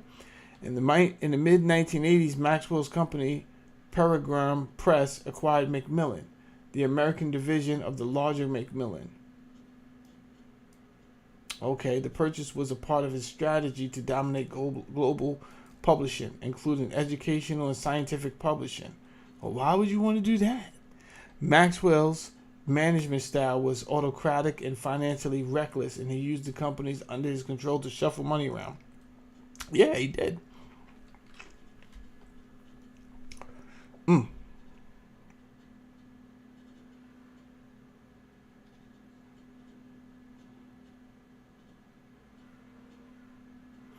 How powerful media and publishing companies were manipulated and looted by elite financiers. The dangers of unregulated corporate empires.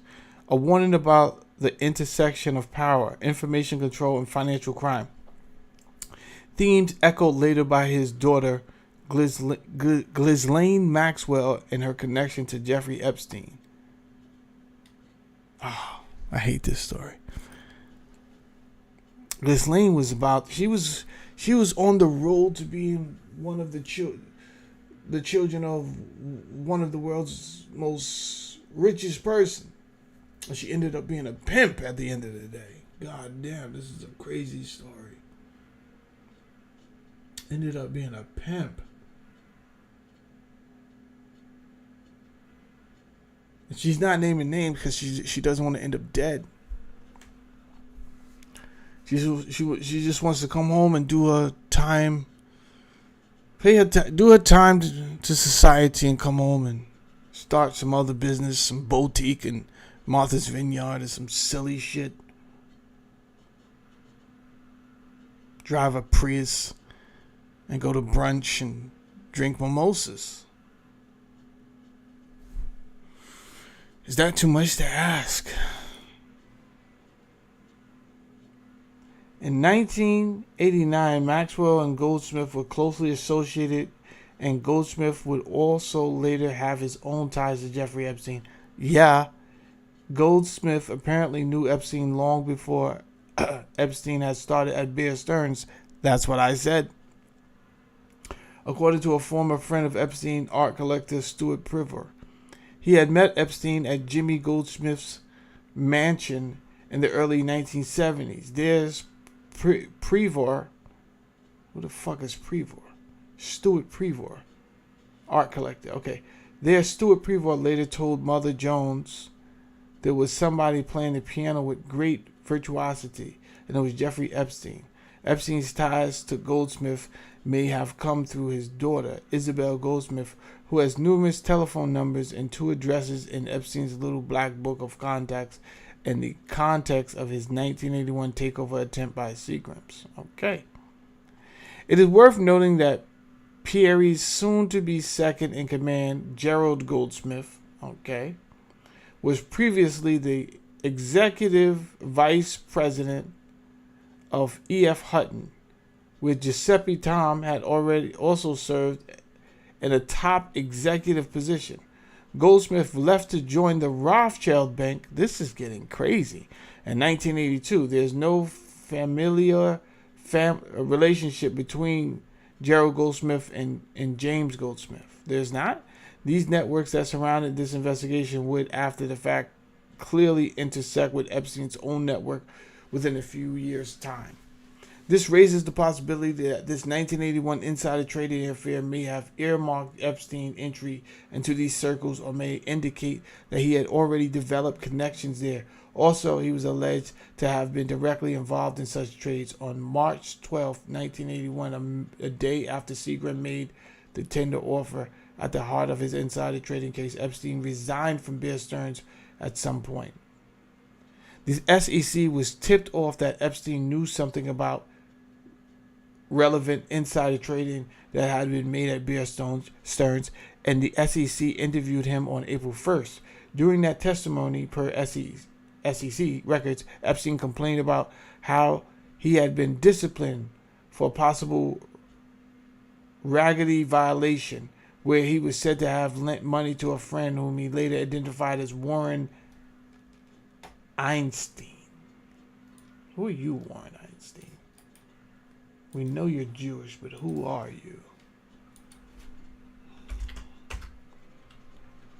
Warren Einstein. Did Warren Einstein die? It says you're dead, Warren Einstein. What happened? Yep, that's you. This is you, buddy. Oh, come on.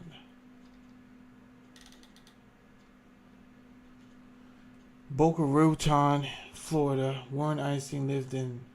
Okay.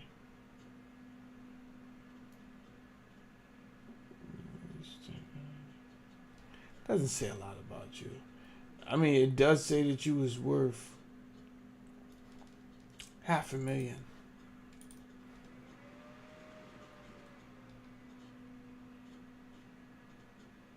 Okay, so I don't think you were like somebody, one of the bigger power players. I mean, if you had to borrow money from Epstein, chances were you weren't like you didn't die broke. Epstein had been questioned about the loan per his recollection on March 4th. 5 days later, he had been fined $2,500 by the bank. However, SEC mainly interested in the timing of Epstein's exit from Bear Stearns and the Brofman-Seagram-related insider trading. All right. Vanity Fair also noted that if Epstein was such a big producer at Bear Stearns, why would he have given up over a mere $2,500 fine? That's true. It seems evident that the timing of Epstein's abrupt departure and the Brofman-related insider trades go a bit beyond mere coincidence. I think so. It certainly does seem unlikely that Epstein would abandon Bear Stearns over a relatively small fine. That's true. By the bank's standards, unless he had received another offer of employment and if there was a risk that he would soon face greater. That's true. Furthermore, given that Edgar Brofman had been somewhat open about the plan for a Seagram takeover of St. Joe Mineral Corp., it is not outside the realm of possibility that those rumors would have made their way to Epstein. Epstein had become installed at Bear Stearns and likely risen in his ranks so quickly due to the patronage of Alan Greenberg. Who can forget Alan Greenberg? Who was intimately involved in several of the same organizations as Brofman, like the United Jewish Appeal and Jerusalem Foundation. Jesus. Now you guys are trying to give Jews a bad name, bro. I don't like the way this is going.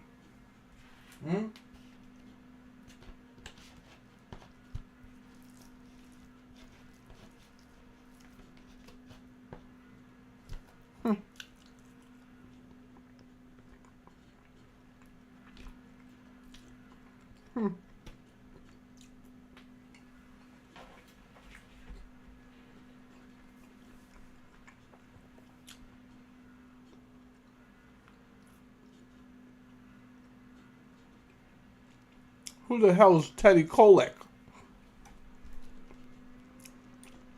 Let's look up Teddy Kollek.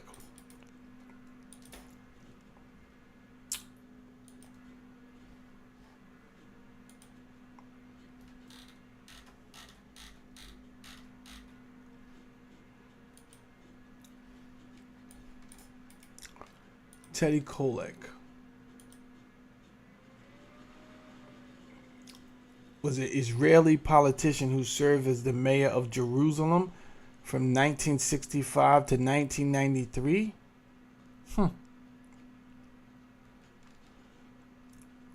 Yeah, these people have been working feverishly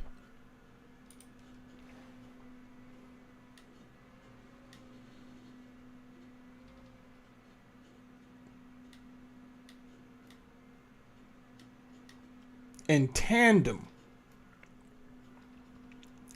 and we've been dicking off, and now everyone's mad that they got their shit together. Remember when they used to get kicked out of country after country?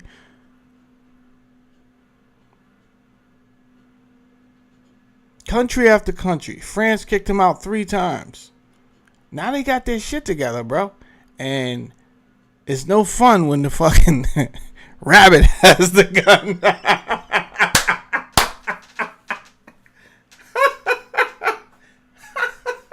Yeah, the chosen people. It's no fun when the rabbit has the gun. Rabbit got the gun now, baby. Oh, they waited hundreds of years.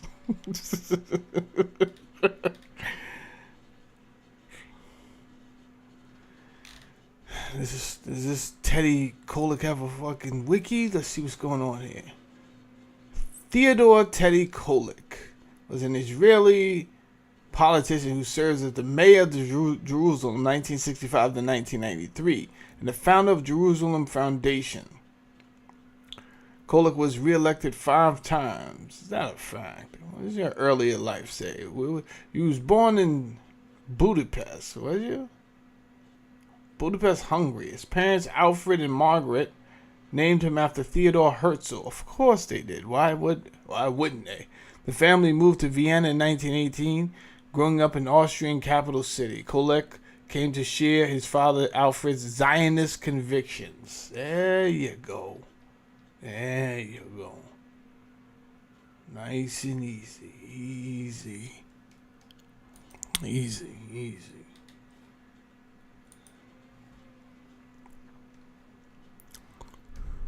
All right. So it says,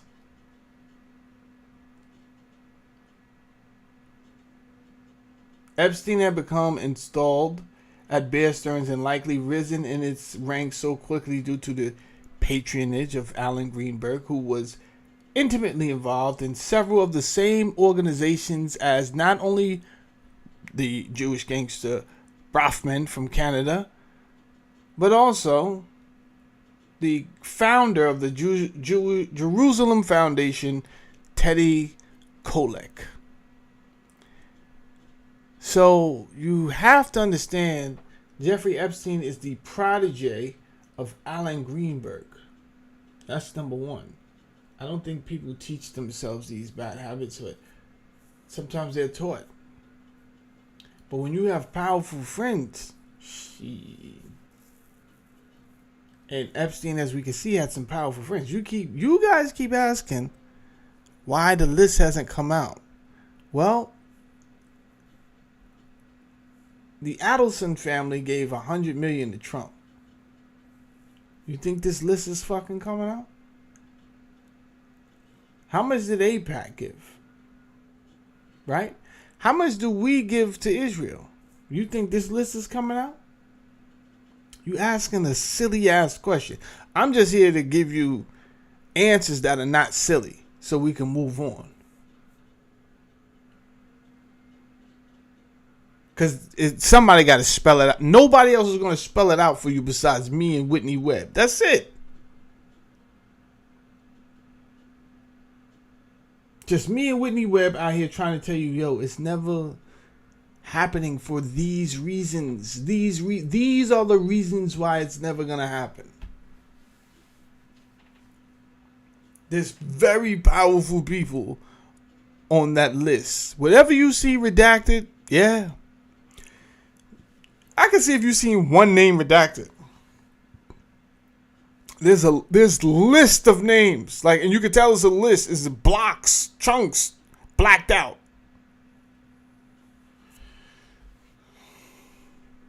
The latter was notably created by Teddy Kollek.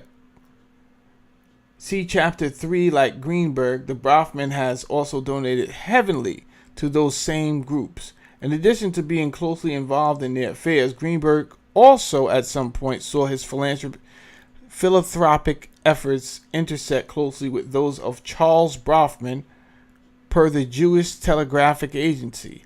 Had Greenberg potentially been informed by a loose-lipped Edgar Brafman, I think Edgar Brafman is Charles Brafman's nephew, just as Giuseppe Tom had been, and passed this along to one of his prodigies at Bear Stearns, Jeffrey Epstein.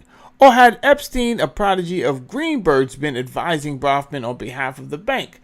After all, Epstein was said to have worked with wealthy clients on bigger projects that sought on edge in the esoteric markets, and Brofman could have been such a client. That's true. If so, it may have prompted Epstein's abrupt resignation, not so much to protect a young Epstein, but potentially protect Greenberg, who had been then risen to become Bear Stearns CEO. I get it. Either way, all of this shit makes sense. Epstein's rise at Bear Stearns. First of all, you have to be a producer, right? Even if your protege brings you on, if you're not smart, if you're not producing, if you can't really keep your clients happy, none of this story goes this way. So what we do know is that Jeffrey Epstein was very intelligent. We do know that. And the more he produces in a positive manner, then he's going to get the big whales. He's going to get the white whales. So there's your relationship that he has with all these different. Not only that, he has the guy, Alan Ace Greenberg. That's the guy.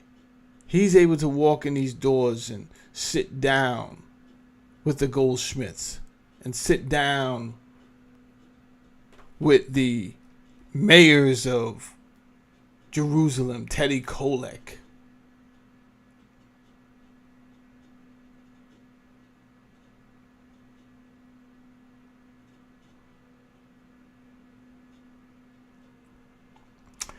Greenberg being ensnared in the SEC's investigation would have been a much bigger headache for the bank than Epstein, now a former limited partner in the bank. In addition, given the networks of both Giuseppe, Tom, and Danny Levine at this time, and how Epstein would become a fixture in those networks in a short order, it may be possible that Epstein's abrupt resignation was part of an effort not to just shield Greenberg, but the full extent of these particular networks in the 1981 insider trading scheme. Okay. If Epstein was advised to leave due to potential legal concerns, it is worth mentioning that, as noted in Chapter 6, Bear Stearns was represented by the law firm Rogers & Wells, and from 1976 to 81 was specifically a client of William Casey, though Casey likely wasn't involved in this particular situation, given that he had become CIA director several weeks before the tender affair. It is worth reminding the reader that Casey's influence is another potential factor to consider when examining the situation, as well as Epstein's activities. So, party people, we got a lot of different people involved here. Thank you.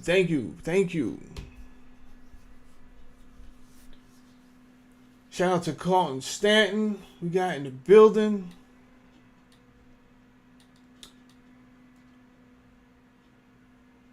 We got Santiago in the building. Pretty Divine. Shout it out. We got Kush. I was going to do this show last night, but I didn't want to, you know what I'm saying? Like, that would have been a lot of pressure on my West Coast audience to stick with me all night. They got work in the morning, so thank you for all the happy birthdays.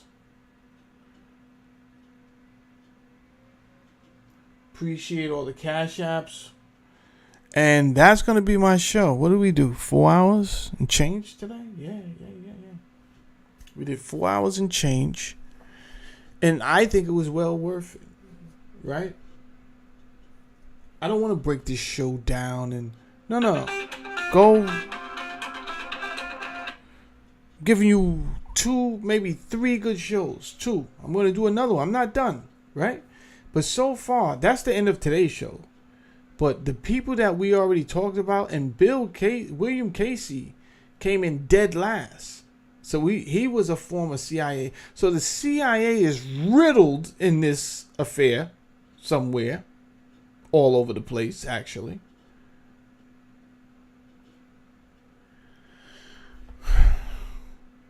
You guys keep asking why, as if it's Trump's fault. Trump is not as big of a guy in this situation than you think he is. You're thinking he's trying to hide, he's trying to obscure himself. And I don't think he is. I think the people that's on this list could never come to light as being involved. As whatever they have is not going to reach the light of day.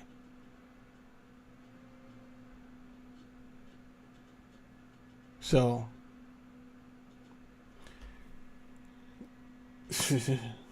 hit the like button. Like Carlton Stanton said, do subscribe. And I got things to do. You have no idea the things I have. You have no idea what this day represents. I'm going to tell you. I'm going to tell you in about a month what this day represents. And it has nothing to do with my birthday. That's the crazy thing. But it is a day of liberation. It has nothing to do with my birthday. It just so happens that this day fell on my birthday.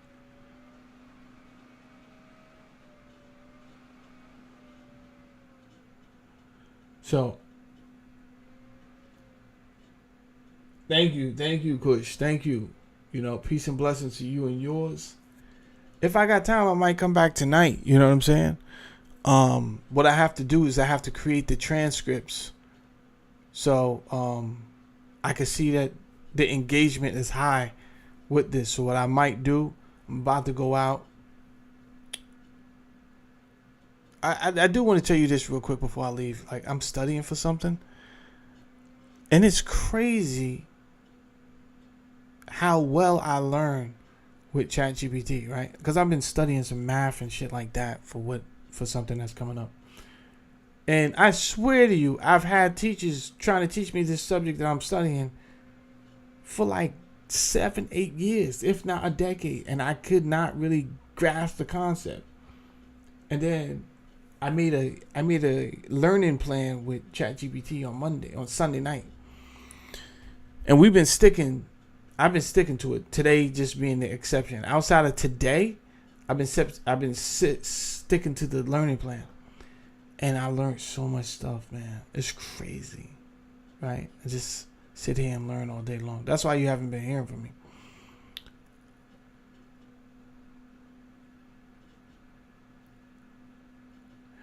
And I say that to say, man, don't misuse ChatGPT, because it can help you out with so much more.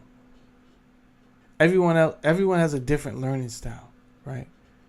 And if we're going to use this artificial intelligence, use it to help you out in some form of fashion, right? A lot of you guys are in positions where you could go for the promotion, right? But you're like, yo, I don't have the energy, I don't have the time. Leverage ChatGPT to help you. Go for that promotion wherever you at. I'm telling you right now, bro. This is crazy. Alright, y'all. I gotta finish my breakfast, number one, that my wife made me. And then I gotta go take off with my daughter somewhere. So I might see you guys tonight. You understand? Thanks for joining me. YouTube gave us a local 2,500 viewers or whatever like that. It's whatever. I might come back tonight and we do 2,500 more. All right. Thank you. Peace out. Have a great day.